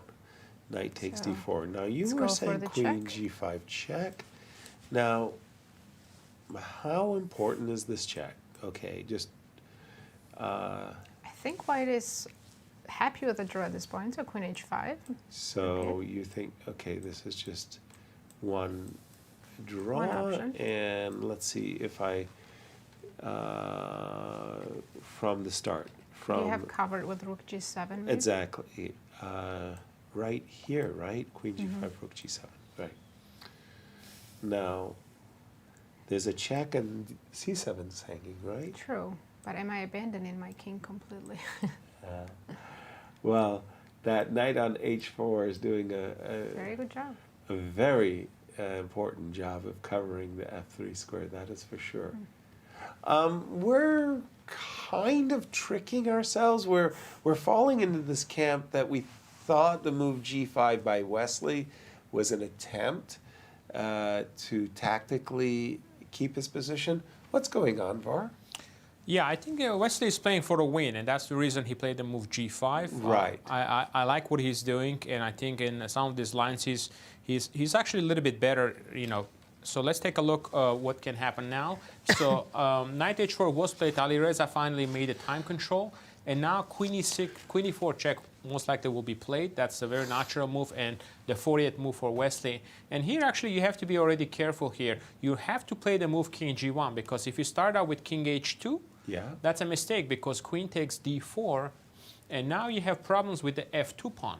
Okay. So if you just trade queens after knight takes d4, black is just up a pawn. Clear. And if you play queen g5 here, just rook g7, now you don't have any more checks, and f2 pawn is hanging, so this will be a problem. So you have to play the move king g1 now, and now knight d4 will be played, and now threatening also knight e2 check. Right. So, and here actually you have to find a really important move here, the move rook d1. So to put pressure on the knight, and knight e2, the main line goes knight e2 check, king to h2, and now d5 pawn is hanging. There is also queen g5 threat, so because of that, black's best reply here is the move rook e5, trying to consolidate the position. But looks like white will have enough counterplay here. It's still very complicated, but it looks like you know, white should be okay in this position. But very, very complex position. So, and yeah, this is a very important line. If you try to play something else like queen g5 in this position immediately, then actually king f7 move is very strong. And now the threat is still knight e2, and actually this gives black a winning advantage. But we can look at a couple of more moves, queen e2 check, and simply king comes to e6. By the way, I'm sorry to interrupt you, Var, but king h2, the move that you identified as being a mistake, was played. King h2, and as you were telling us, by failing to protect the f2 pawn, he is inviting Wesley to play queen takes d4, and Wesley will snip a pawn. Absolutely. The engine is showing +2, a winning advantage for black. So it's still not so easy, but I think now you have a problem with this f2 pawn. Right. So you might have to play something like rook c2, but then simply trading queens. Yeah. And just you can play rook e5, or you can even just simply play d4. This should be a winning endgame for black. And let's jump to Bucharest with Cristian, who has a guest. Thank you, Yasser. We are here with Richard Rapport, who has been an integral part of the just concluded World Championship match between Ding and Nepo. Richie, you started playing with in round one against Nepo, a player that you've gotten to know so well over the last few months. Tell us a bit about this game. Yeah, I was very surprised by his approach. No, actually, of course, I was thinking to take some small experience with me from the match, and I felt like he is actually quite vulnerable in French. I mean, 92 is not considered to be the most dangerous line. Yeah, of course, I assume if Ding would have gone for this again, Jan would have played differently. But I guess, knowing all how the match concluded and everything, I think he was not too ambitious to go for something sharp. But yeah, still, I mean, he got a very pleasant endgame, actually. So let's talk about it. Did he surprise you with his approach at all? I was really tired, actually, so I didn't prepare much, and I went for c-takes d4 here. Yeah, I believe I saw this from Giovanna, from my wife, which probably. So not from the preparation you did during the match. Which might be, speaking for the move's quality. No, I think. I'm not going to assume what that means. It could be good, it could be bad. It's just a very solid line for black, and as it happened in the game, I ended up getting this isolated pawn endgame. Yeah, like one-sided game, but okay. Some people used to lose this, some people used to draw this. Yeah. Some people get in trouble with white. What was your comfort level, let's say, at this point? Were you feeling like you're worse, but it's going to be an easy defense? How are you feeling? Yeah, of course, black is clearly worse. I mean, if I would want to be really mean, I would say that following the match, I wasn't worried. But no, I mean, of course, black is clearly worse, and I was somewhat. I mean, I didn't get a good version in general, but I mean, I think if you play these positions extremely precisely as black, you shouldn't lose them. So I was thinking it's kind of up to me, and if he will be able to, to put up maximum pressure, which I mean, I didn't feel like he did. So I don't know. He kind of let me off the hook very easily, and even things kind of turned. Was there ever any tension between Team Nepo and Team Ding in any way, shape or form? I've spotted at the beginning of the game he wasn't really facing you before you guys started the game. Was there anything there? I mean, from my side, not really. As you can see, from him it might be. I don't know. Like, yeah, the match was not. I mean, I have not much to do with the match. Of course, if it was like this, I think half of the players wouldn't talk to each other after all the World Championship matches that has been played already. So I didn't feel like that. But yeah, he was acting a bit peculiar before the game. I don't know. Maybe he was just nervous, or maybe just in general not happy to be here and to play after the match. Yeah. You mentioned that you were quite tired. Did you do anything in particular to try to re-energize yourself after such a difficult month in Astana?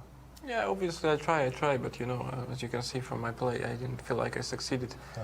So yeah, I just take it easy, have fun, and since Astana was, it was sweet at the end, but it wasn't really fun. So I know the work of a second. Yeah. You don't sleep during the night, things of that nature. Yeah, it's not easy. Here I'm looking for more fun. Actually, I have friends here, so I feel more or less nice. My play is probably very poor, but okay, that's another story. It's just the beginning. Richie, thank you very much for joining us. We'll see you in the next rounds. Guys, back to you. And thank you, Richie. Richie getting a taste of World Chess Championship tensions and how it can be very exhausting. We have 3 results, all of them drawn. And it's not because the games haven't been interesting. They certainly have. And Richie saying in this particular game he fell into a difficult position, but he handled it very well, and maybe even he had some edge at a certain moment. We've been trying to get in a break. We couldn't do it, but we are about to succeed. Yay. We're going to see you on the other side of this break. We'll be back soon.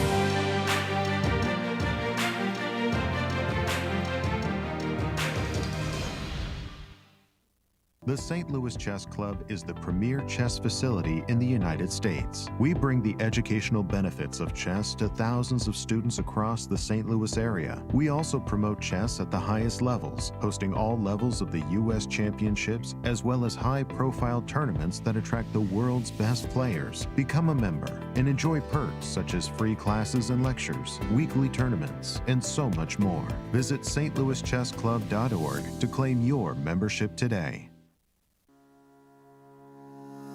The St. Louis Chess Club Scholastic program brings the educational value of chess to kids in schools across the St. Louis area. Active in over 100 schools throughout the St. Louis city and county, the St. Louis Chess Club has been able to reach over 85,000 students in both in-school and after-school programs. We created the Select Chess Training Program and the Junior Select Chess Training Program in order to elevate the skill level in students across the St. Louis area. These students receive professional training from Grandmaster Varuzhan Akobian. Other programs include Chess Cops, a partnership with the St. Louis Police Department, looking to improve relationships between at-risk kids and police officers in the St. Louis area, with over 600 students playing chess over the board since 2019.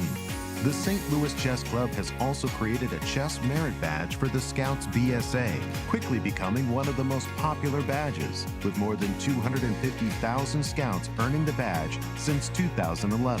Students of chess can also pick up a copy of Read and Write Chess. Thanks to club co-founder Dr. Jeannie Karen Sinkfield, anyone can learn how to understand chess notation in no time. We view chess as a valuable educational tool. Learn more about our Scholastic programming by visiting stlouischesskclub.org/education.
Welcome back, everyone.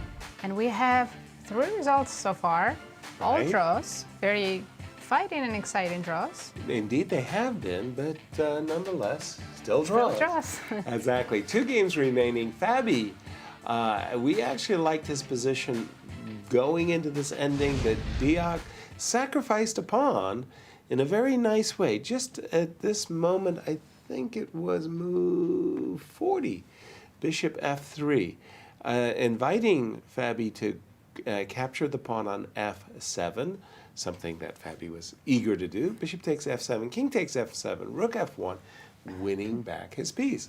What could be sweeter? Until Deac played this very important move, b5, rook takes f3 check, king e6, and now suddenly we can see what black has in mind. Great outpost on c4. Bingo.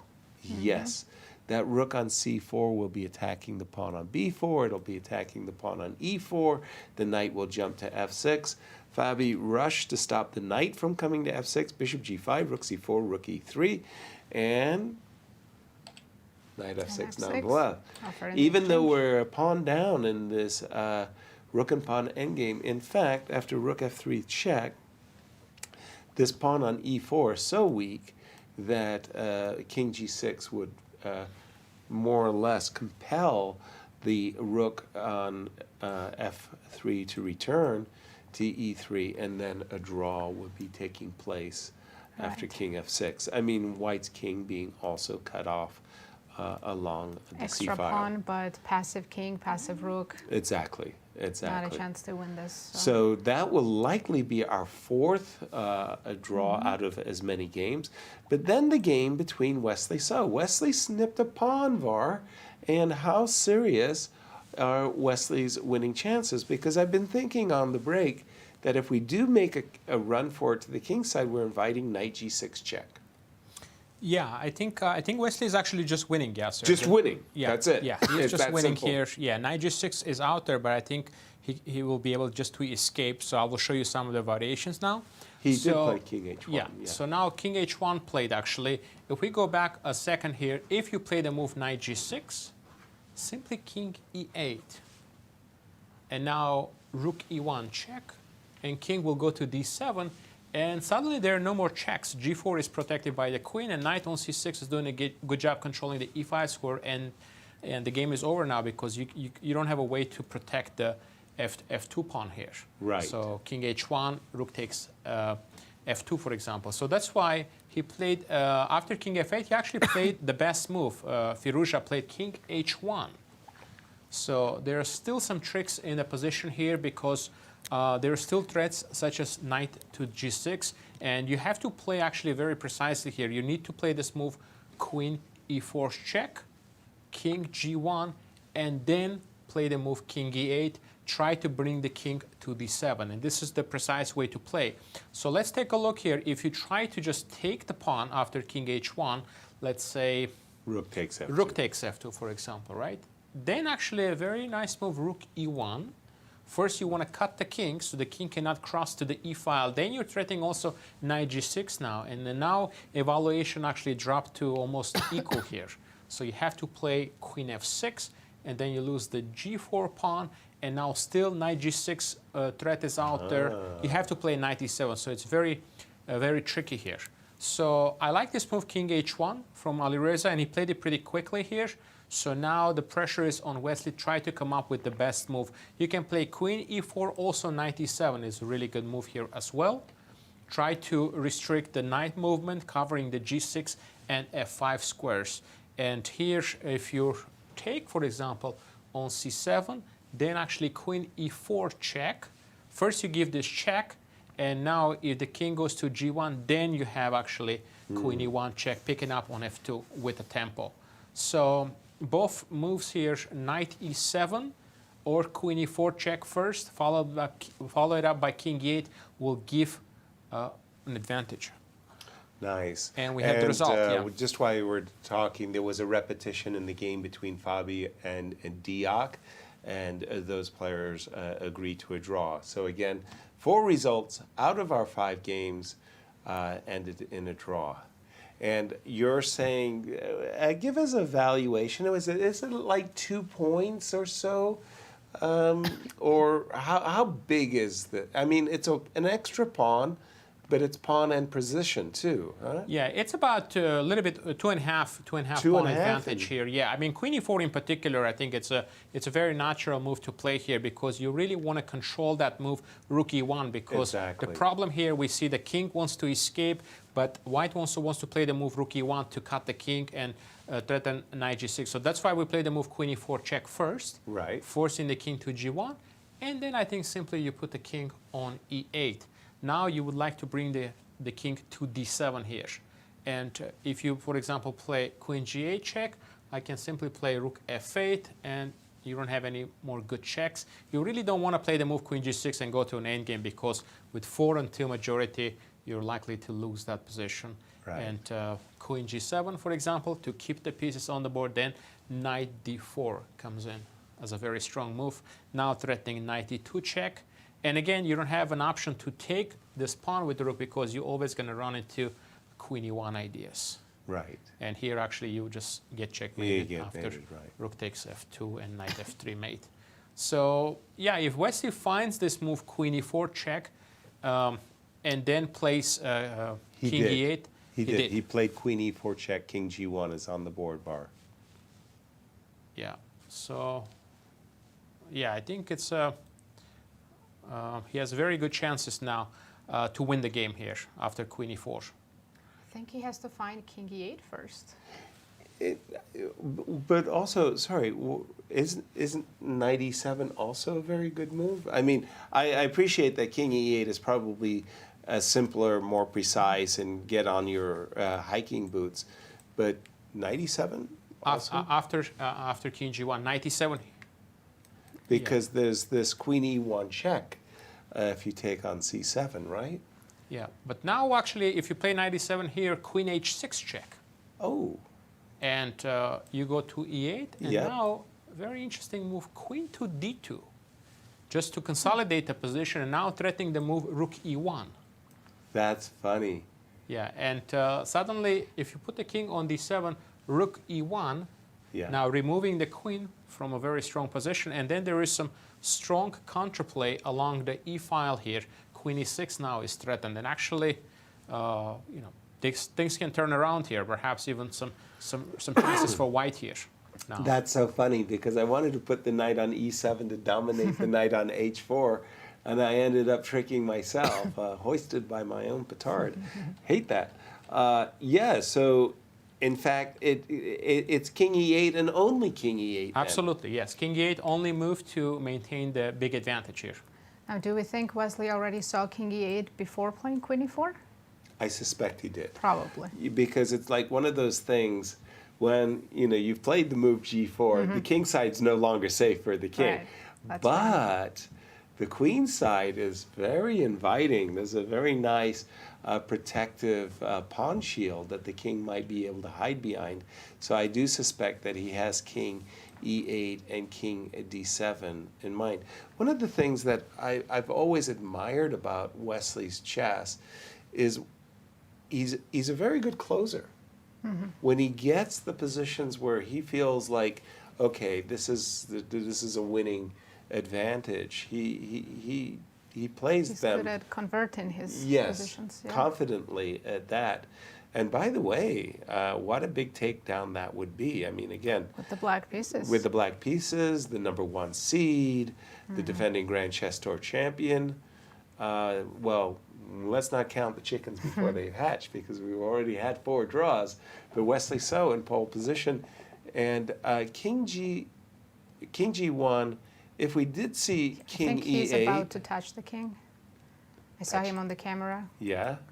If we do see the move King E8, there we go. He's played it. How does the engine recommend that White make it difficult for his opponent? What could Alireza do to make life difficult for Wesley? After King E8? Yes. Yeah, so there are a few different ways he can play here. He can play Rook D1 is the best option for him. Yeah. So now putting some pressure on d5, and now knight d4 is the very best move here, activating the knight, a very natural move. But then you can play queen g8 check. Okay. Rook f8. Right, makes And sense. the best option is to play queen g6. Ooh, letting the queen trade and the knight into f3 as well? Yes. Yeah. Again, this is probably just winning for black, but right. This is one of the best options because now you have the knight is hanging on d4 and also the d5 pawn.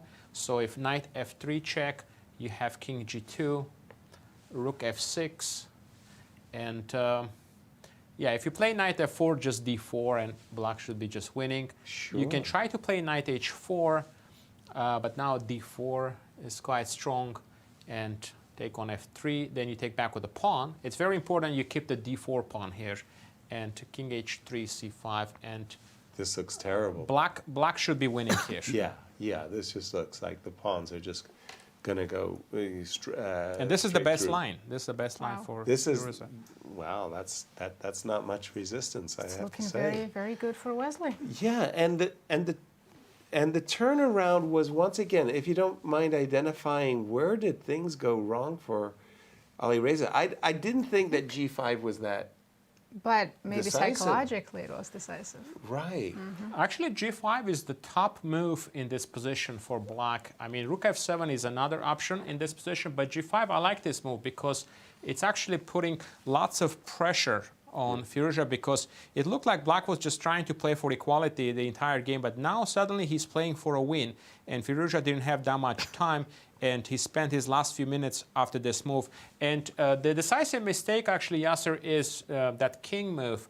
When we get there, I will point out now, g4, knight h4, check, and here, yeah, he had to play the move king g1. Right. This actually makes a big difference, and still probably should be around equal here, but because you're not going to have those problems with the f2 pawn hanging. But after, king h1. But it's interesting that he had time to think here because this is the 41st move. So he actually could have spent maybe 10 minutes or so, tried to calculate the move king g1, but he played pretty quickly king h2, and this was the big mistake. So if he played king g1 here, we can take a look at this line again, knight d4, and it's possible that he maybe didn't see this idea rook d1 that is putting pressure on the knight, and also you move the rook away from c1, so the knight e2 is no longer that strong. Again, you can play knight e2, which is the best move. There is an option with knight takes f3 here, but knight f3 check, sorry, just knight takes f3, g takes f3, and now there is a queen g5 check, and these lines are just going to be about equal here after king f8. Queen takes d5 because the f3 pawn is strong, but actually in a rook endgame, this could be weak as well after rook f5 or rook d3 ideas. So this is just equal here. For example, in the line queen takes d5, rook takes d5, rook e1 check, king h2, rook e2. So rook b5 is one of the options to maintain the equality here. Right. So it's all about that king h. Yes. 2 move made after the time control had been made. Yes. So perhaps normally you have we to always take a little talk bit more about time. the last move of time control is costing us the game, that move 40. I think it's but this is actually move 41. very common for chess players to make the biggest mistake of the game on move 41. Really, because my generation was always taught the moment we made time control, we didn't care if your next move was queen takes queen check. You just got up from the board, you went to the bathroom, you washed your face and hands, and you came back with a fresh approach. I think he was carrying this idea previously that he was going to go king h2 and didn't really understand that king g1 was necessary. Sorry. Yeah. I agree. However, sometimes even when we do that, we take a break, come back, look at the game with a fresh mind. That actually hurts us. Because we were before in the game, in the moment, calculating everything. Right. Now, all of a sudden, we're out of it. Yeah. And we can make a mistake. We can forget about some lines that we previously calculated, and now they're working. Gee, I mean, we were always, like this is the way we did things. And, You learn to accept and do not question this way. Yeah, no, we were always taught that. I know what you're saying. Your mind is buzzing. You're trying to make the time control. You're under pressure of the clock, and so you've calculated this stream of consciousness. You look at your score sheet. You made 40. You see the time. You bounce, and you've got your extra hour. And we were just told, just get up from the board. Just leave and just, recalibrate, stretch, whatever. And then you're right. Now you come back to the game, can't remember a damn thing. You're analyzed, you don't even remember what you want to do. But I have found that in my experience, that break stopped me from making a move like King H2 more often than the reverse. In other words, I did benefit from just taking a completely fresh approach. By the way, we do have a different move after Queen E4 check, King H1, King E8, Queen D2. Threatening Rook E1. With the threat of Rook E1. So can Black just keep going with the king to D7 and C8? Yes.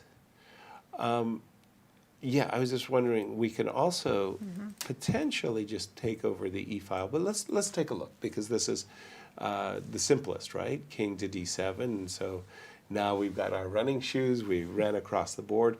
By the way, the knight on H4 kind of feels a little high and dry, right? So if we go Rook E1, Queen D4, I am assuming, let's trade queens. But can I use the E file at all? No.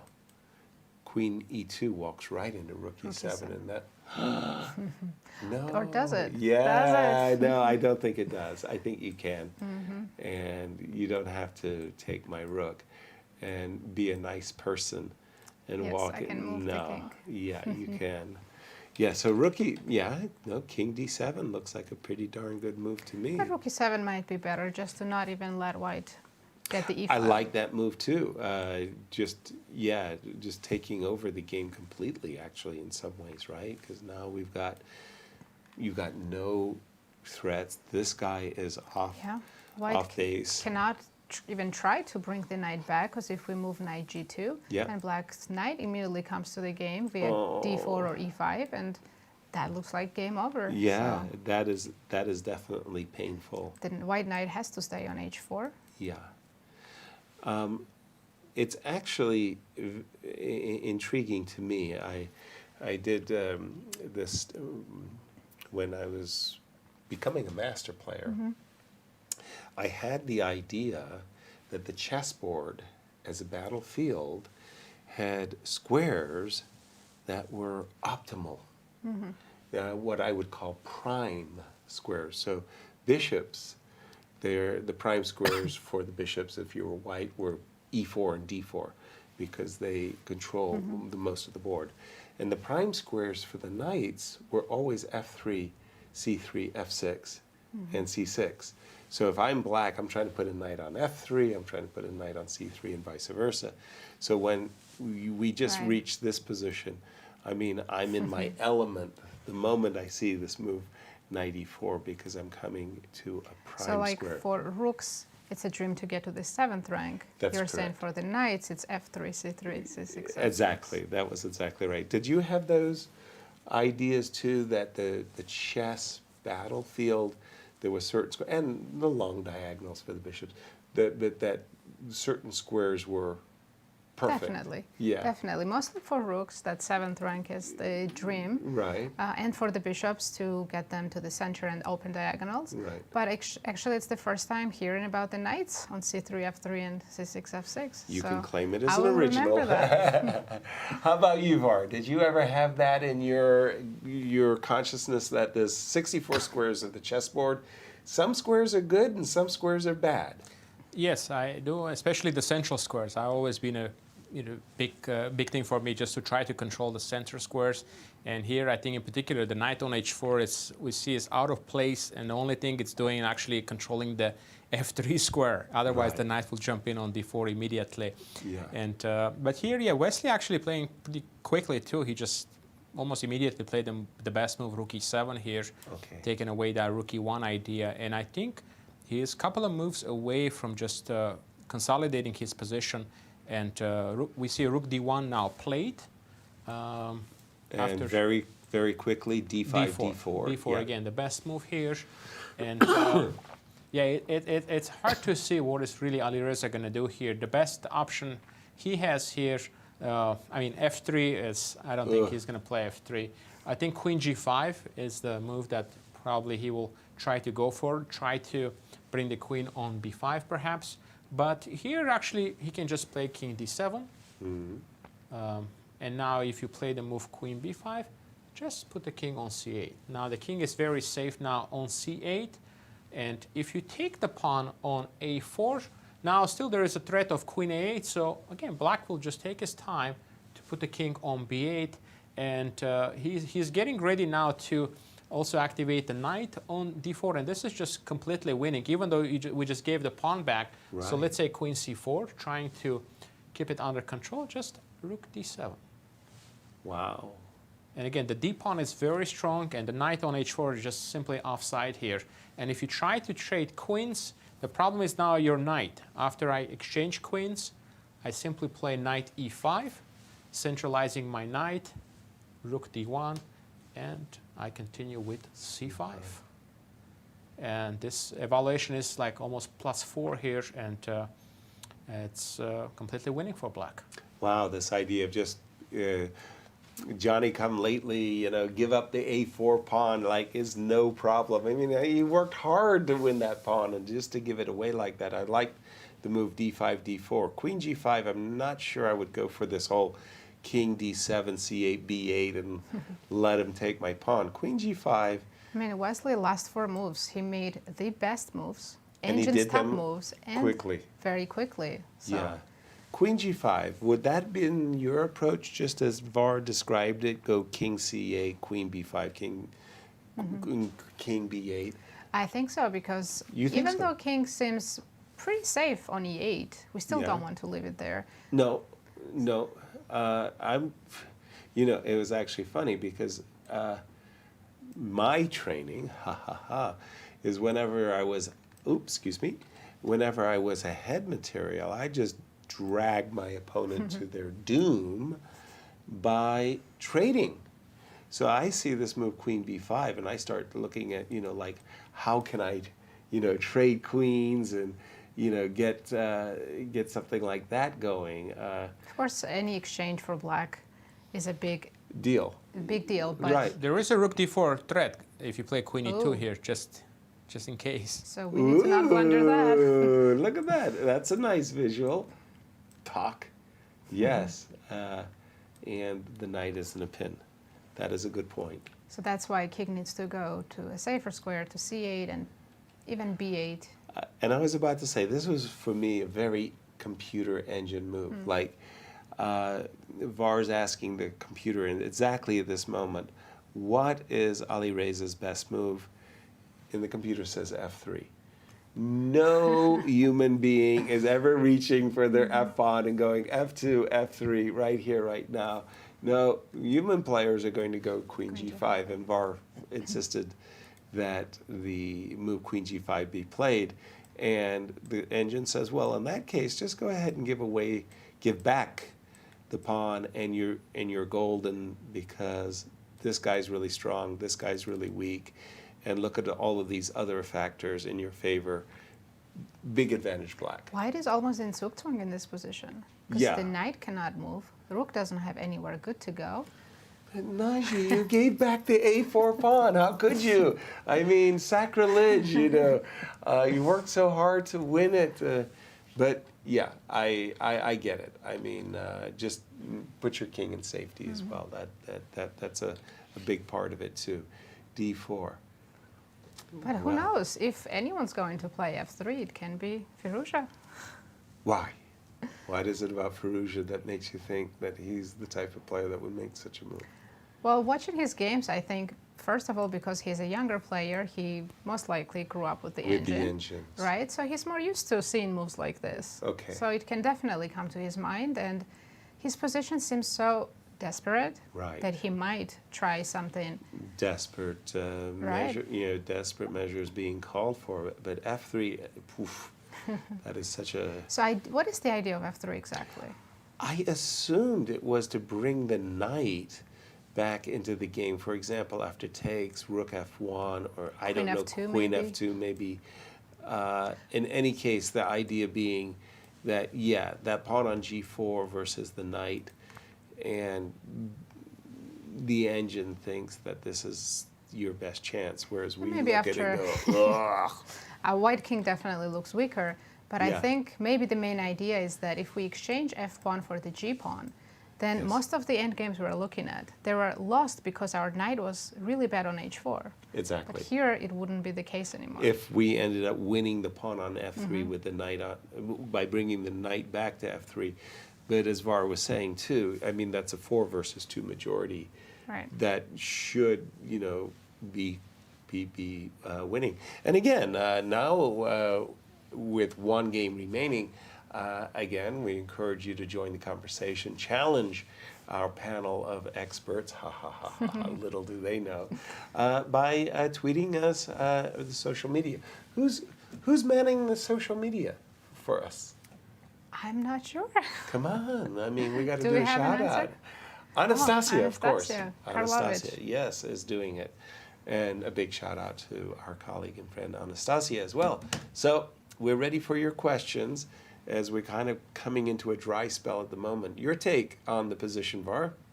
Yeah, well, I think Firouzja is still thinking right now, and he's trying to figure out what to do here. He probably realizes at this moment that it's just a losing position.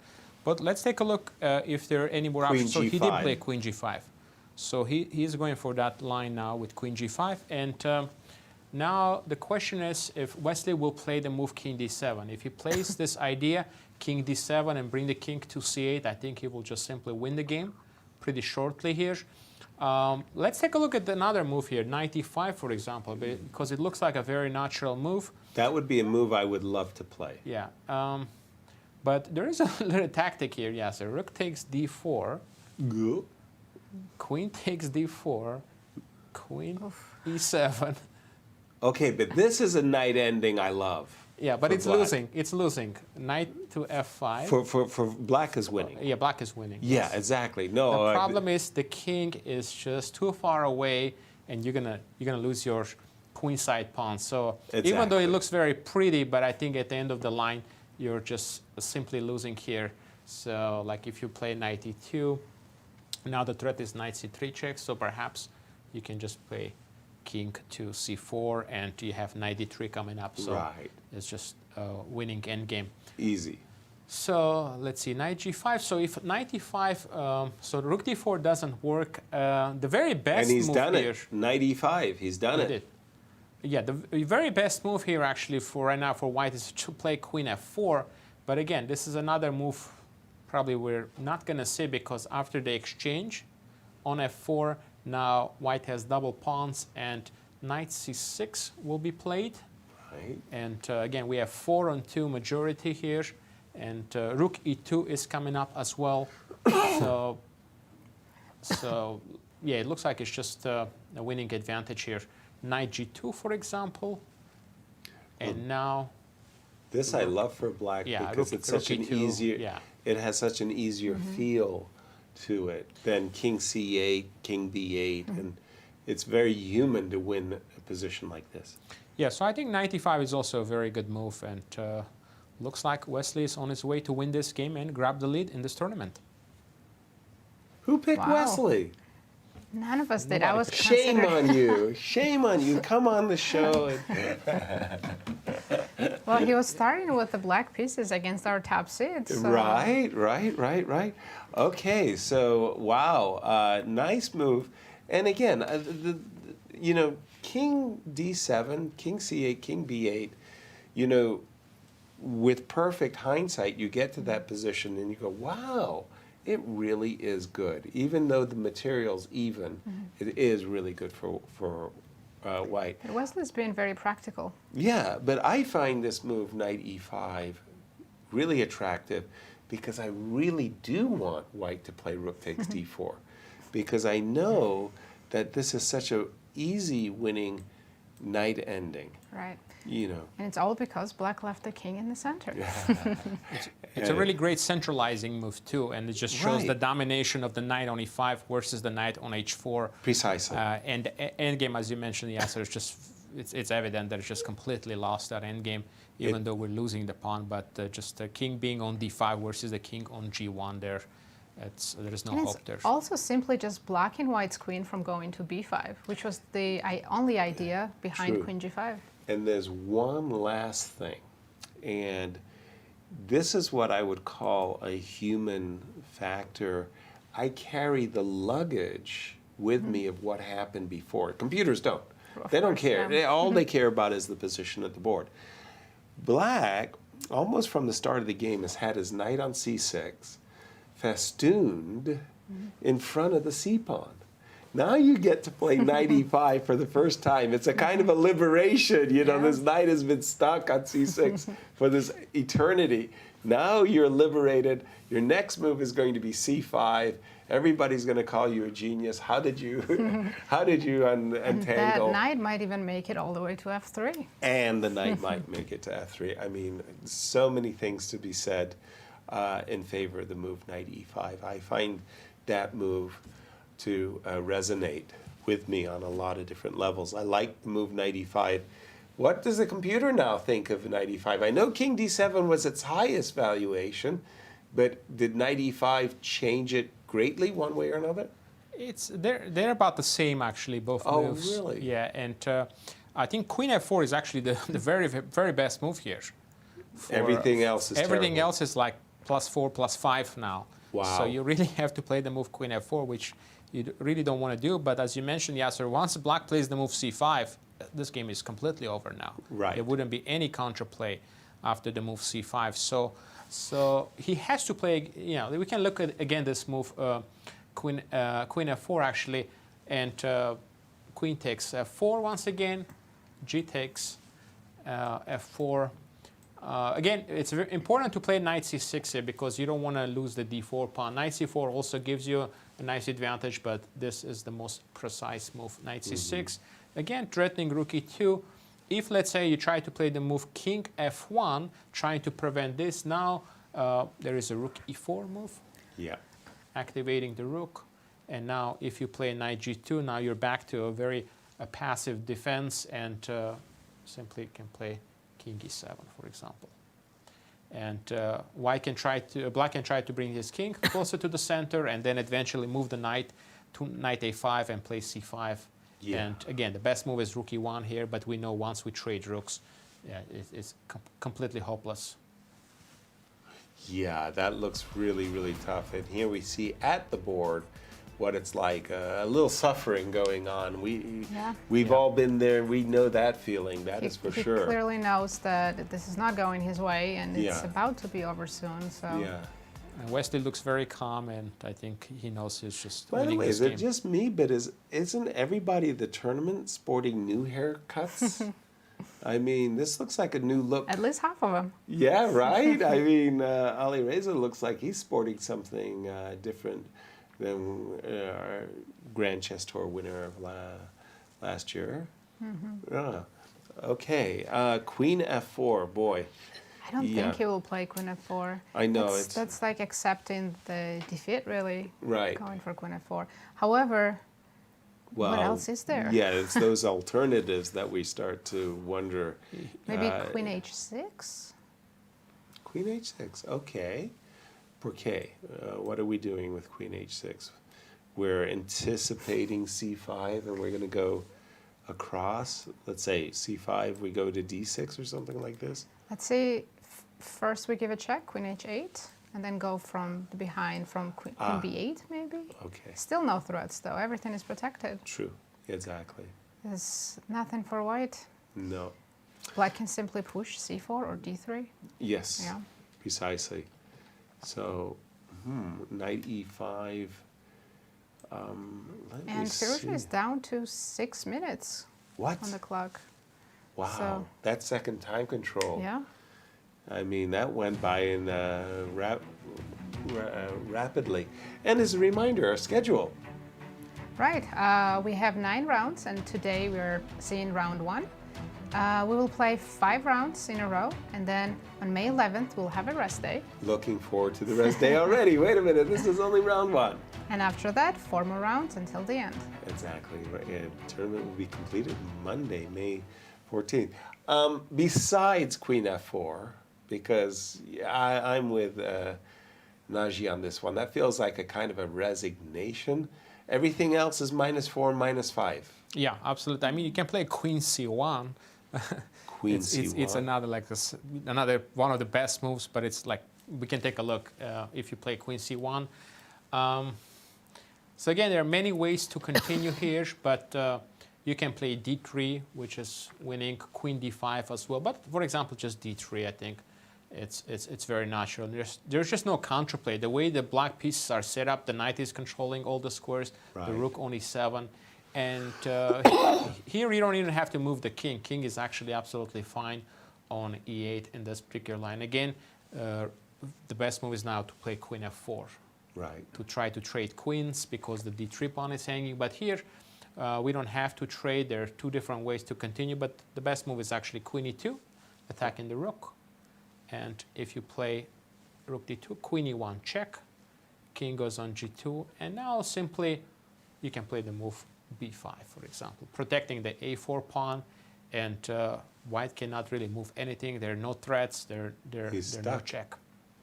Yeah, White is completely stuck. And yeah, let's say you play try to bring the knight to F5, and then that's going to run into the move Knight F3, D7, and Queen G1 mate. It's a beautiful yeah. Looks awful. Looks awful. Wow.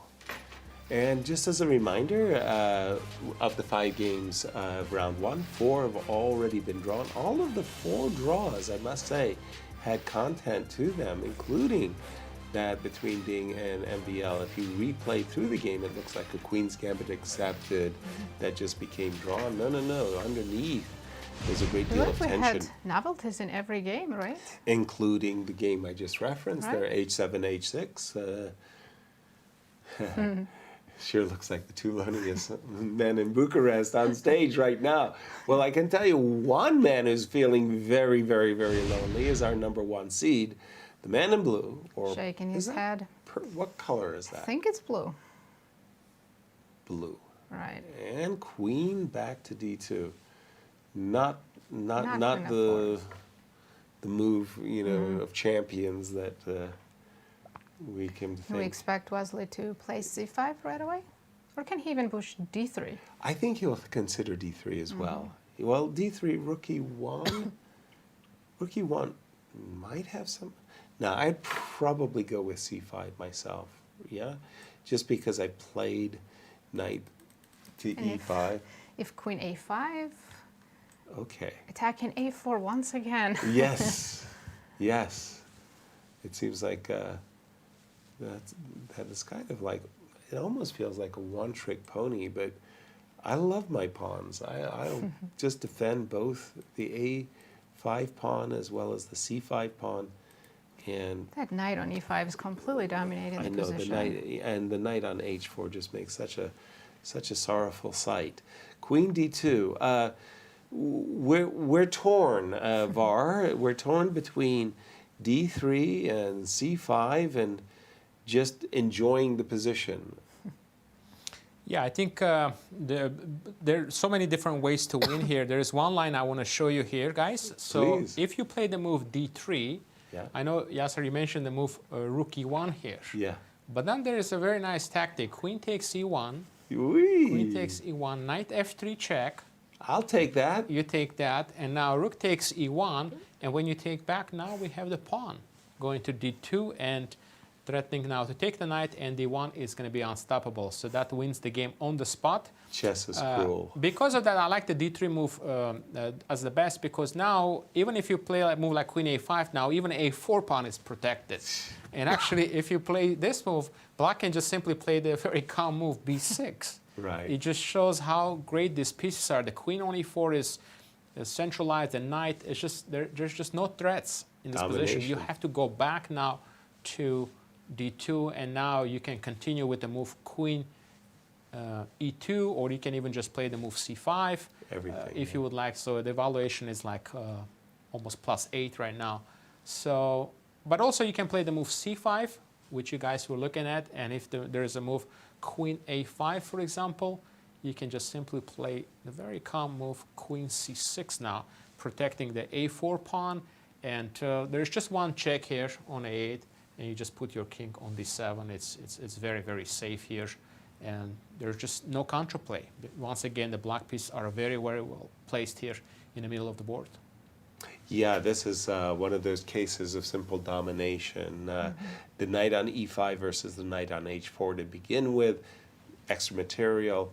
As our friend Grandmaster Roman Djindjiashvili likes to say, black has pawn and compensation, which I think says it all.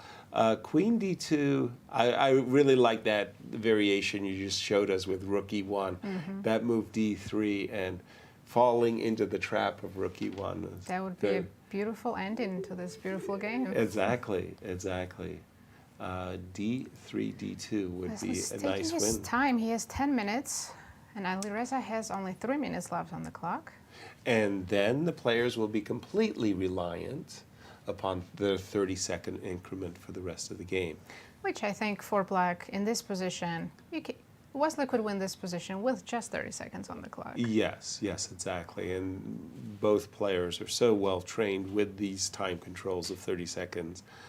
Bonus that they know, 30-second increment bonus, they know what's going on. And let's take a sneak peek at what the pairings for round 2 hold for us. Right, so tomorrow looks like we have Maxime Vachier-Lagrave against Wesley So, possibly playing the tournament leader. Exactly. And we have Giri against Firouzja, Rapport against Duda, Deac against Nepomniachtchi, and our new champion Ding versus Fabiano Caruana. Well, we know who What drew a match number that will 1. be. Yeah, in the drawing of the lots, you're drawing the number one seed. You get 2 whites in a row to start the tournament. It's a couple of times in my career that I drew the number 1 seed, and as far as I remember, knock on wood, I won those tournaments. Oh yeah, starting with 2 whites is just huge, because I just felt in so many of my round robin tournaments that I played in my career, the last rounds were oftentimes draws.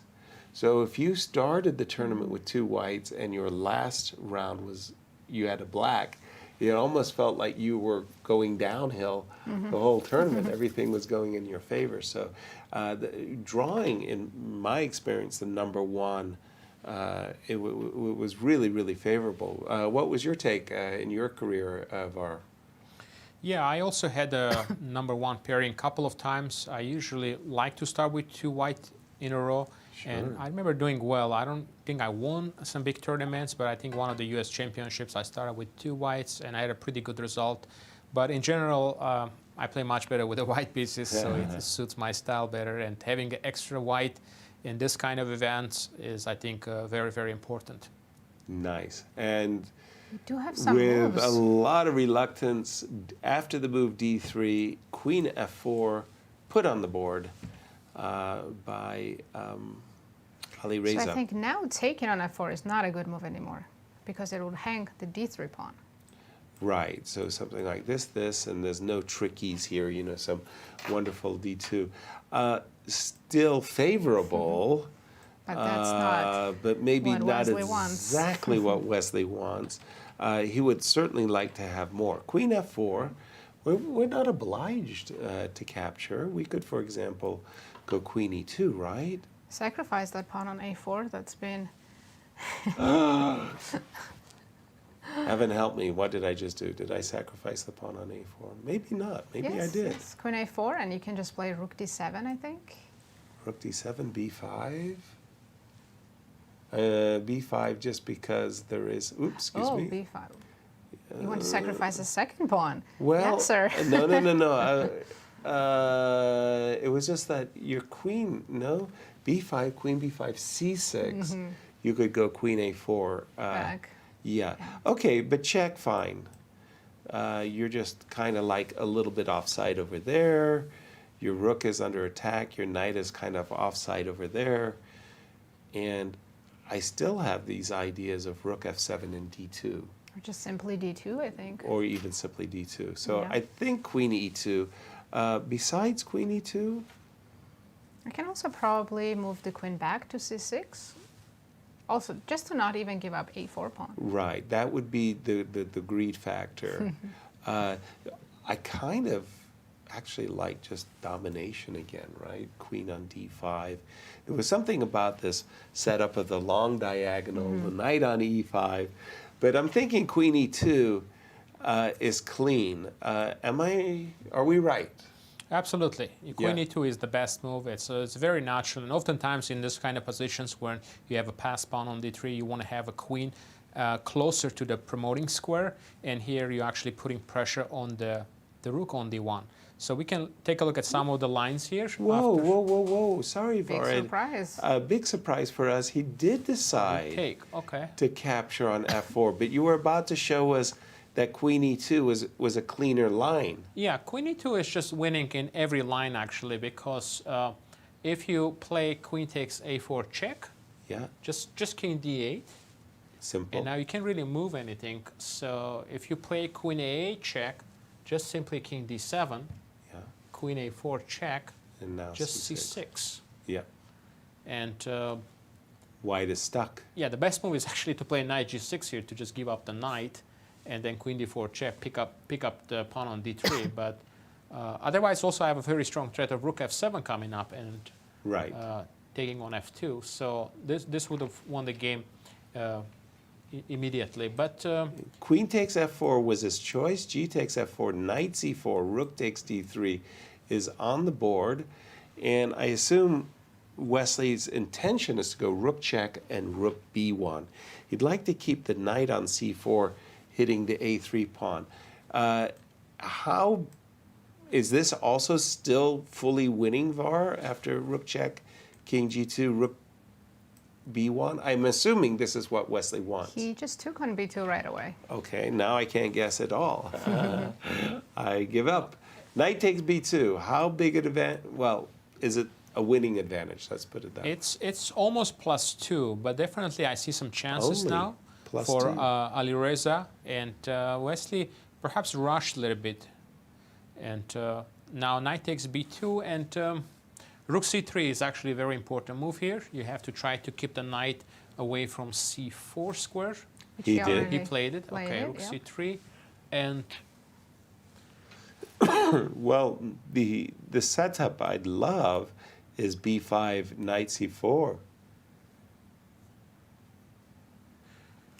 I'm confused. I get this part, but why didn't he take on b2 with his rook? Was there something I'm missing? Rook check, king g2, rook b1? So let's say if you play rook e1 check, king g2, rook b1, trying to take back with the rook. I think there is some counterplay now with. You can start with knight f5, for example. Rook takes b2. Rook takes b2. Now he plays rook c3. b5. b5. See, I'm thinking that the knight on c4 now should win the game. Yeah, right? c6 probably, right? because the threat is knight b5 now. Yeah, you have to play c6, and then he plays king g3. Not to allow rook b3. But this might be still. This is probably still winning after king d7. So Yasser, this might have been more clean because you do have that 3-on-1 majority. You should be able to. Which is a kind of a dream, right? I mean, but knight takes b2. I was talking about prime squares for knights. It's actually crazy, but the worst squares for knights are the fianchetto squares. Like in this case, the knight on b2 is extremely limited from there. Yeah, it's kind of like a no man's land. I think maybe Wesley's idea is to quickly force some more exchanges with rook d7 and rook d3, because the knight endgame would be completely winning. Yes, he would like to force that. That's most rook d7 is the very best move here, and he needs to find this move. Otherwise, there will be some serious chances now. Rook d7, is very, very strong now. Rook d7, the very best move, and still winning. He's made his life a little bit more awkward. Yeah, it's still winning, but it's just much more difficult now. I see. And this knight needs to come to e3 at some point, so that's why Engine prefers to play knight g2 and try to bring this knight to e3. So, okay, well, knight, in my estimation, the knight on e3 would be excellent because it has a kind of a domination over the knight on b2, right? And you're hitting g4 and you're hoping to go f5 and rah. So do you think Wesley thought that this endgame was completely winning? Yes, he just made a rush of judgment. And also, it's one of those things when you're so close to the goalpost and you say, okay, I want to make the simplest line. Right. You By see queen f4. Exchanging queens, he thought he got rid of all counterplay. Right. And just an extra 30 seconds to consider queen e2, he would have realized, oh, that is really finish. Again, I'm looking at this knight on b2, and I'm saying this has got to be one of the worst squares you could be on exactly at this moment. So can black play b5 immediately to try to bring the knight back to c4? I think that was actually our first move, right? Once we realized he was actually going for knight takes b2. Didn't we play knight f5? I think he's touched. There we go. He found the only or the best move for d7. That is not an intuitively obvious move at all. If I gave this to you as a puzzle rush, I think a lot of people would have reached for the b5 pawn and thought to themselves, this has got to be the correct answer. The problem with the b5 move, guys, is there is a rook c5 move, which is very strong, and it's very difficult now to protect the pawn. Because I have c6, don't I, Var? Yeah, you have c6, but I can take, but also I can start with the move knight g6, for example. Ah, wise guy. And maybe try to bring the knight on e5 and take with the knight. So let's say rook e1 check, I go king g2, and knight c4. Knight c4, rook takes c6, knight a3, and you know, suddenly this f pawn is real very counterplay. quick. Yeah, I mean, f6 coming up. It is real counterplay. I agree. I agree. This has not been, you know, my finest moment. That is for sure. But Wesley did play rook d7, and yeah. And why is this move so much superior to b5r? It's actually allowing some of the line to play the move knight d3 as well in some positions. So you want to go knight d3, c5, b5, b4. Exactly, yeah, knight on d3, and then you start pushing c5 and b5. Firouzja needs to bring this knight into the game here. This is absolutely crucial here for him, either to play the move knight g6 in this position to bring it to e5, or try to play the move knight g2, bring it to e3. So he has to play one of these moves. He is down to less than 1 minute on a clock. So, but he has some chances here. The evaluation is not that large after the move knight g2, for example. There are some chances for him here to try to save this game. Yeah, I see the advantage is actually a mere 1.2, which I would not have guessed. I would have guessed the majority of 3 versus 1, the queen side, the double pawns. I would have thrown out 2, you know, just like an advantage of 2 for black. He did not play knight g6 to e5 or knight to g2 to e3. He played king g2. Did that injure his chances then? Yeah, I think now the evaluation jumped here. And again, the main idea of this rook d7 is now you play knight d3, putting the knight on d3, attacking the pawn on f4. But the most important thing you want to do is to play c5. Yeah, king g3, for example. And now you play the move c5. Okay, those pawns are scary. And then b5, b4 is coming up. b5, yeah, now those pawns, b5, b4, they look suddenly and black doesn't have to worry unstoppable. about white's pass pawn because it's not really a pass pawn on f4. And not only that, the king is on e8 in Right. great anticipation. Mhm. You know, you're going to take 3 more moves to trundle up the board to f7, and I've already got you blockaded. Knight d3 on the board, hitting the pawn on f4. I'm assuming King G3. that King g3 was Alireza's idea, that he wanted to activate his king. And after, for example, f5 and king takes g4, somehow he got into his mind this position. It looks like a race, but it's not really a race. It's not much of a race. Another thing that knight on d3 does really well, it actually blockades the rook on c3, so you don't have a way to actually bring it to e3 or try to give any checks there. Exactly. So and now just not as active anymore, the rook on c3. So king g3 played, and now c5 is the most precise way to start here, because if you play the move b5, you are allowing, for example, a move like rook c6, which you don't want to allow in this Exactly. position to let the rook get active. From your words to Wesley's ears, after king g3, c5 on the board. Yeah, they're blitzing out their moves now because Now they're on their increments. right. 30 Wesley's down seconds. to 5 minutes, and Alireza's been playing with just 30-second increments already, last couple of moves. Right. And it looks hopeless for white. Exactly. How do we stop b5, b4? Exactly. I was looking at f5, b5, king takes g4, b4. I was looking at takes, Hakasito. Now, I'm assuming we're going to play rook d8 because, I mean, this would be a dream come true, at least as far as, Right. you know, I'm have probably something losing, going on but here. yeah, I got something going. I feel like I'm in the Yeah. game, you know, I'm competing. The problem that I'm having is actually right here, is this move rook d8. Then suddenly Maybe rook c7, hoping for knight g6 and some checkmate ideas. Oh, okay. Where there's life, there's hope. That's, boy. There's probably 15 different ways black can defend this. but- Probably. And more or less they're catching up to our analysis. I think I started with f5 as opposed to king takes g4. Alireza did go king takes g4 himself. e5. Excuse me. Well, nothing else to be said. Maybe he will try to bring the knight finally back into the game right now. Knight f3. No, he goes knight f5. And that was an interesting kind of swing with the knight, right? You know, like knight.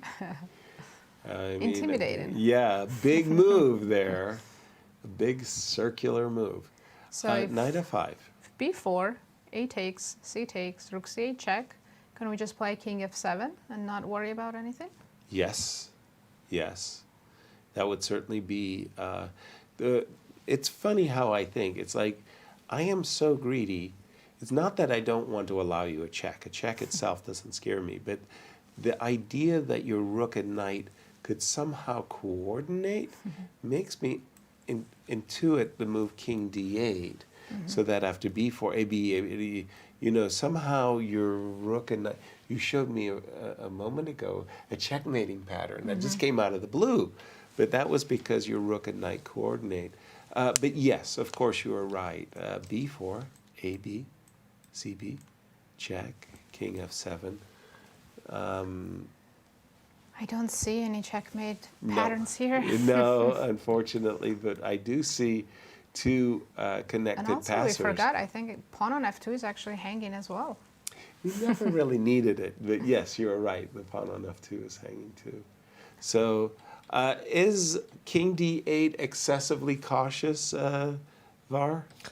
Both moves are winning here. You can start with the king d8, just if you want to prevent this rook c8 idea, but also you can play the b4 move immediately, and I think that's what Wesley is trying to figure out. So if you start with the move king d8 now, yeah, knight e3 is because you really need the knight into the game to try to somehow prevent this pawn from immediately queening. Right. So let's say knight e3 comes in, you have b4, right? now takes, pawn takes, and now you don't have any more rook c8 ideas. Right. And you're hoping somehow to get a position where you can sacrifice the knight for the 2 pawns. And of course. That's the hope, but you're not going to be able to achieve that. So, for example, rook c4, if you play now, you can just play b3, giving up the a pawn, but after the move b2, the pawn cannot be stopped now. And Really? rook a8 check, just king c7. Gotcha. Yeah. So, but actually, Wesley played something else here. Looks like he just played the move king f7. Okay, that was peculiar because I played king d8 with the idea of preventing the rook and the knight from coordinating. He goes king f7. Similar idea if you play knight e3. Yes. To then continue with Knight the e3, b4. just b4, yes. Yeah. b4, and we know that we need to put the rook behind the pass pawns if we're Right. trying to stop them. So, for example, we can start with the move rook c8 here. Right. But now again, just the move b3 here. And if Yeah. we play the move rook b8, and I think this is an important idea, perhaps rook d4. I love it. Pinning the pawn on f4, but also at the same time setting up the move rook to b4 here. Exactly. And I think Firouzja made his move with just 3 seconds on the clock. Oh, really? Oh, we're Okay. going to have to take a look at the bird's eye view from the... Yeah, there you go. You're right. He played king g5, and I think Wesley's not rushing with pushing b4. He's been prophylactic. He played rook d5, pinned the knight. I think. Oh, whoa. King e6. King e6 was the threat. So rook e2 preps. Right. King e6, rook e2 check. I think now simply b4 looks very good, and if But white. then the question is, why did we move the rook? The rook was actually pretty decent. Oh, sorry. No, you're right. b4. Because we still then have rook king c7 e6. check. Yeah. I have king e6. Yes, of course. Be careful, guys. There is actually a mate there. If you What? before takes. We found another mate. Oh my God. King e6, rook e7, mate. Still, you have to be careful. Walked right into that one. So let's show everybody what Naji has missed. King e6, now you rook e7, mate. But of course, That's hilarious. when you get to this position, you just play king e8. Right. And actually, the knight is being pinned, and there's just no way to stop the pawns here. Yeah. So. Oh, right. So white can't even play king g6 or something. There's knight f4. So yeah, you have to play like maybe king f6, but then king Tempo. d8 is a tempo on the rook. Yeah. And if you play rook b7 and here just b3. And the No, idea, this looks the terrible. idea just to play b2, a3, and Yeah. Whoa. We have way. some really, let's say, off the beaten track moves here. Just a second. Let me refresh my board. Be right back. I love the knight on d3. Me too. I thought it was a monstrous knight, and he put the knight on e1. I think it's headed to f3 now. It's logical. He wants to play knight f3, knight d4, and get rid of white's only good piece, knight on f5. Okay. But can he do this? By the way, What if time white- is time a factor here for just, Yes. if I may ask? 9, 6, 5. 4, and he made a move. Again. Again on 3 seconds, yeah. 4 and 3 seconds. He's plenty of time. Easy does it. The fellow who really amazed me was Grishuk. Yes. He would do this. Ooh, you were about to tell me what were Wesley just went back knight d3 because white, I think, had this very interesting idea to play rook h3 and go rook h7 and attack black's king from there. So Wesley realized he shouldn't allow this and went back knight d3. I see. And so then rook c2 came very quickly thereafter. Right, and now he can play b4 or king e6. King e6, rook e2 check. King d7. I liked king better on the queen side. Me too. I thought the king was going to do great work on d8, actually, just to cover some of the entry squares. Is Wesley making his task a little bit tricky, Var? I think he's just still winning. He just needs to just go for it right now. You know, just calculate that, spend maybe a minute and just play the move b4. Once he plays b4, you know, this is the idea of advancing these pawns here and just try to get those two connected pass pawns. So, and it's important that he does this right now. You can play king e6 and try to put the king on d7. That should be winning as well. Okay, so you think king e6, rook e2 check, king d7. Now we can continue, right? But after rook check, king c6, I have no continuations. Yeah, I can just go king c6. By the way, even king d8. He took your advice, spent 30 seconds to a minute, and after rook c2, he did play the move b4. Now Wesley has less time, first time in this game. Really? Slightly less, yes. Remarkable. They both have about a minute and a half. Rook c7 check, king e8. Wesley's beating up the tempo a little bit. He's going back to d8. Yes, like I liked it there in the first place. But here, guys, I mean, again, it has that illusion that there's some kind of a race because there's a pawn on f4, but these pawns are just, you know, squares away from touchdown. I think we will see king f6 probably on the board. Okay, let's see what we got. King f6. Let's go b3. Oh, I thought you were going to run with the king d8. I was waiting for you to check me or something. What if I go wait a g7 minute. check here? Maybe you do. We don't want this. Oh, no, I don't want this. Yeah. So king f6, pardon me, you broke the pin. You're setting yourself up for knight g7. You're right. I will... king d8. King d8 first. Let's say now a3. a3. Now, how can I somehow engineer... I would be shocked if white knight can That's catch what the pawns and that's, sacrifice. Yeah, that's my What? dream, right? That's my...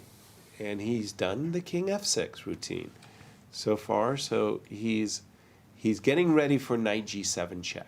Endgames are so tricky. We've been saying Right. how black is completely winning, but yeah, on every move, Wesley has to still be very careful. Indeed. And king d8 was played. He didn't want to see knight g7 check, knight e6 check. King g7. Now, I put my rook... Maybe on rook a7, black should just play b3. a3 is a waste of time. I think so too. Yeah, that it actually turns out that it's helpful for me that you've played a3 because that makes it easier for me to try to sacrifice whether it be a rook or a knight for one of the for both pawns. So And Wesley blitzed out last few moves, so now he has 2.5 minutes on the clock. yeah, that rook. But the problem is the rook on b7 it's a magnet. Yes, he's played rook a7. It's a magnet for the king to come to c8. You know what I'm curious I about? love the move b3. Can black win by taking rook f5 here and then just pushing b3? Or is this too much? No, my immediate thought is absolutely correct because the problem is that after rook takes, I can't... Because on rook a8 check, I have king c7. And I can't give up my... winning. I can't sacrifice my rook for the pawn. He didn't play it. He played b3, maybe with the idea of rook takes f5, by the way. But I think you're right. And by the way, if that is true, then rook f5 is by far the best technical... If it is winning, yes. Yeah, yeah, exactly. Yeah. I'll throw that in as a... but b3. What's the assessment, Var? Black is completely winning. That line that Nazi suggested, actually, it's we can take a look really quickly. Was that a table? Yeah. Oh, by the way, so was it completely winning? No, not so clear. There's going to be like a position where you promote to a queen, but you lose your knight. And queen versus rook. Yeah, so rook d4 check. Let's say king e7, you take on d3. b1 queen now, king e4. And here, if the king is on g2, we know the rook on e3 is just a fortress here. So the question is here if block can prevent that. So there's still some winning chances here, but not really clear if this is just not winning. as clean. Yes. All right, let's just get. Oh, excuse me. I'm going to jump to the current position. B3, knight e3, sidestepping now. Rook takes f3. Rook takes f5. Pardon me. But now, without knight on f5, black king is completely safe. No more possible checks, checkmates. So black just has to push the pawns, and that's about it. Push him, baby. King f5. So just b2 right now. B2, I will play rook b7. And then a3. And then knight c4. Probably one more rook move, and then then I'll push a2. Fair. Yeah. You got me. On king e6, there's knight f4, knight c5. Yeah, you got me there. Was there a moment there when Alireza was really close to flagging? To 1 second. 1 second. Wow. His bullet skills are showing. Exactly. Not in the 2023, but rather in the 2022 American Cup.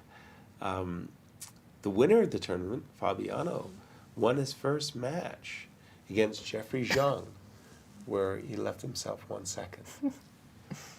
And he was that close to going to the elimination bracket.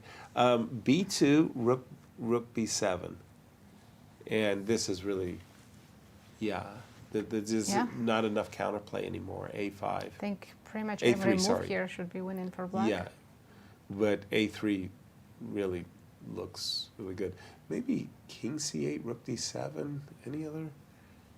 There must be a lot of different ways of winning. Rook d7 actually looks very good. Yeah, it does, doesn't it? Just feels like, how many squares do you have on the B file that you could go to? If I go rook d7, offering a trade of rooks. King c8 also looks good. Yes, exactly. There's not that many squares. Yeah. Wesley knows he's winning, so he's taking his time. And by the way, you told me he didn't have that much time. Yeah, he's down to 42 seconds right now. Okay. But I don't think he is nervous about his clock, because any move he makes is still winning. One of the strangest things, and I just cannot account for it, is sometimes you're sitting at the board, you're calculating, and you forget about the clock, as we saw in the World Championship with Ding Liren. I mean, he came incredibly close to losing, and he just ended up pitching the game badly because he suddenly realized he was going to lose on time. By the way, the move rook d4, I think we spoke about this in a different position where the move rook d4 was incredibly strong because we were just going to play rook b4 and offer a trade of rooks. Can white play knight d1? Okay, he played knight c2. So he's inviting rook takes f4 check, which happened very quickly because we're going to get this king to c8 to make sure we don't fall into any mating patterns. And then... And now white's only hope is to sacrifice the knight for the 2 pawns. And you got no chance. No chances that that's going to actually pan out. Rook takes, I'm assuming, no king really e6. Sad. King has to go to g file. Right. You can't go king e6 because Can't of come knight closer. c5 check. Oh. So that's now just hurtful. rook takes f2 should be... Something, yeah, I understand. I was thinking king c8 followed by rook c4. It just to kind of, like I want to lure your rook here so that I've got the old double attack business. But do we want that? Let's say if I play knight a3? Yeah. Rook c5, I will take and maybe go with Okay. I'll throw in Yeah. just to be a little bit more on the safer Guess side. knight But yeah. b1. He took No, f2. he said. Took my advice. I hope he doesn't regret it. Well, how can winning a pawn ever be bad? By the way, it just seems like the table base just came up. Like, dang. Sorry, just... And after knight a3. Now the easiest way to win is just rook f1 and rook a1, which he is going to do. Is it? Yeah. Because I think the we're knight... going to see a handshake very soon. Agreed. There we go. There we go. What a game. Wow. Wow. Well, it may have been the last to finish, but it was definitely worth Wesley watching winning it throughout. with black pieces. We mentioned that when Wesley has that feeling that, you know, he's in the winning position, he is a really excellent closer, and good game, Var. Absolutely. Great game by Wesley, and it was slightly worse for the long time in this game, but managed to actually outplay his opponent. And I think g5 was a critical moment where he took over the game. Maybe perhaps this was a little bit of a surprise for Alireza when he saw this move g5. Yeah. I remember when I played tournaments in Yugoslavia, and whenever there was a win and the round was going on, the audience went nuts, applause, applause, applause, and the arbiters would, you know, silence and, you know, quiet and everything else, and they'd calm down and the tournament would continue. But when you were the last to finish and you won, then they really went berserk because there was nobody there to calm them down, and it was sort of like the audience really wanted to show their pleasure and their support. And I thought that was just something special. Yugoslavia for chess players was just a very, very, very special country. It doesn't exist anymore, but they love their chess. And here I'm ashamed of you all. None of you had Wesley. I'm still okay. You're still okay. I'm still okay. Everyone's still okay. Everybody's okay. It's a long tournament, Yasser. It's a long tournament. That's we got.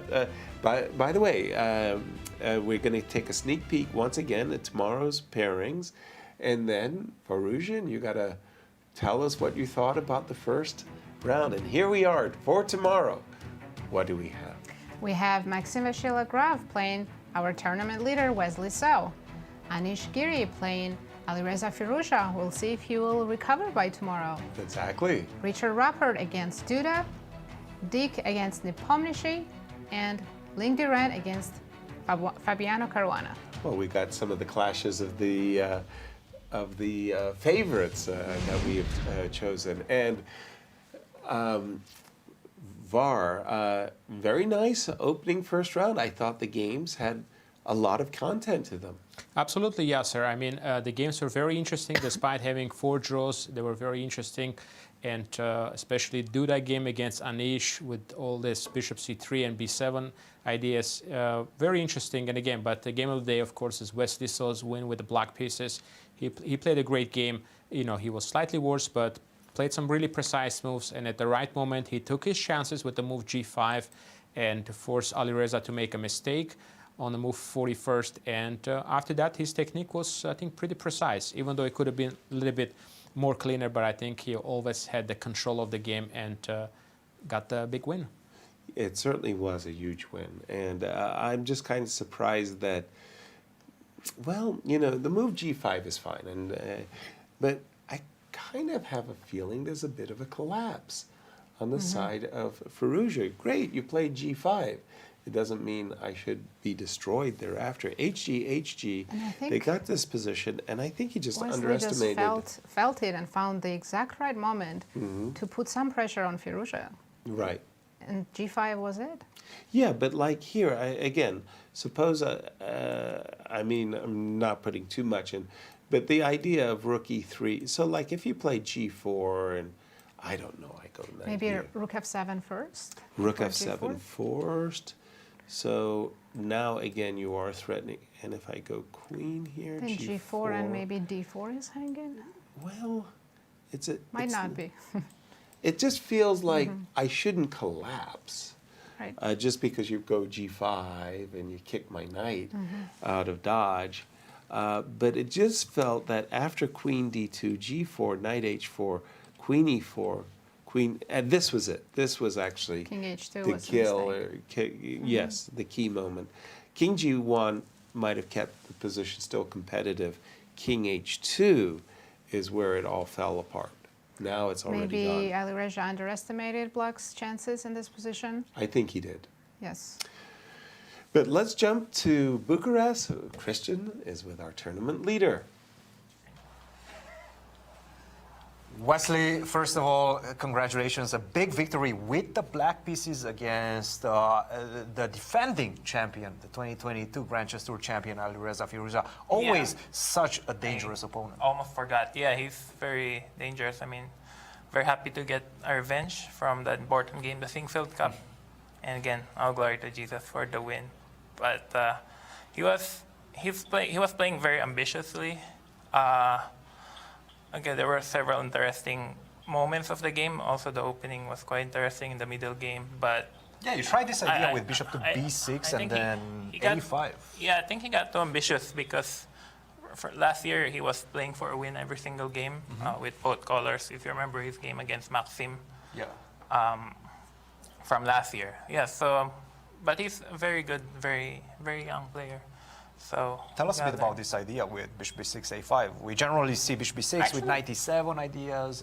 Actually, it was Fabiano who first played this, who made this bishop b6 move popular. I think he started playing in Paris 2 years ago. And, well, after I played d3, I realized he was going to play bishop g5 no matter what. And I didn't really prepare that much. So that's why I went for this move order. I think Richard Rapport played a similar line before. Leaving the knight on g8 for the moment? Yeah, so that he cannot play the pin because every time he plays bishop g5, can meet it with f6 or knight g7. Very interesting. But yeah, I mean, there were several interesting moments. I thought knight g7 was also possible, but maybe it's not the best. But anyway, I think the Choco piano, you can play it in so many ways, right? It becomes confusing at times. Yeah, you gotta ask Anish Giri for advice because he made a chessable course on this Italian with A4 stuff. But I thought I was slightly worse out of the opening, but nothing special. I like the move bishop e6. I mean, he was still playing quickly, but yeah, I mean, he can play slowly with rook c1, but he decided to force matters. Yes, with d4. I thought white's a bit better here, but then I equalized very quickly on after knight bd2. Like, I wasn't sure how to play. I think queen f4 may be a slight mistake.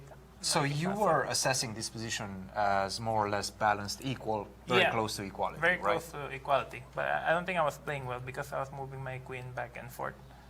So it wasn't... At this point, he had a golden opportunity. I think it was this moment, queen to f6. It felt like you were more or less maintaining the balance in the position. And this move, queen to g6, he had this idea of queen to d1. Did you spot it? Yeah, queen g6, I probably played it too quickly. I always have problems. 3 minutes. You spent 3 minutes on this one. Yeah, because I noticed he was trying to hit me on the clock, so I started moving faster. But I guess after queen d1, what did I miss here? Oh, queen d1. Well, the idea is that he cannot, I mean, he can take on a4, but you have queen to b1 ideas, right? Yeah. And I think rook to d8 was a move that the engine was recommending. Queen d1. Yeah, I somehow... But even after rook to d8, it's not looking great. Somehow I missed. Yeah, I mean, I saw queen d1, but I totally underestimated it. Because the idea is that, I guess the king on g2.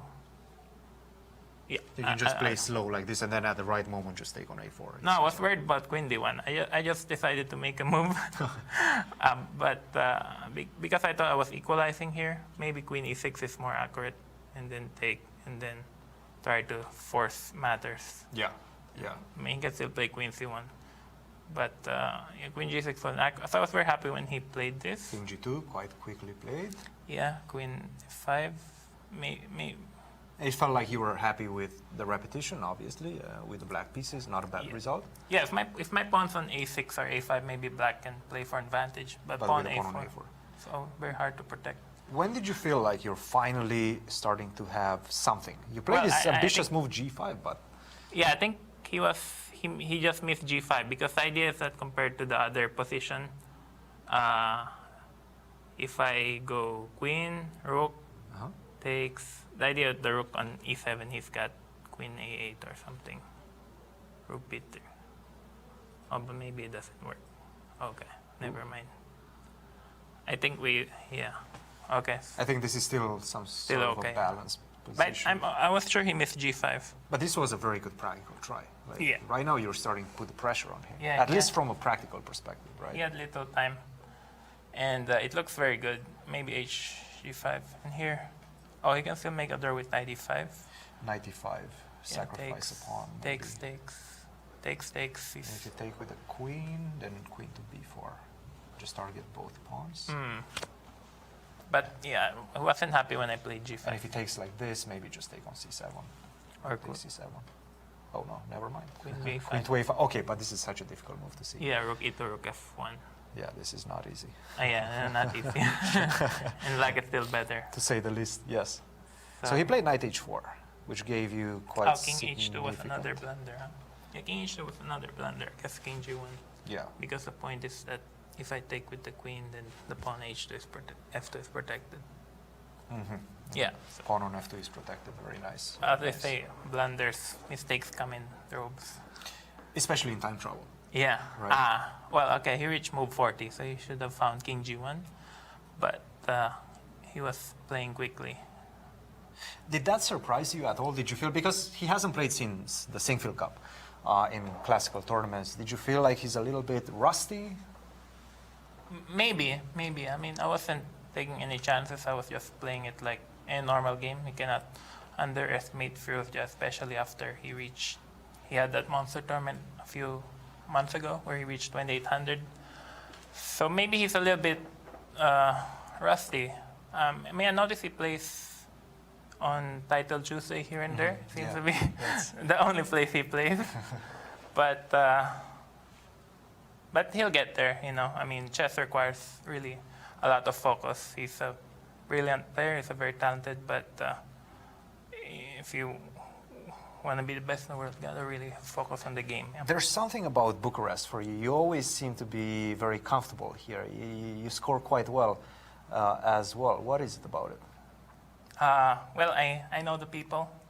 I have friends here. This is my 4th time. The organization is great. You played every single year. Yeah. Yeah, I wouldn't miss it for anything. And no, it's good to know. I like it. I like overboard tournaments because it's nice to meet familiar faces, you know. So. Wesley, we'll let you get some rest. It was a long game, and we'll see you tomorrow. Yeah, thank you. Guys, back to you, Cristian. Congratulations, Wesley, and a very happy Wesley, as we can see, because of the standings. Right, we have a tournament leader, Wesley So, and rest of the players all drew today. Tied for Fabiano, second. Nepo, Ding, all of them tied for second. And we have Alireza with 0, but I'm sure he'll have a comeback. Yeah, absolutely. A quick peek at tomorrow's pairings, if we will. Right, we have Vachier-Lagrave against Wesley, Anish Giri against Firouzja, Rapport against Duda, Deac against Nepomniachtchi, Ding versus Caruana. And that is a big matchup that I'm really looking forward to. Let's see how Fabi does against the new world champion. And Varuzhan, I know this is one of your first commentating, but you gotta sum up the round for us. Yeah, thank you, Yasser. Yeah, this was a lot of fun working with you guys. I really enjoyed it, and the games were very interesting. And even though there were 4 draws, still there was some very interesting content, some interesting opening ideas. Of course, Fabiano was very close to win this. He probably going to be a little bit upset after analyzing the game. I think he probably had a clear win at some point if he had taken on c5. But big win for Wesley So, and I think winning with block against Firouzja is going to give him a lot of confidence. So I think he's playing good chess, and he's definitely the favorite right now. So I'm looking forward for tomorrow's games. Wonderful. And let's just toss to Bucharest once more to get the view of Cristian in Bucharest.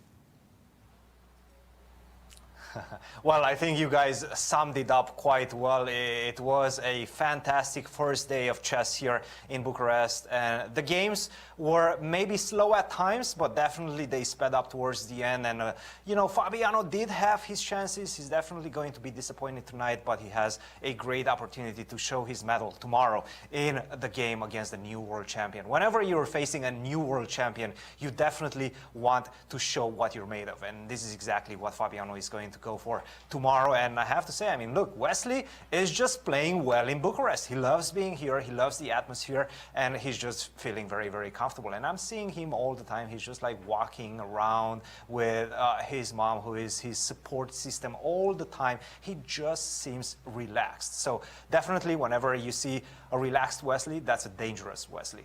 We have an incredible tournament on our hands. We have the world champion here, and I'm excited to see what tomorrow is going to bring. Thank you, Cristian. And Naji, I know it was your first experience commentating, but seriously, you were terrific. Thank you so much. It's fantastic. I look forward to working with you tomorrow. Me too. And as we say our goodbyes, we implore you, tell your friends where you're hanging out. We'll see you all tomorrow. Same time, same station for round 2 of Bucharest. See you tomorrow.